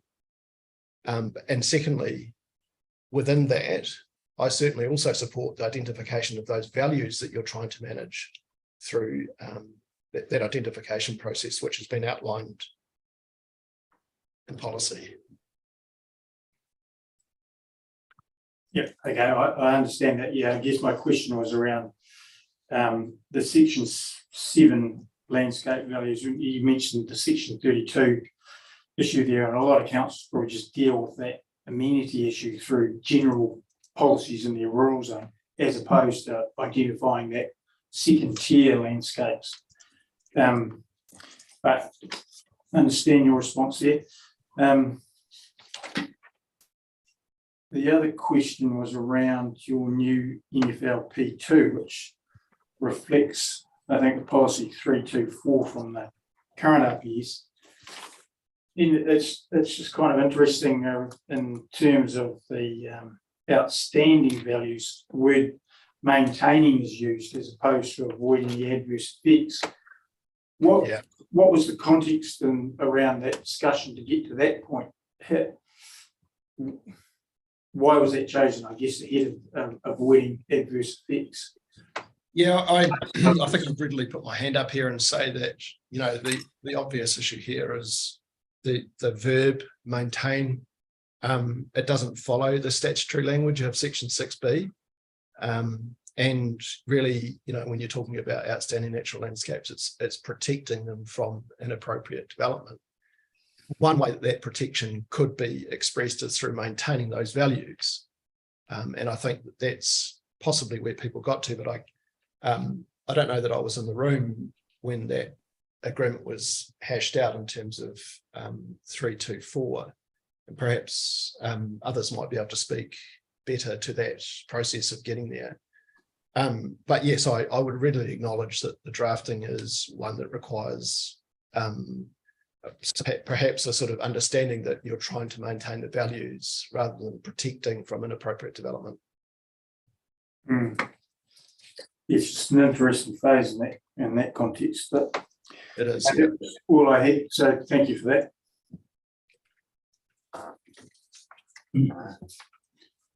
I just had one issue, and you sort of partly answered it, and it was around your issue on the third limb of objective 1, restoration of outstanding, and I understand. I think I understand you're then referring that to P4, and that's it's almost a question of repetition. But I'd be interested in just getting a bit more of a feel for how you ended up at that in that space. How I You ended say up there's no need to create an additional limb to objective 1 because it's pretty well, as I understand, because it's pretty much covered under P4, right? Well, it's covered under P4, yes, but it's also embodied in a policy hierarchy sense between your policy flows out of the objective. And if the objective for NFL 01 was framed to be just 1 and 2, there is an internal consistency there that's not a problem.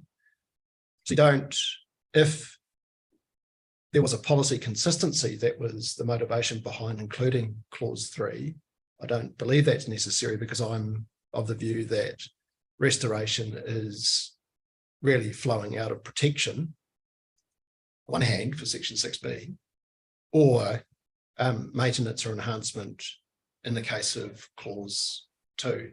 Oh, I see. Yeah. All right. Okay, thanks.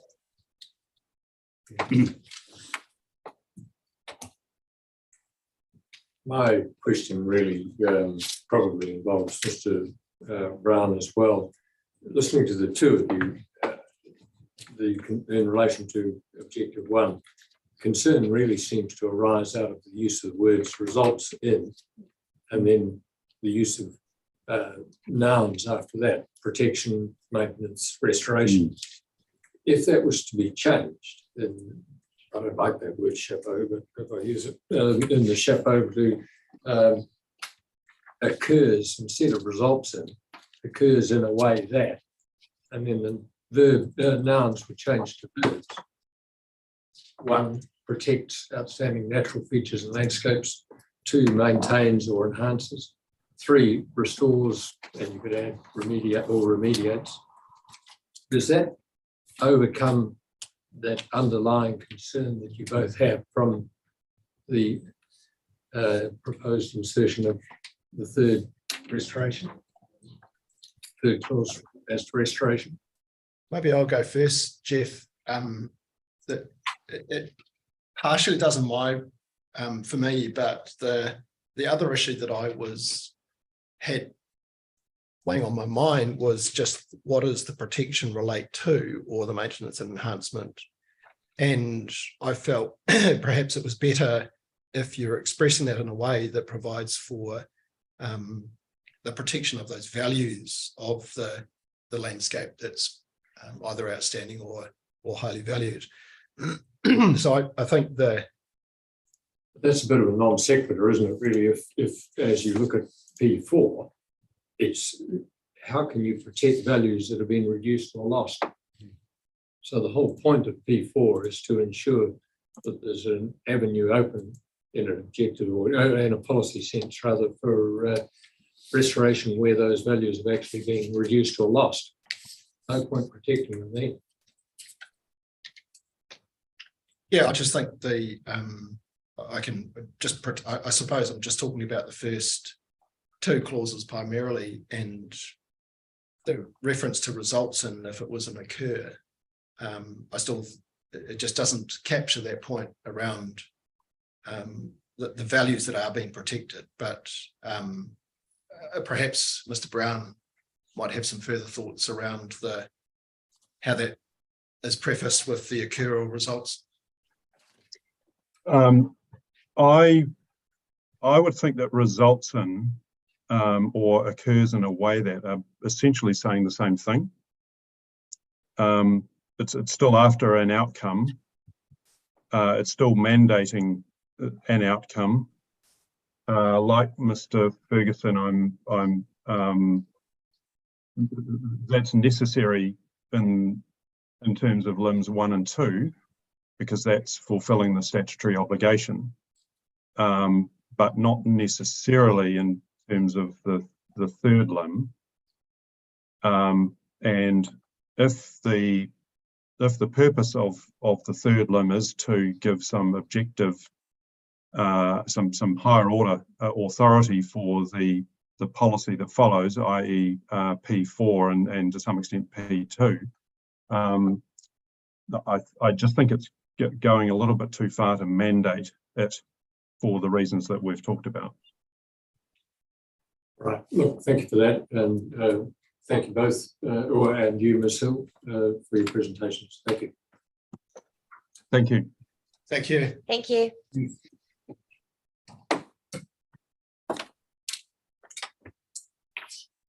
We're at the designated lunch break, so we'll reconvene at 1:30. So that'll be Fulton Hogan, Mr. Ensor, and Jenny Bork, New Zealand. Thank you.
Mr. Insall. Kia ora, tēnā koutou. Thank you. We're in your hands. Thank you. Thank you. I'm here today speaking to evidence provided on behalf of Fulton Hogan for this land and freshwater chapter. It touches on a couple of key issues for Fulton Hogan. The objective, sort of specifically the objective 11, land and soil and policy. Sorry, we've just lost you, Mr. Insall. Can you hear me now? Yes, I can hear you now. You've just come back on.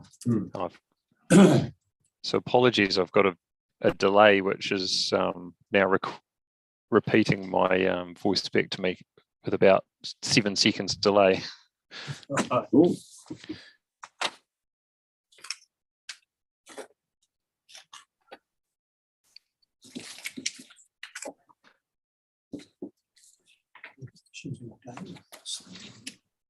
Can you hear me now? Yes, yes, we can. Sorry, yes, we can.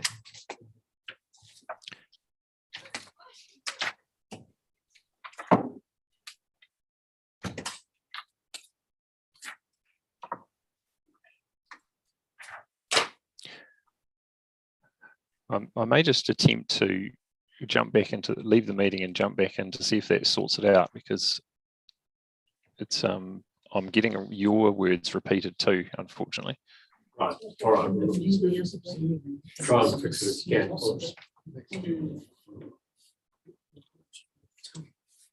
That's what happened last week.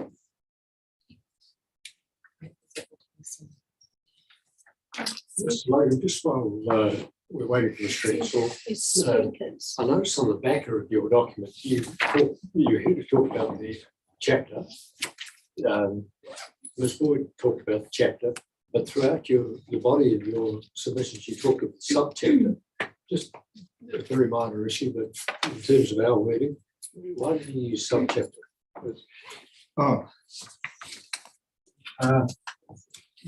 Subchapter was intended to relate to specific provisions, so that overall the chapter has a kind of domain heading of land and fresh water, right. And then it's broken up to LFY. Oh, I see what you mean. LFBM. Oh, right, right. Yeah. No, with you now. FW and LS. Yep. Then soil. Indeed. No, I'm with you.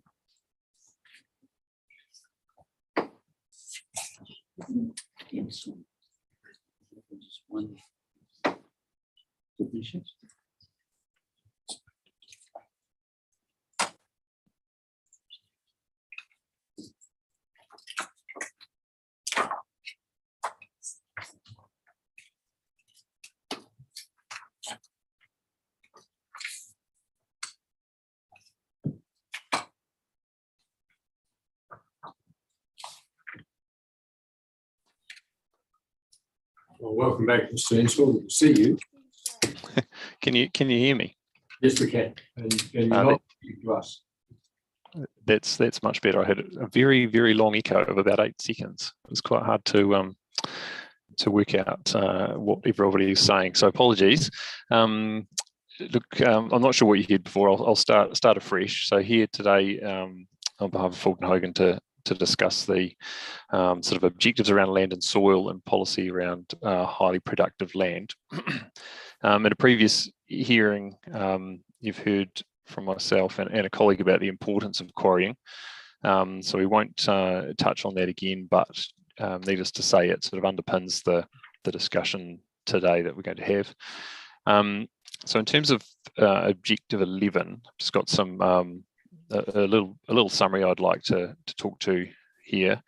The aggregate resources location specific, and quarrying can therefore only occur where the resource exists. This has potential for aggregate extraction activities to conflict with other potential land uses, particularly rural land uses. If the lack of acknowledgement of quarrying in the urban form and development chapter remains, specific objective addressing primary production activities in the Land and Soils or Land Freshwater LS chapter is, in my view, necessary in order to capture primary production activities that are not land-based primary production. I guess recognising that Chapter 15 has had a redraft, and I've provided some supplementary comments on that redraft. I've provided a possible option for the objective to sit within this Land and Freshwater chapter in my evidence. Providing clarity regarding the use of rural land for primary production through an objective, and I guess it could sit in either chapter, contributes to achieving the purpose of the RMA, in my view, by clearly highlighting that there are uses of rural land that are not land-based primary production, but that are important to enabling communities to provide for their social and economic well-being. Ms. Boyd has touched on this point in her summary that she presented this morning and pre-circulated. It's stated that the relief sought here has already been provided through objective 11A. My understanding is that objective addresses land-based primary production, which would potentially exclude quarrying activities, whereas the term primary production, as it sits in the national planning standards definition standard, would cover all. That sort of covers the nub of the issue for me. The last time I appeared, there was some questions around rehabilitation that the panel asked, and my colleague Christina Mead appeared in relation to the ECO hearing and was asked some questions about rehabilitation and SNAs. And so I have some comments, if that's useful to you, to sort of assist with answering those questions from last time, if you would like to hear those. Well, this is the best opportunity, probably the only opportunity you've got to do so, so carry on. Sure. Okay, thank you. So essentially just a few examples of where quarries had been rehabilitated in the context of production land. I think that was a question from Ms. Sullivan. So Fulton Hogan has an alluvial quarry in Marlborough that has been extracted, backfilled with clean fill, and is now operated as a vineyard. So an interesting example, and probably in the context of the discussion this morning around productive soils, and that the soils are probably not necessarily of high class, but the production value of the land now remains high. Fulton Hogan have a quarry cell in Christchurch, a pretty large cell that's been backfilled and is grazed pastures. So once again, the soils are of a high enough quality to grow grass and successfully graze them with stock.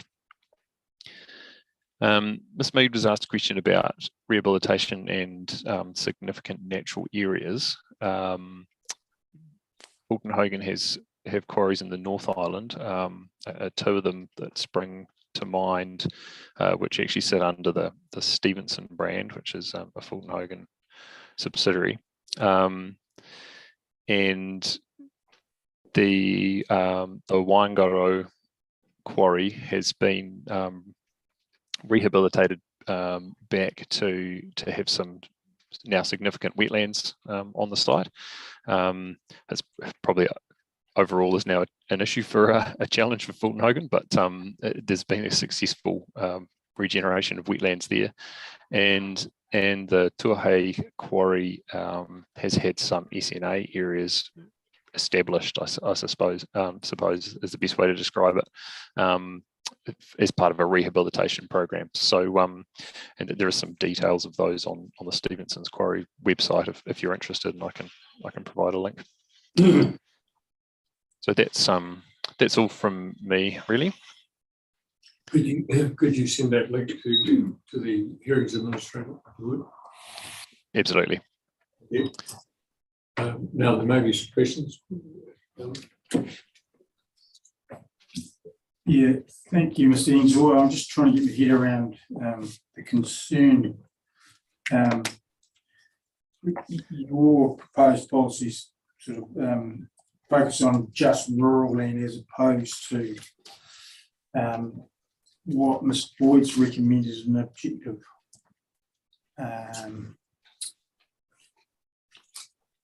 Just trying to find it, moved on somewhere else. I think it refers to highly productive land. So is your concern that it's not wide enough to cover all rural land?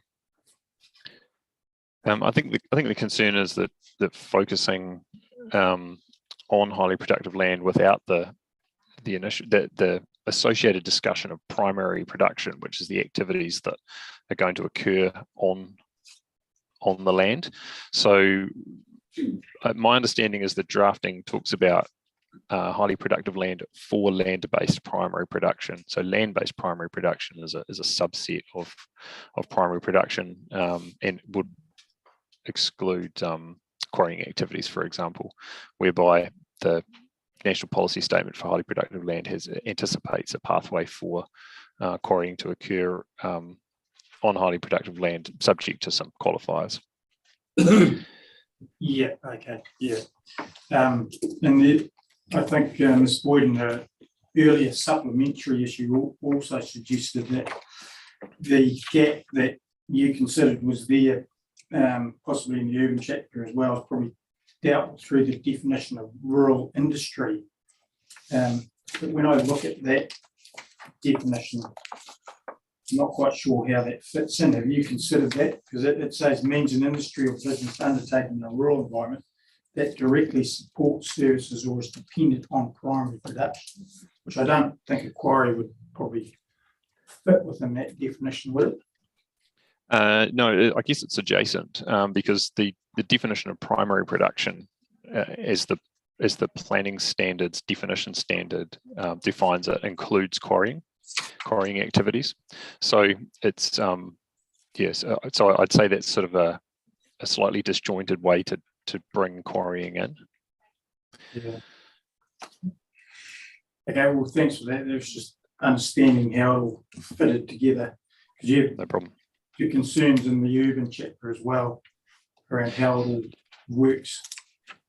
Yes, that's right, and part of it's there is significant overlap between this issue across these two chapters, and it may be that the solution sits in the urban form and development chapter. And look, I appreciate that that we're not talking about that chapter and the redraft at this hearing, but as it sort of stands where we are through the hearing process, there is, in my mind, there's still an issue to be addressed, and it could be appropriately addressed in one or the other, depending on where all of the evidence lies at the end of the day. And just appreciating that we're only sort of partway through. Okay, thanks for that. Yeah. Oh, thanks, Mr. Ensor. Just one thing from me. I was just, you said that there were the PSHPL, there was an exemption for quarrying. I was just, is that I'm just flicking through that at the moment. Is that clause 3.9 that you're referring to? It is, and it's less of an exemption and more of a pathway. It is 3.9 2J4, so it's right down the bottom of 3.92. Aggregate extraction that provides significant national or regional public benefit that could not otherwise be achieved using resources within New Zealand. So it has its own challenges, and I think some of the discussion this morning might have touched on that, the questioning of Ms. Boyd, but there's certainly an anticipated pathway for quarrying in relation to highly productive land. So it's not a no, it's not a flat out no. There's some hurdles to overcome, but I think that just needs to be considered carefully in drafting this RPS. Okay, no, thanks for that. That's all from me. Yes, and I've got no further questions. I follow the conundrum that you're asking us to address. So thank you very much, Mr. Ensor. Thank you. Thank you, appreciate it. Port New Zealand.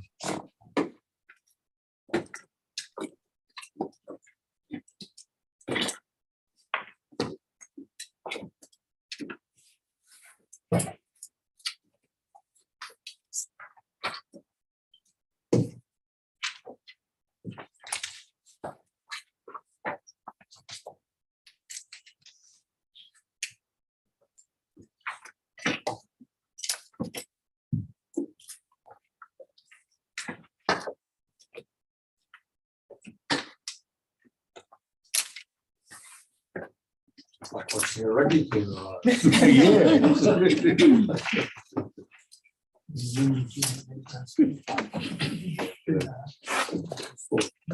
Righto, commissioners.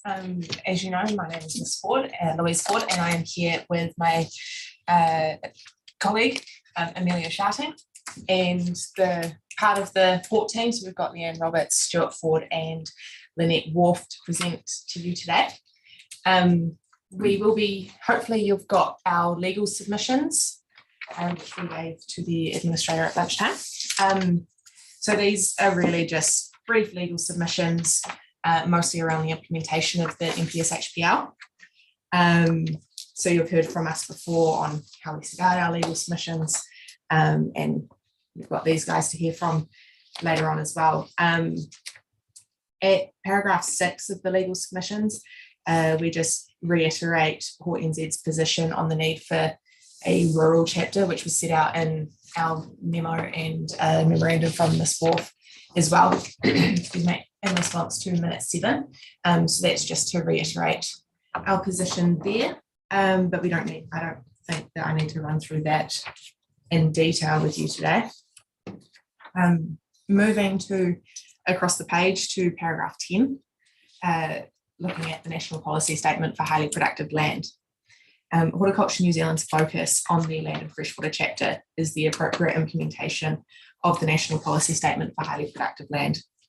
The NPS HPL provides for highly productive land and requires its protection from inappropriate development and reverse sensitivity effects. This provision is in recognition of the importance of land-based primary production and the need for appropriate land to be available for such activities. Port NZ has previously submitted on the importance of the NPS HPL, and that's been discussed at earlier hearing weeks. And these submissions just provide that bit more detail in relation specifically to the land and soils part of the land and freshwater chapter. There's been a wee bit of discussion this morning around the scope for the Otago Regional Policy Statement to implement the NPS HPL, given the timing of its gazettal and the notification of the pORPS prior to that. So section, as I'm sure you're aware, section 61 of the RMA directs the Regional Council must prepare and change its policy statement, regional policy statement, in accordance with the National Policy Statement. And while the NPS HPL was not gazetted at the time of notification of the pORPS, Port NZ submits that the NPS HPL should be given effect through this process as far as possible within the scope of submissions.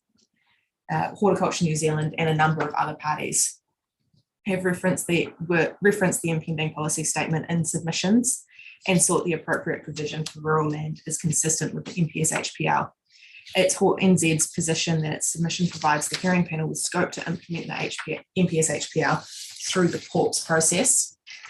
And I just want to note the Council's legal submissions this morning regarding the scope of our submission to provide for the NPS HPL. And so that was it for paragraphs 55 and 56 of Council's submissions. So Port NZ disagrees that there is no scope. We submit that providing a pathway for land that is not land use class 1, 2 or 3 to be considered as highly productive land, potentially through resource consenting and plan change considerations and processes, is an approach that's available to the panel. And I'll set this out later on in our submissions as well, as will, and Ms. Wharf can talk to those mechanisms that she recommends as well. Moving to paragraph 14 on the definition of highly productive land, the NPS HPL requires each regional council to undertake mapping of general rural and rural production zone land with a particular focus on land use class 1, 2 and 3 land to determine which of this land should be identified as highly productive land in the context of that region. Interim definitions for HPL require councils to treat land that is zoned general rural or rural production and is LUC 1, 2 or 3 as highly productive land.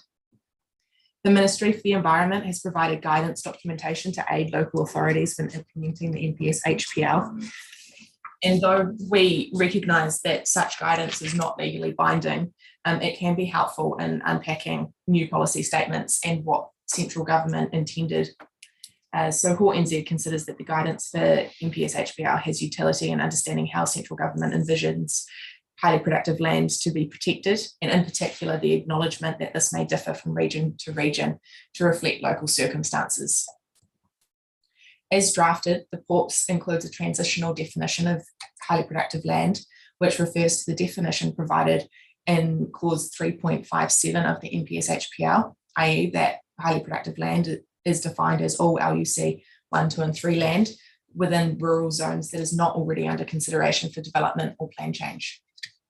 However, the definition of highly productive land does not provide for the consideration of land as provided for in clause 3.43 of the NPS HPL, which is prior to mapping being included in a RPS.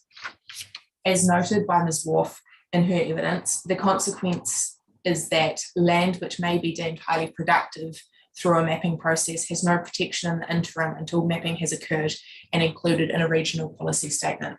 And I think that was the issue that Mr. Cubitt was trying to, Commissioner Cubitt, sorry, was trying to get across earlier this morning, for how do we consider land that isn't 1, 2 or 3 as part of this process until that mapping is complete, because as we know and we've discussed previously, land in Otago is, in central Otago specifically, is quite unique in what is productive.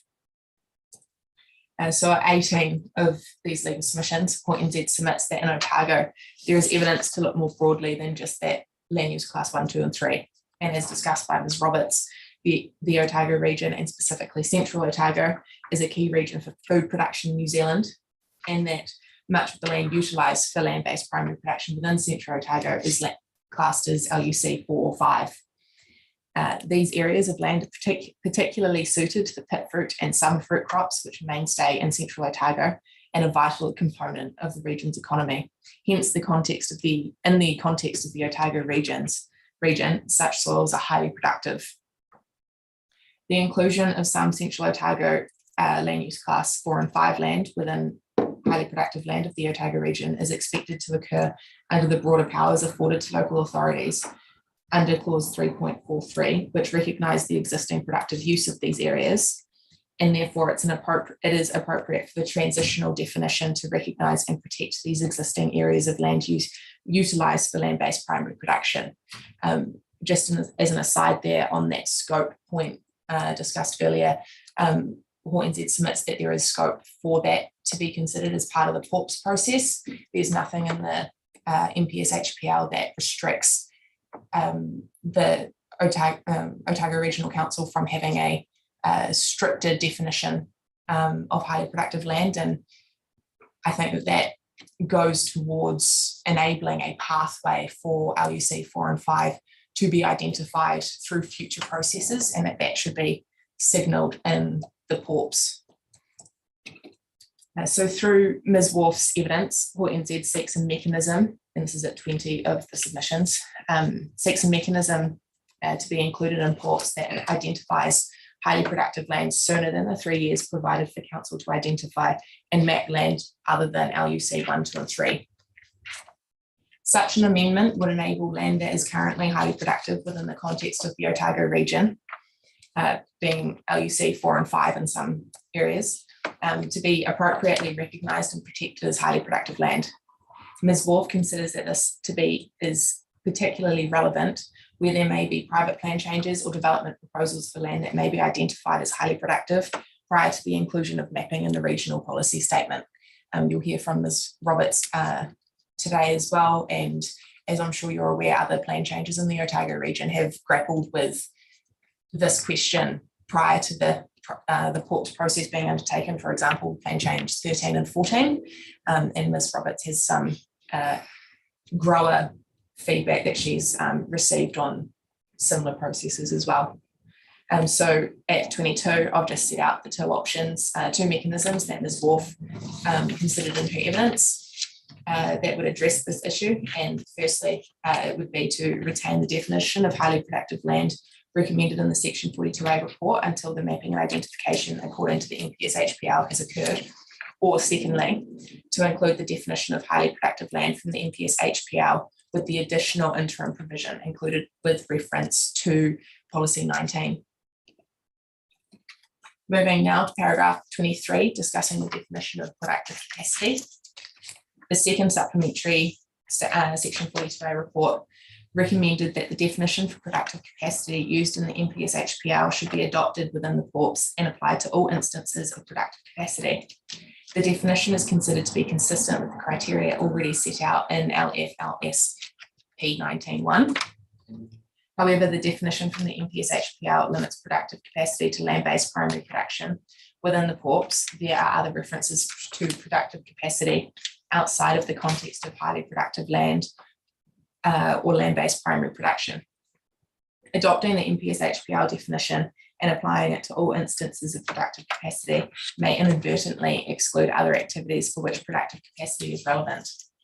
Port NZ therefore seeks the definition for productive capacity be amended to expressly reference is in relation to highly productive land only, as set out in the evidence of this work. In relation to other policies in the land and freshwater chapter, Port NZ did make a number of submissions within the LF chapter on pORPS, and we refer to the outstanding submission points contained within the submission, further submission, and the briefs of evidence from Port NZ's experts. Each of these outstanding matters relate to the implementation and application of the NPS HPL within pORPS. And I've just listed those off there for your reference. So overall, Port NZ seeks greater recognition of the national policy statement for highly productive land, both within the current land and freshwater chapter and through the inclusion of the new chapter for a potential new chapter for rural issues. Port NZ considers that the panel has the requisite scope to recognise the NPS HPL, given the submissions of parties which referred to the impending policy statement.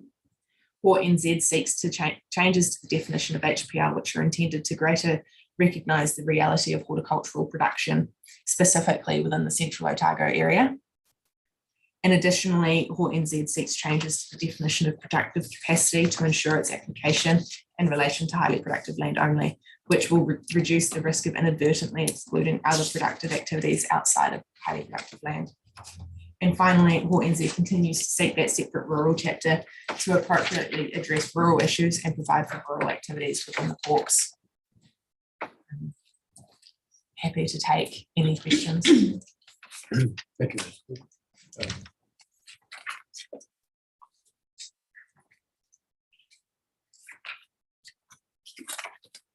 Yeah, I think probably a question more from Ms. Wolf, to be honest, it's around what you're seeking is really to bring 3.43 of the NPS into a policy in here. And it, but the one that's Ms. Wolf's promoted is slightly different to that, isn't it? One maybe she can deal with that in the planning units. Yes. But I was just wondering why, I guess. My comments this morning were more around, I have a problem with what you're recommending, but it's probably, it would have to be site by site, district by district, because there are other districts that don't have that particular issue. In fact, they have too much high soil, in some ways, highly productive soil. My issue was around the mapping, that it's not that accurate. And there's pieces of land that are caught that really shouldn't be considered highly productive. There's no mechanism that I can see in the NPS to deal with that. I was just wondering if you guys have turned your mind to that, whether there is a way through a policy to actually address that when the council comes to do that mapping exercise in the same way as you'd like to include other stuff, there may be other stuff that should actually be taken out. And Ms. Wolf will probably be better placed to answer that, but and I don't have the NPS actually in front of me at the moment, but from memory, I think through the mapping process that the council has to undertake within the 3 years, they can go through, and the default is OUC 1, 2, and 3. But then through that mapping process, they can identify what is actually relevant to their regional requirements, and that may enable a mechanism, a way to refine what is highly productive in that regional context. So that's the phrase, unless the regional council accepts any more detailed mapping that uses that LUC classification in the New Zealand Land Resource Inventory. So you're still using that classification, but I guess it's applying, probably reassessing where it applies. Yes. I guess is, yeah. Yeah, I think Ms. Wolf. Go ahead. Just to say, Ms. Ford mentioned the latest guidance that's come out from MFE, which has only just come out the end of March, and there's actually quite a bit of detail in there about site-specific assessments that may actually help address your issue. So I just I haven't seen that, so no, it's I thought you would be interested because this actually does help in quite a number of areas. yeah, that'd be useful to get a link to that. There's a Right, reference to it in my statement. Yeah, great, thank you. That's all I saw. Yeah, I understand what you're asking. If it's helpful, I do have a reference to it in the legal submissions as well, but I can send the administrator a link to the guide Oh, that's later fine. today. I'm not that great with computers, but I reckon I'll be able to find Okay, that. of course, of course. Thank you. I have no question.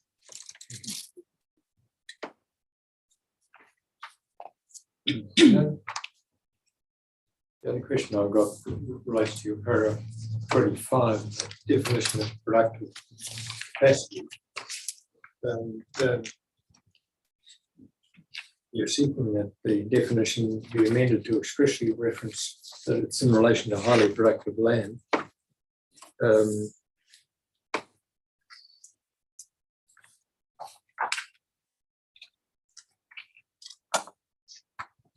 Just looking at that, it's a bit tortuous, but the definition is the same as in clause 1.3 of the NPS.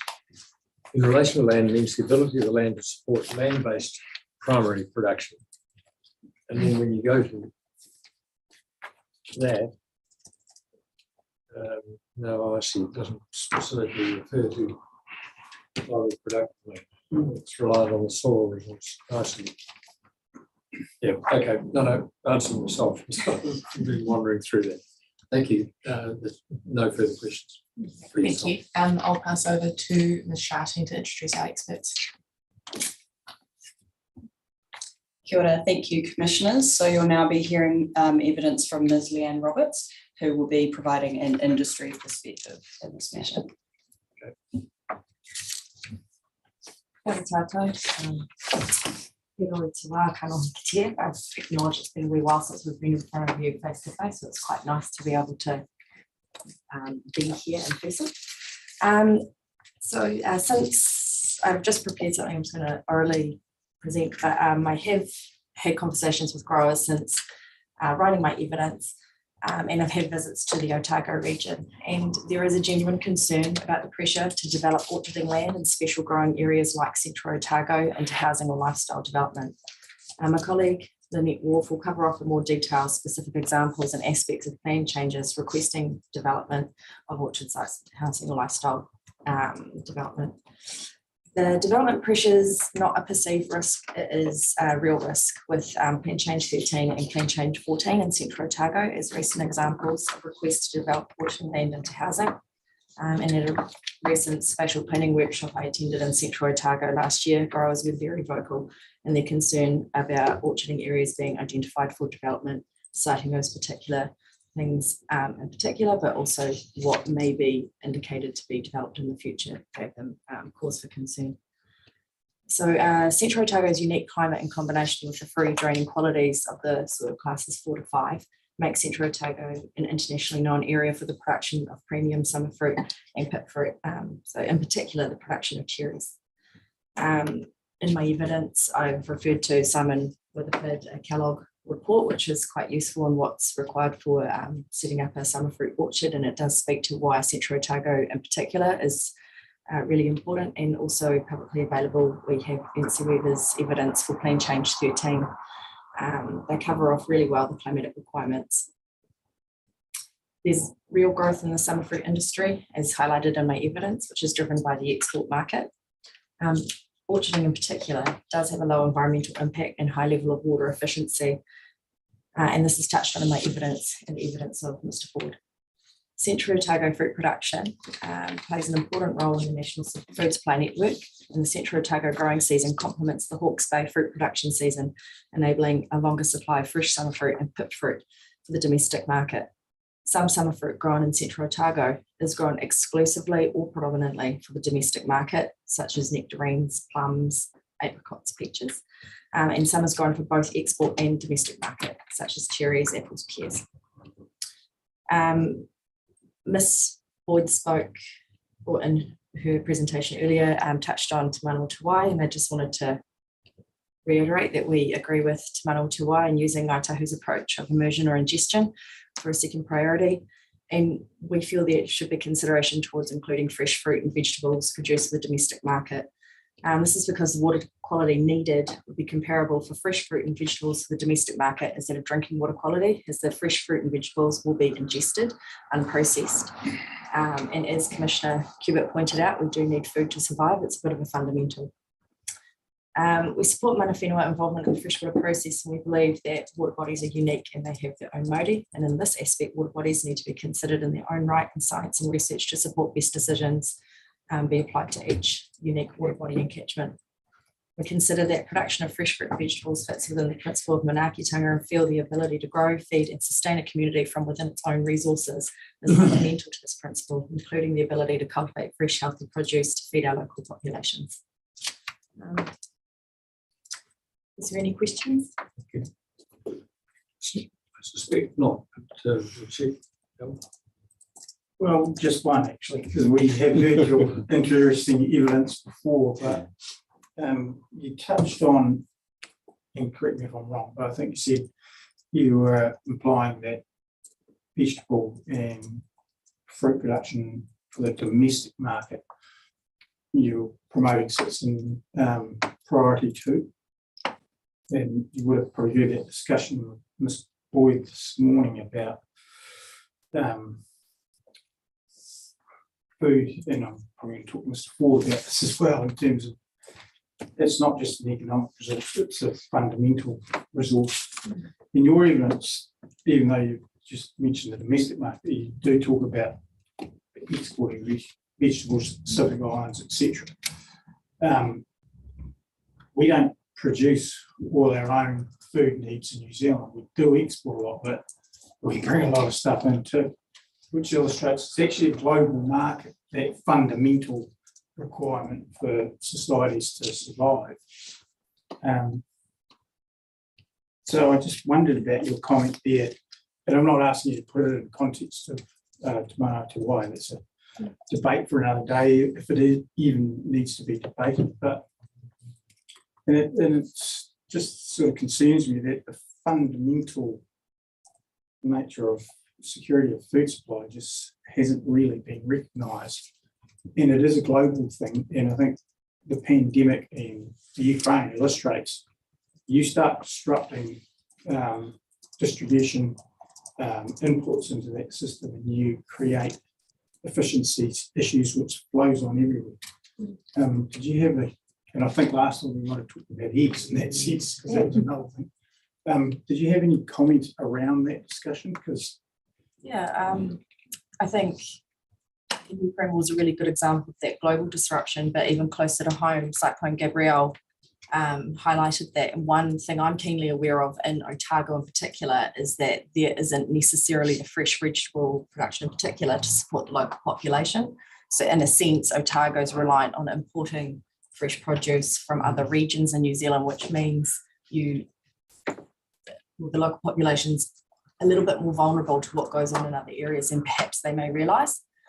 I think that being reliant on an export or an import situation for your food, as soon as that's at threat, the first cab off the rank is who you're sending to that is not your own population.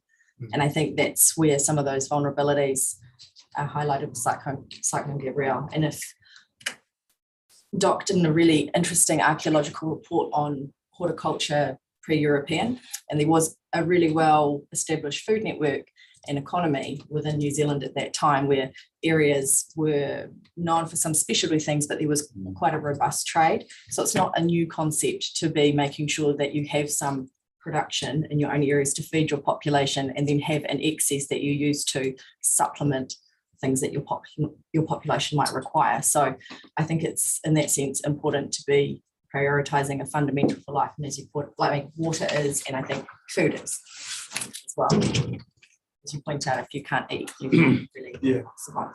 And that food security issue is possibly going to get even more important given whether there's a lot of people suggesting that globalisation is on its way out. So that specialisation is a bit of a problem because there's lots of countries that can't feed themselves. Okay, thanks for that. Question I have is the sort of question you ask and people say it depends who you ask.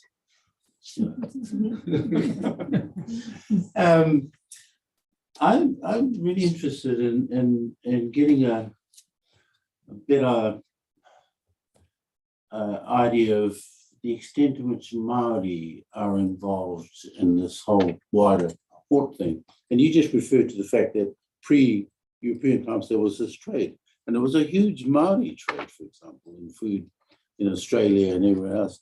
And when you ask these sort of questions, some people say, oh no, we don't want to separate Māori out because that has all sorts of suggestions. But in your work, in your experience, are you able to actually highlight or delineate the extent to which there are Māori horticultural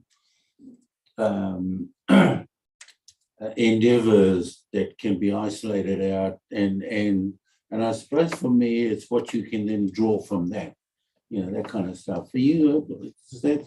It depends on how you're going to define Māori horticultural operations. So, and whether it's Māori individuals, hapu, iwi, or other collectives. Okay.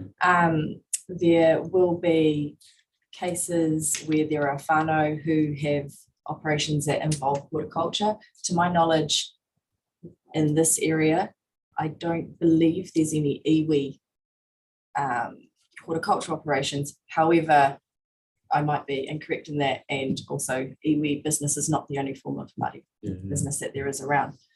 I also think it's interesting if there's been that loss, what's caused that loss to occur and what's caused that skill shortage. I do know that Ngāi Tahu in particular, further north, based out of Kokorata, they actually run programs, land-based programs, some are around horticulture, but it could also speak to what land was lost and when it was returned, and what land was returned and what capacity or ability that land has. And also if that land, how easily accessible it is. And they do have knowledge of some, for example, that had land returned not in areas where they're necessarily from, although it's within the Ngāi Tahu, but they're not necessarily like land around, say, central Otago or south, but they actually whakapapa up towards Banks Peninsula. So their connection this way is also not necessarily the same, but that's come through treaty settlement. So I think that speaks to a lot of it, but I wouldn't like to limit or prevent anybody, especially Māori businesses, from being able to operate effectively in horticulture. Sure. And being that Summerfruit has really good business potential and growth potential, that could be an area where there could be investment in, for example, or a way to make land that's not traditionally, so you see class 4 or 5 land, hilly land in a drier area, all those things are what makes Central Otago so amazing for cherry production. There could be Māori whānau, iwi or hapu land up that way, that it could be a possibility for them to convert to make it productive in a way that's really complementary for the Central Otago area. Yeah, some years ago, I'm aware of an exercise that I think it was Puni Kōpiri, one of the other government departments, looked at this very question in the Hawke's Bay area, because there were 1 or 2 iwi or hapu enterprises up there that were doing, I mean,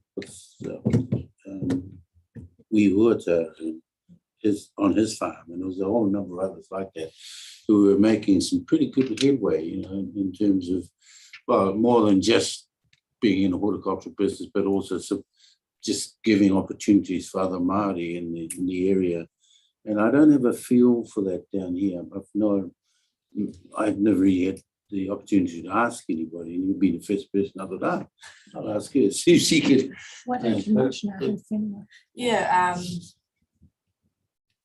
like the Ahu Whenua Award. For the horticulture.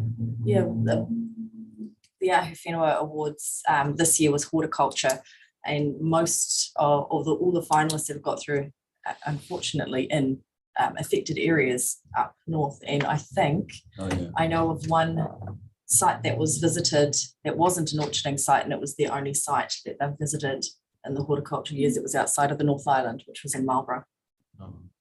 So that could be, it could be that there are less instances of it, but it depends on what land they have available, or again, if someone chooses to identify themselves, if it's at that whānau level, if they want to be identified as a Māori business, then it becomes more of a personal choice, I think. Yeah, kia ora. Thanks very much.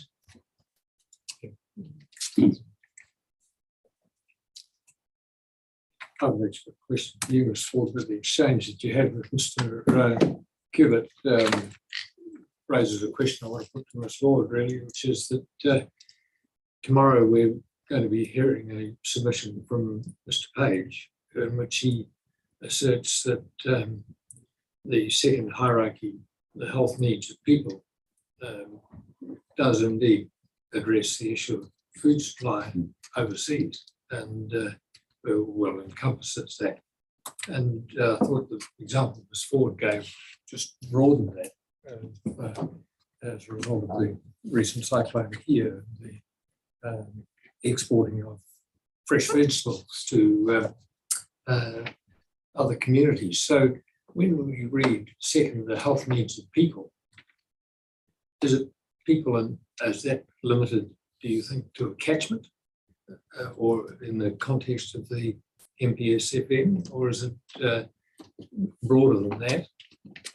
People as part of a community, which might be district related, or is it just people generally, wherever they might be living in New Zealand, or people all over the world?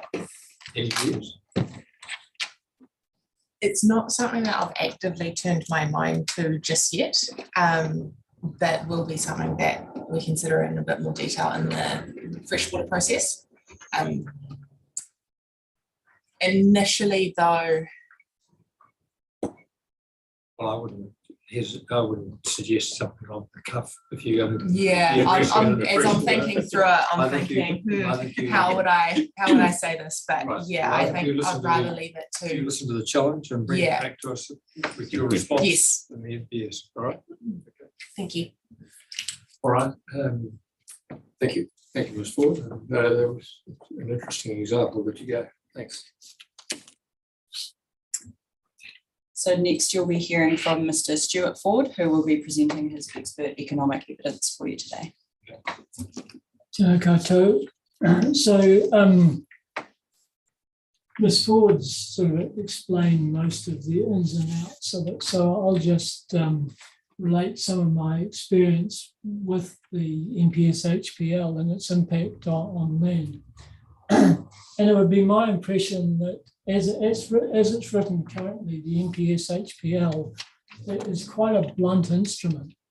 It says LUC 1, 2, or 3 is highly productive land, and that regional councils may map other land if they wish to.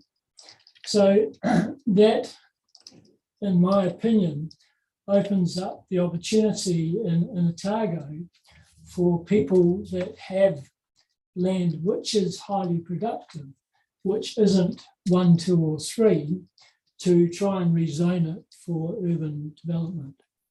Now, since the NPS HPL has come in, I've been involved in plan changes and rezoning of lands from Northland to Otago.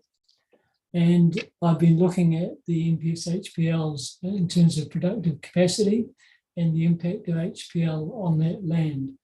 And I'd like to say to Mr. Cubitt that one of the things which is particularly frustrating is the fact that the LUC classification in the LRIS is a 1 to 50,000 scale. It has straight lines. Yeah, and as you say, it was done by field observation back in the 70s.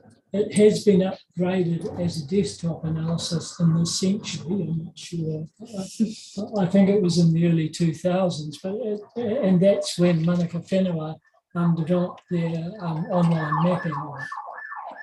But in all of the instances of areas that I've been involved in, and I've been involved because I was involved in the Auckland Council, who had elite and prime soils in their planning instrument and protecting them. And I've worked in a number of instances up them and them trying to protect their elite soils particularly, and that's a real food security issue.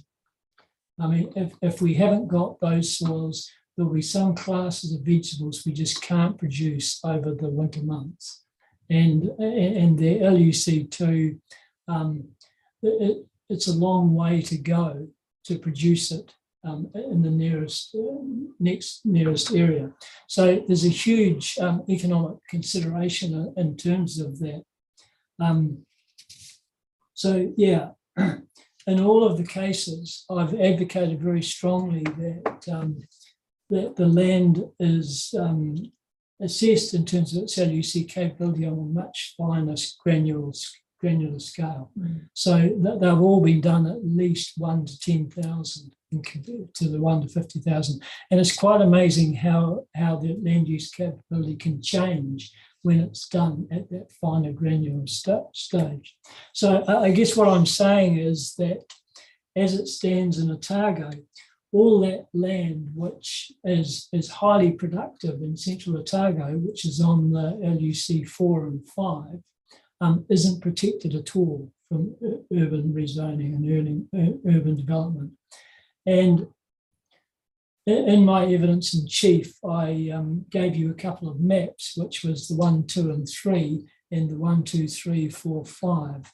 And that explained that there is a relative scarcity of this land in the area. If there was plenty of it, I'm sure we wouldn't be worrying about it. So yeah, I think it's well worth protecting in this instance. And I also talked in my evidence in chief about the expansion plans of particularly the summer fruit and pit fruit industries in central Otago. It would be my impression that when that expansion occurs, the industry also develops all of the off-orchard processing facilities and things like that. So there is huge development opportunities down there, which I'm sure they're developing the processing capacity for now. If the planning regime stays the way it is at present, there's a danger of there being stranded assets in terms of processing and things like that. So I guess from a practical and an economic sense, it makes sense to protect the LUC 4 and 5 in the Central Otago area at least.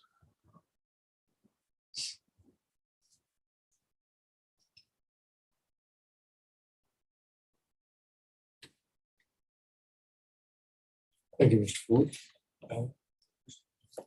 Yeah, thank you. And again, I'm harking back to my discussion this morning, given you're an economist. And you mentioned the word food security there. In your evidence, and Chief, you talk about the national regional benefits in a GDP sort of sense, and we had a discussion at the start here around statistics like that, which don't really reflect necessarily the importance of things. And I think what you're saying is confirming what I was trying to get across this morning, is that food is, you can't see it purely in terms of the GDP it produces in a region, because it's fundamental to everything. And is that, how does an economist view that? Because as I was talking this morning, domestication of plants and animals actually created civilization that we know today, everything that went with it. And that's still the case now. If we don't have an efficient food system, well, we wouldn't be here, we'd be at home tending our gardens or sorting our mahikakai, because we wouldn't have time to do anything else if we don't have people producing food for us. So it's quite a critical issue, that food security. Yeah. How is it recognised enough is the question, really. I'm not sure how well it's recognised in your planning instrument at Probably all. a question from Ms. Ward. Ms. Ward may like to comment on that, but from an agriculture economist perspective, I think you have to accept that, as you said earlier this morning, we don't produce our own food. So we are reliant on our income to buy the vegetables and fruit that we consume. And if you think about New Zealand's productivity, because of our isolated nature and our very good growing conditions in terms of soil and climate, we are still predominantly an agricultural production country. And yes, we export a huge proportion of our productivity, but that gives us the revenue to buy our fruit and vegetables and things like that. So it's my impression that it's all tied up in the economic framework. And the ability to do other things. Because the reference is always made with tourism actually generates more income. It's like tourism doesn't happen if you don't have the money to go and do that. Because yes, that's correct. Yeah. So I just the question is, yes, what is the, I guess I see these when these stats are quoted, they're of limited use unless you actually understand the context. So that's not your things you're Yeah, the issue is wider than just GDP. You're correct. Yeah. Thank you. That's all I was trying to establish, really. Yeah, I just wanted to carry on a little bit for that, because I was looking at the statement you made in your evidence in chief, where you say in total the horticultural sector accounts for approximately 4% of Otago's GDP. Now, I'm not quite sure whether that's big or significant or small. I mean, as an economist, how do you rate 4%? As a sector, it is significant. It is? Yeah, as a sector at that level, it is significant. And given all the other comments that are being made about the soils, and just that the general sort of Otago propensity to grow as much food or agricultural products as possible, and that's still a good percentage? Yes, it is. Yeah. And that's why I think in my evidence in chief, I was saying that it is a significant industry in Otago. Yeah, I understand that, but I guess I'm not an economist, so I'm not quite sure where 4% is a good number or a bad. That was the gist of my question. Yeah, it is a good number. Yeah. Good. Thanks a lot. Yeah, thanks very much. Just one question from me, but I'm not sure if you're the right person to be putting this to or not, but sort of we've heard evidence about potential expansion, horticulture industry, and I suppose what you're coming to us to discuss today is around that as well. I've also sort of seen, I suppose, things more in the media around, is there enough housing to support the workers at the moment? I was just wondering if you've got any tension or with reference to other cases you've been involved in, about that tension between urban expansion to house the workers versus making the most of the highly productive land that we've got. I mean, I can see that that's really going to be something that where there is quite a lot of tension there. I mean, I don't know who's best to answer that, whether I've got to fire at the economists first. Okay, I'll have a go at it, but it's my opinion that urban zoning can provide enough land for housing development, and it's my personal opinion that our single level quarter acre paradises are inappropriate for our population now. But I'm not aware of the extent of urban zoning in the area, but I would expect that there's sufficient land for urban development without getting into the 4 and 5. Is this something that's, I mean, you've referred to being involved in a few cases recently, not here, but around the place. Is that something that's come up in terms of arguments around development of,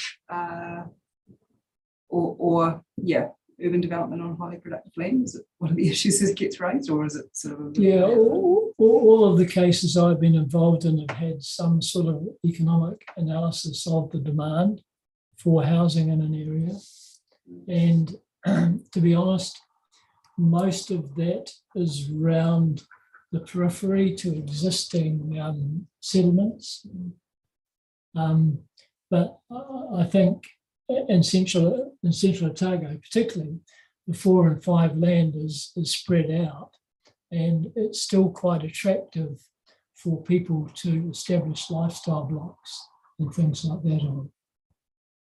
So the threat's more from lifestyle blocks than urban encroachment. I think so, yes. Yeah. I may be wrong, but That's that's my impression. your evidence. Can I just comment there? My comment would be, in Central Otago, the District Council have been very focused on ensuring that they don't encroach onto some of that rural land in terms of their urban expansion. So their spatial planning exercises have had that fairly centre of mind, but Ms. Roberts might like to comment further. I think there's a difference between urban development and providing for seasonal workers, and their needs and requirements are a bit different. I think that's some accommodations for a short window that needs to be of quite good standard. So they don't necessarily require the lovely quarter acre picket fence type thing that some of us might like to have instead. But yes, so the spatial planning workshops, we were specifically invited to attend, as well as some growers down there. And one thing that had come through when the attendance of the workshops or previous workshops had been a little more open was people with clear views of wanting to develop areas that are an existing orchard that they may or may not own at any one time, and growers very concerned and really anxious. They didn't have any intention of moving off their land or not using their land as an orchard, and they were also very worried that land will get developed coming right up to the side of their orchards, and then that brings all of those issues with people that have moved into a lovely, beautiful, picturesque area, but not appreciating what goes into keeping those orchards running and operating. A lot of reverse sensitivity issues, and a lot of the things that are unavoidable when you're running a summer fruit or pit fruit orchard in Central Otago, like frost fans and water issues, spraying, that sort of stuff as well. So it's a very it's a very hot topic for growers in Central Otago, and a really big concern because the more that they have those reverse sensitivity issues and less ability to have things that allow them to get on with being able to grow effectively, the more pressure they're under to then either stop or reduce down or stop their operations, which is concerning for them when they have no desire to. Thank you for that. The land use capability 4 and 5 in Otago or Central, gentle contour. Yes, yes, yes. Is there any contour, sort of recognised contour limit to that? Or? Well, as I understand it, the LUC classification has contour in it as well. So the 6 and 7 is much steeper country. Right. So the 4 and 5 is the area that it's being carried out on now. So it's sufficient. So is there a degree of slope? 10 yes, 10 degrees slope? Yeah, there is. Yeah. There. The reason I just asked the question is that in Marlborough, 20 odd years ago, there were cases about whether or not rural lifestyle developments should occur on the plains, which is where they always occurred in the past, or whether they should be actually on the spur ridges coming out onto the Wairau Valley. And, the argument was resolved in an environment court case which allowed the development on the spur ridges on the basis that the flatter land should be left for vineyard or, in those days, horticultural use. But I suppose if you think about Central, there's not those sort of gentle spur ridges coming down the valleys. It's a bit more serious country, isn't it?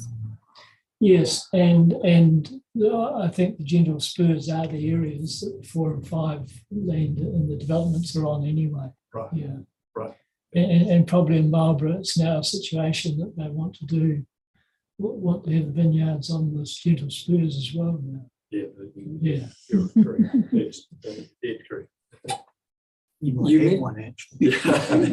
mentioned a phrase, stranded assets. And it occurred to me that, again, with friends about Marlborough background, if you think back over the last 30 years, you've had a major cherry packhouse development, which then slowed down as we got the repetitive rains in early December each year repetitively. So the industry didn't thrive as it has down here. Garlic processors, real pressures, trying to get enough growers to support the whole process really of processing garlic. Olive crushers, much the same. So really it's a question for Ms. Robertson and yourself. Is there any feedback of a concern in that nature, from urban development pressure that you're losing the support for processing facilities? Or has that not reached that sort of critical stage? I don't think it's reached that stage currently, but again, I think the pressure's on if 4 and 5 isn't protected. Right. Yeah. And just a final picture. Sorry. Yeah, I was just going to say, like grapes are for Marlborough, arguably summer fruit and pit fruit are for Central Otago. So there's also research, there's some other ancillary facilities that support the industry quite well there, and they do have some pack house facilities there, but from my knowledge, a lot of the pit fruit still goes, is packed and then taken out of Central Otago for further packing and export and that sort of thing. And wine's just as good as yours too. I'm sorry, I have to agree with Commissioner Crosby because I'm a Marlborough girl. So. Right. And the final question really is, and again for both of you really, if we have the climate change effects that seem to be occurring, and the East Coast gets to a stage where everything's getting wet feet constantly, then does that increase the importance of Otago as a growing region?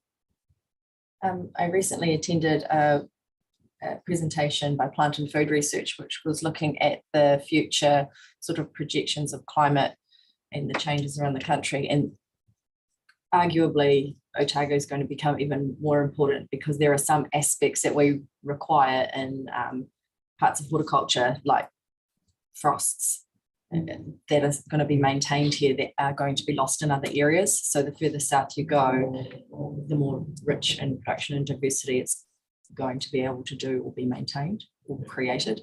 So arguably, Otago is going to become even more important.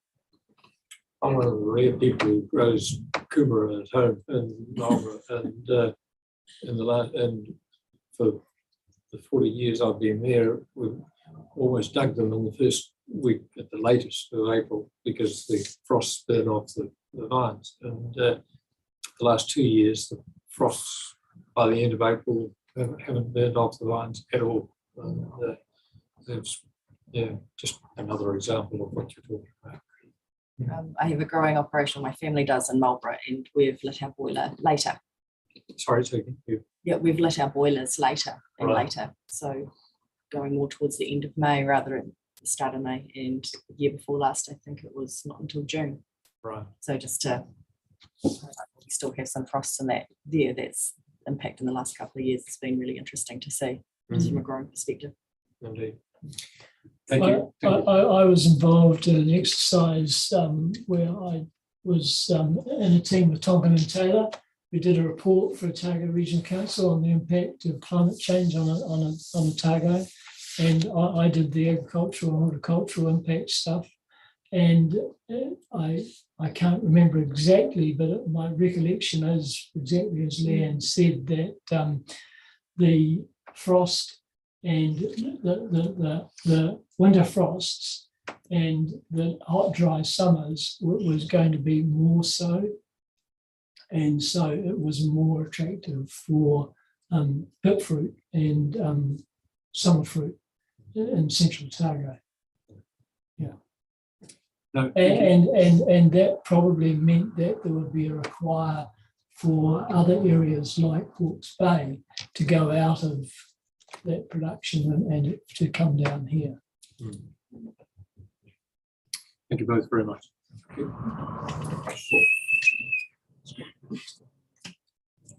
Thank you. I think you. I have a written statement, and part of the I'd reason. be surprised if you didn't. Well, part of the reason is I've changed one of my recommendations from my evidence in chief, so I thought it was important that you have that in writing. Thank you.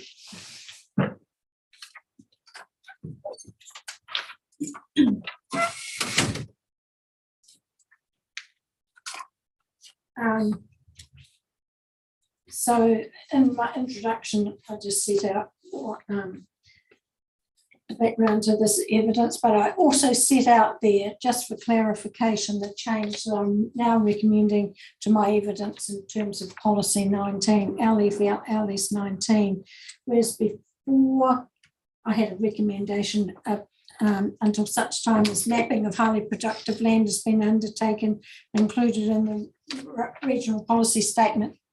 It was assess land other than LUC 1, 2 or 3. And I'm recommending now that we actually refine that down to LUC 4 or 5 in the Central Otago district to try and address the issue about making sure we've just focused on the area of real need, but I'll expand on that as I go through.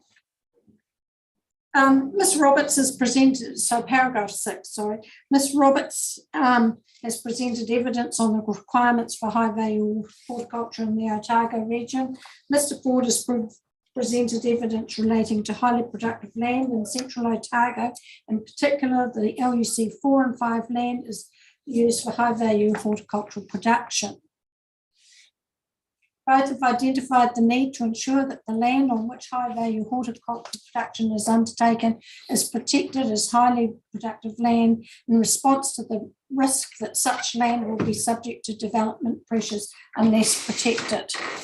And I'll just put as Miss Roberts mentioned plan change 13 and 14 in Central Otago. It's not, I haven't written it, but plan change 13 was the River Terraces development, which was on the State Highway 6 by the Motorsport Park as she headed out of Cromwell. And the top terraces of that development was all class 4 land. Suncrest orchards are abut their boundary. So Suncrest orchards are on class 4 land, and the developer wanted to develop that class 4 land, I think, in conjunction with some other land on a lower terrace into about 900 lots. That plan change was rejected by the council for a range of reasons, including the proximity of the motorsport park, which was essentially very problematic. It was appealed, but then in the end, the developer withdrew the appeal. So that was an example of class 4 land being under pressure. Plan change 14, which was the Shannon Farms development on Rippenvale Road, also included class 4 land and a lot of class 3 land. So those are two recent examples of that land under pressure for development. The proposed regional policy statement identifies in issue 4, poorly managed urban and residential growth affects productive land, treasured natural assets, infrastructure and community wellbeing. And it also says the productive land in Otago contributes to the social and economic wellbeing of the community through production of food and other rural production-based products. However, where development occurs in a place or a manner that removes or reduces the potential to use productive land, including through reverse sensitivity effects, the productive capacity of the land is compromised.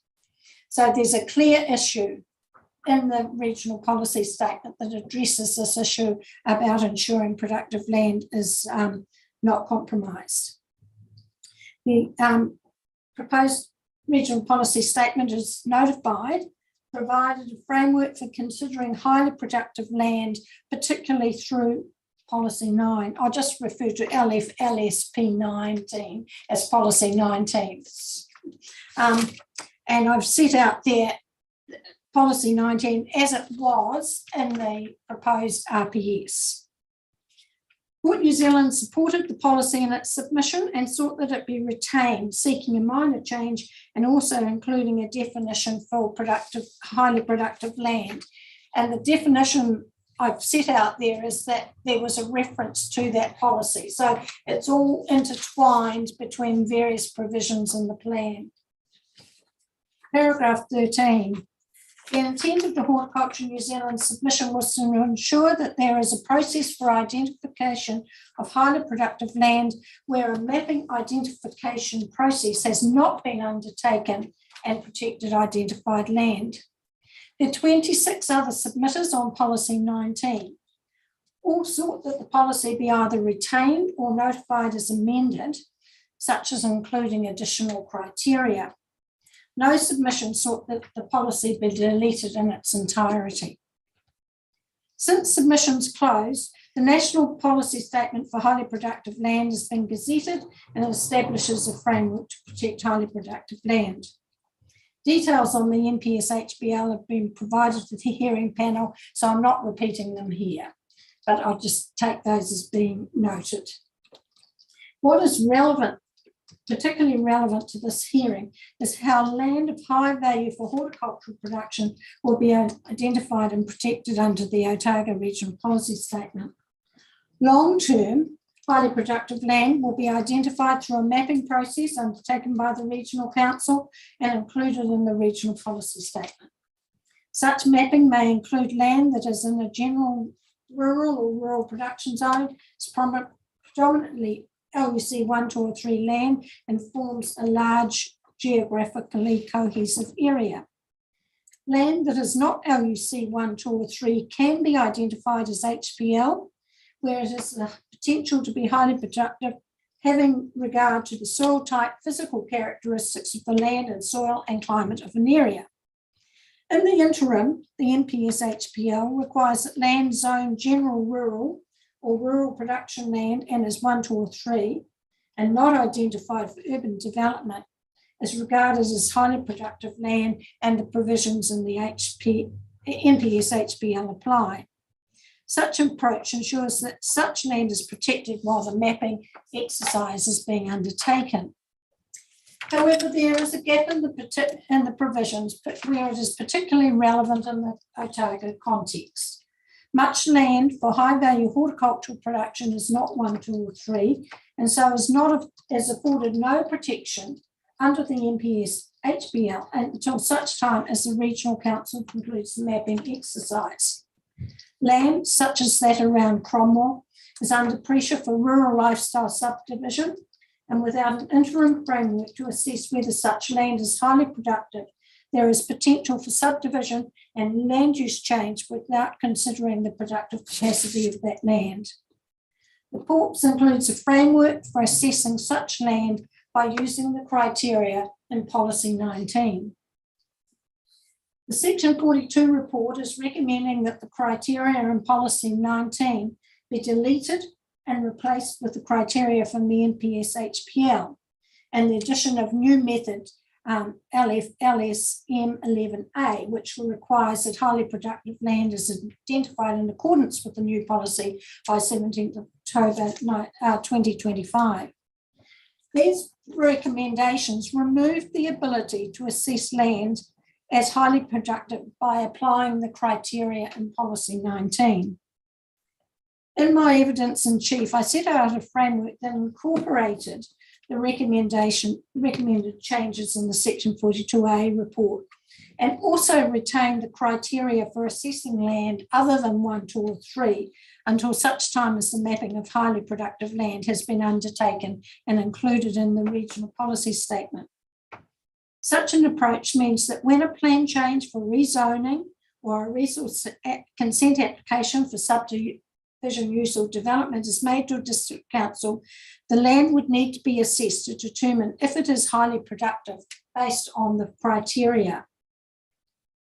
Given previous discussions regarding identification of highly productive land, the policy approach could be further refined to apply only to LUC 4 and 5 land in Central Otago, and that's the change that I'm now recommending to you. When linked with the definition of highly productive land that is contingent on identification through Policy 19, such land could be identified as HPL if the criteria were met and the provisions of the NPS HPL would then apply. Provisions in the UFD chapter, specifically Policy 4, 7 and 8, give direct consideration of highly productive land when undertaking subdivision, rural lifestyle development and use of land. There needs to be changes to the latest recommended rewrite of the UFD chapter to ensure that consideration of HPL is not limited to the NPS HPL, but also the provisions in the RPS, such as Policy 19. Such changes are within the scope of the original Hawke New Zealand submission, as it is refining the application of the change sought. And then I set out some consequential amendments that would be required to support this approach. Just some other brief comments on policy, the Objective 11A. In my evidence in chief, I addressed the recommended new Objective 11A regarding highly productive land, and I sought that it be amended from maintained to protected. Ms. Boyd addresses this change in her opening statement and considers that there is not scope to make this amendment. Section 4.2 of the Horticulture New Zealand submission, protecting HPL from loss to inappropriate development, sets out the submission of Hawke New Zealand for highly productive land and specifically seeks that the outcome related to the protection of highly productive land is focused on protecting the productive capacity of highly productive land from inappropriate subdivision, use and development. The introduction of the new objective is to give effect to the NPS HPL. I consider that the submission of Hawke New Zealand provides the scope to include an objective to protect highly productive land to give effect to the NPS HPL. And then just a few comments relating to this latest guide from MFE. So the latest guide aims to help local authorities, landowners, applicants and planners understand and implement the MPS HPL. The guide is useful as it describes the mapping process. In particular, the guide clearly anticipates identification of land other than 1, 2 or 3 as highly productive, and specifically mentions horticultural crops that are located on non-LUC 1, 2 and 3 land. The guide also encourages regional councils to consider current activities in their regions. Regional councils should also consider existing land-based primary production activities in the region and where they are located as part of the evidential basis for rezoning non-LUC 1, 2 or 3 land as HPL. The guide also states, while rural lifestyle zones may allow primary production to occur, the reason that rural lifestyle and HPL should be avoided is that the use of HPL for predominantly rural lifestyle purposes is an inappropriate use of a scarce resource. Rural lifestyle zoning prevents HPL being used efficiently for land-based primary production, as it increases the potential for reverse sensitivity effects and allows for lot sizes that make land-based primary production less viable. By taking a preemptive approach to identifying highly productive land other than LUC 1, 2 and 3, the Otago Regional Policy Statement would ensure that the scarce resource is not used inappropriately. The approach sought in my evidence in chief is consistent with the guide in that discretion is applied to assess such land. The only difference is that I seek it be applied in the interim until the mapping has been undertaken. I consider that this approach responds to the resource management issue for the region in terms of land being retained for productive purposes and adopts a precautionary approach for future spatial arrangements. I just have added also a couple of extra points which are sort of relevant to other matters that have come up in these hearings. And there are some interesting comments in this guide on the recognition of rural environments. And it says direction at the RPS level to consider the rural environment holistically and how HPL provisions integrate with provisions in other area zones will provide useful direction to district council as they undertake their own MPS HPL implementation plan changes. I support the statement and consider that it supports evidence of previous hearings regarding inclusion of a specific rural chapter. And then I've also just added a few comments with what the guide says about site-specific mapping, and I endorse what Mr. Ford says about the nuances with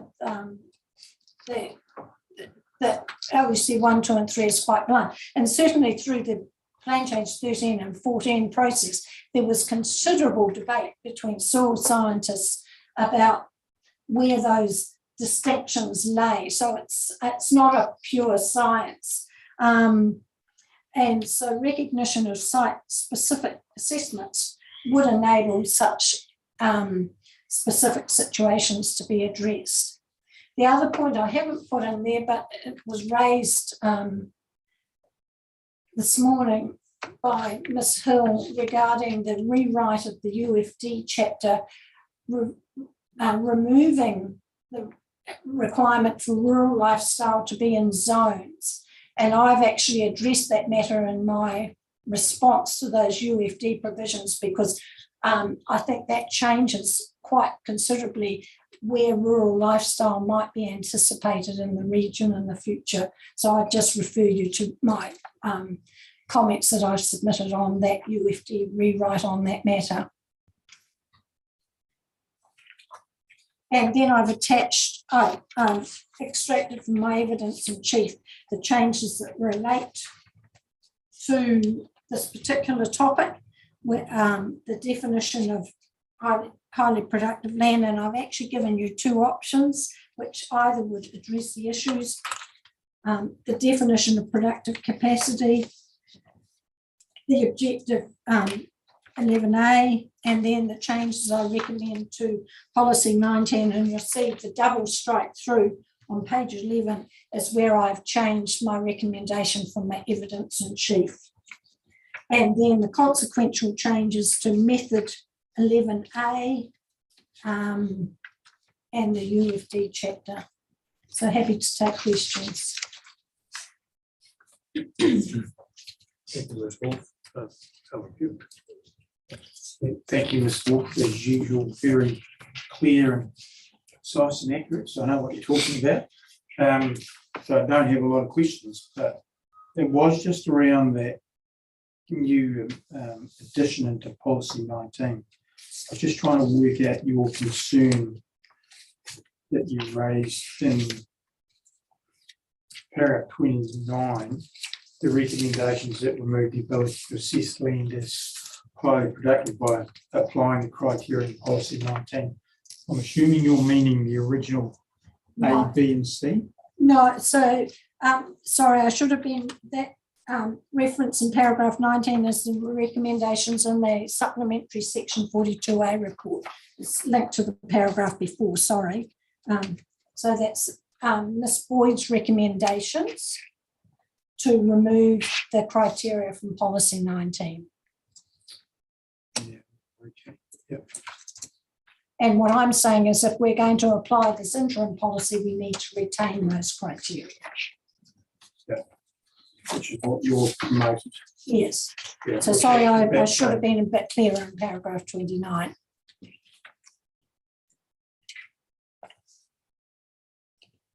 Yeah, well, I'm wondering though if it is an interim one year and your concerns are specifically Central Otago, but that could be a wider issue, couldn't it? Well, potentially could, but we've tried to respond to the concerns that the panel have expressed about making all LUC 4 and 5 in Otago highly productive. Yeah. And we're trying to hone in and focus on the specific issue. We have discussed whether there was 4 and 5 land in Waitaki that should be included, and it was generally considered that most of the vegetable production there is on 1, 2 or 3. Yeah, they have a lot of 1, 2 and 3 land, I think, probably more, probably similar to Clear District. They have an awful lot of land that falls under that NPS. Yeah. Okay, well, thank you. The only other thing was probably a comment. In your objective 11A, we've had a lot of people tell us that protection is the same as maintenance. We clearly don't think it is. No, absolutely. Yeah. And I've set that out in my evidence in chief. Yes. And even the hierarchy in the RMA makes a very clear distinction between protection and maintenance. You know, and it's come up in the landscape, not relevant to this, but section 6. Probably more protection, section 7 matters more maintenance. Yeah, I'm not sure if it was your evidence I read that in, but someone highlighted that. Yeah. No, everything's Yeah. And the NPS uses protection. So yeah. No, everything's very clear, so thank you for that. thank you. The Otago region, so I understand it isn't, we're not going to run out of land pretty soon, are we? I wouldn't have thought so.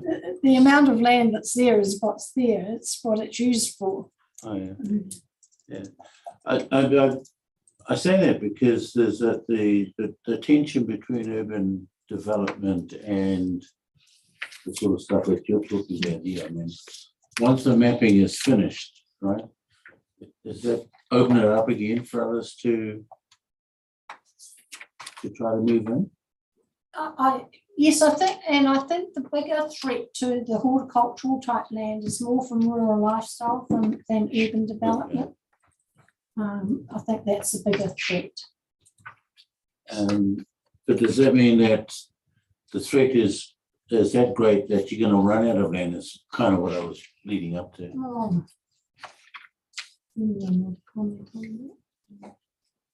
I was very concerned about wine more than Yeah, there is the additional use of it for vineyards. Oh, And so it would be my impression that it is limited in its availability right. currently. And that's why there's such huge value going in its sale. And in your view, will this continue for some time now? I mean, is there a kind of a end point? Is not quite the right word, but Well, Horticulture New Zealand engaged Mr. Ford to do identifying potential horticultural land in central Otago. Remember a few years ago? So yes, there was an exercise that actually was done to say, we're given all the climatic factors overlaying all the frosts, growing degree days, etc., where could horticulture expand? And it was quite limited in terms of potential for growth. oh, So it's not just land, it's number of frosts, growing days. that's the right land. Yeah, it's the right land. So, and that is limited. Yeah, that's kind of what I was alluding to. I mean, you're going to run out of the suitable land to do what you want to do. And that's one of the challenges at the moment. And that assessment of class 4 or 5 land may show that land that people want to develop on actually doesn't have those criteria that make it suitable for growing, and that development could happen on that land. That is a clear outcome that could happen, but that needs to be done through that assessment process. Cool. Thanks.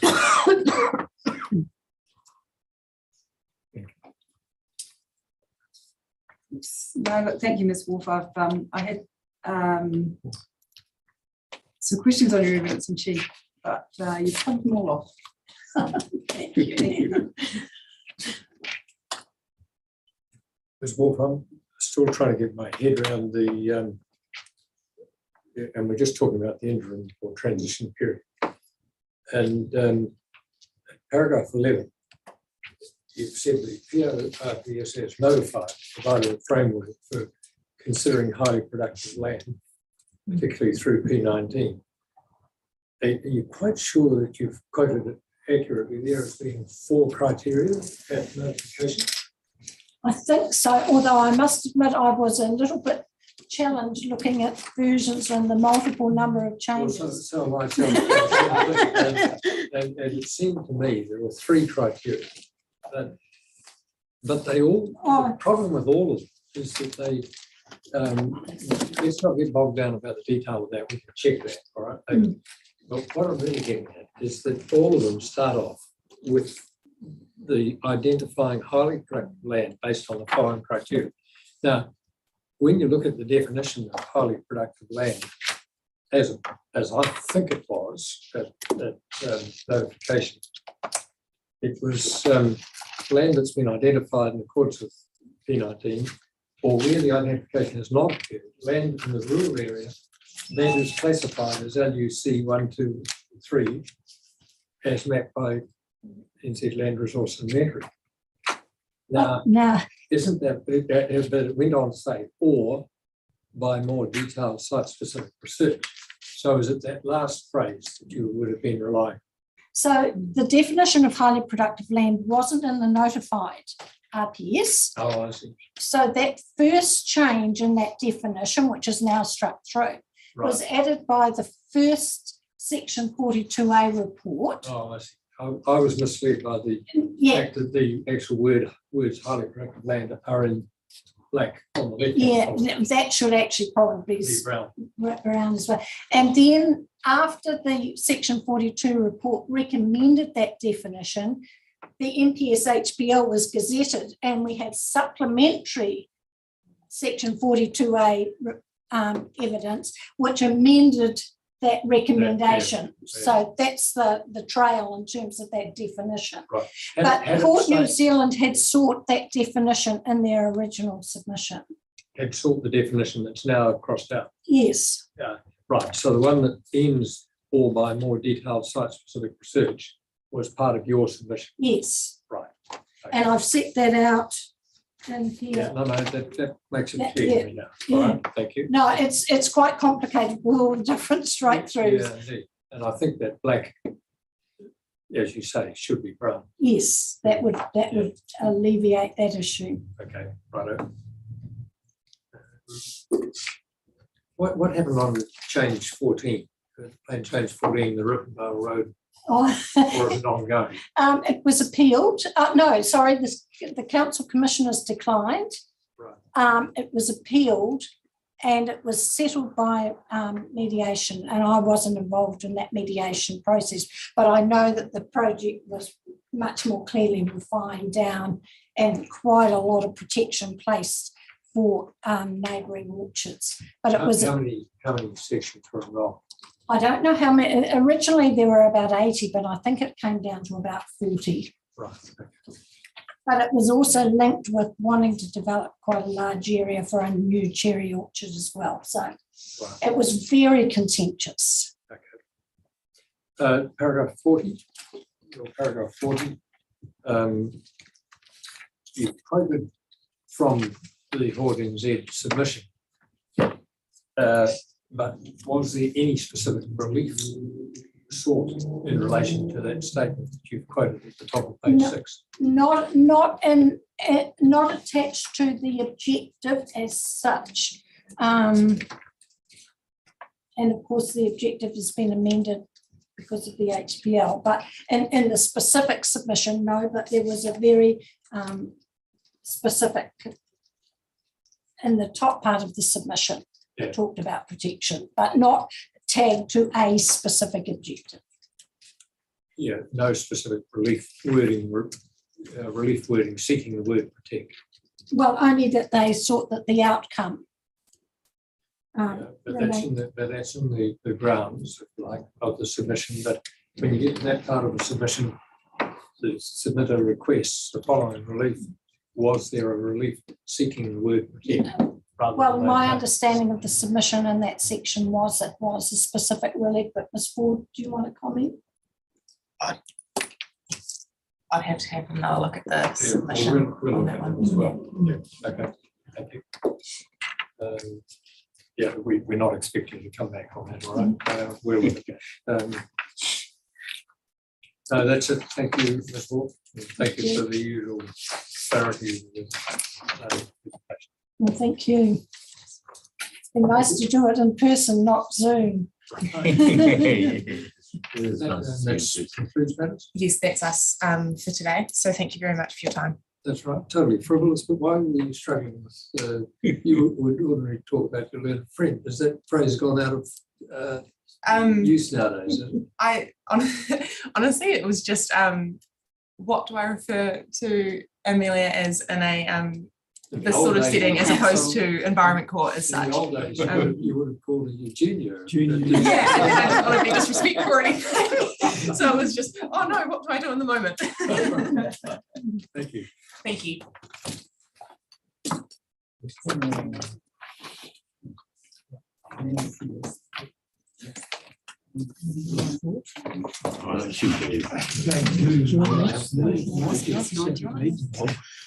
So one street over.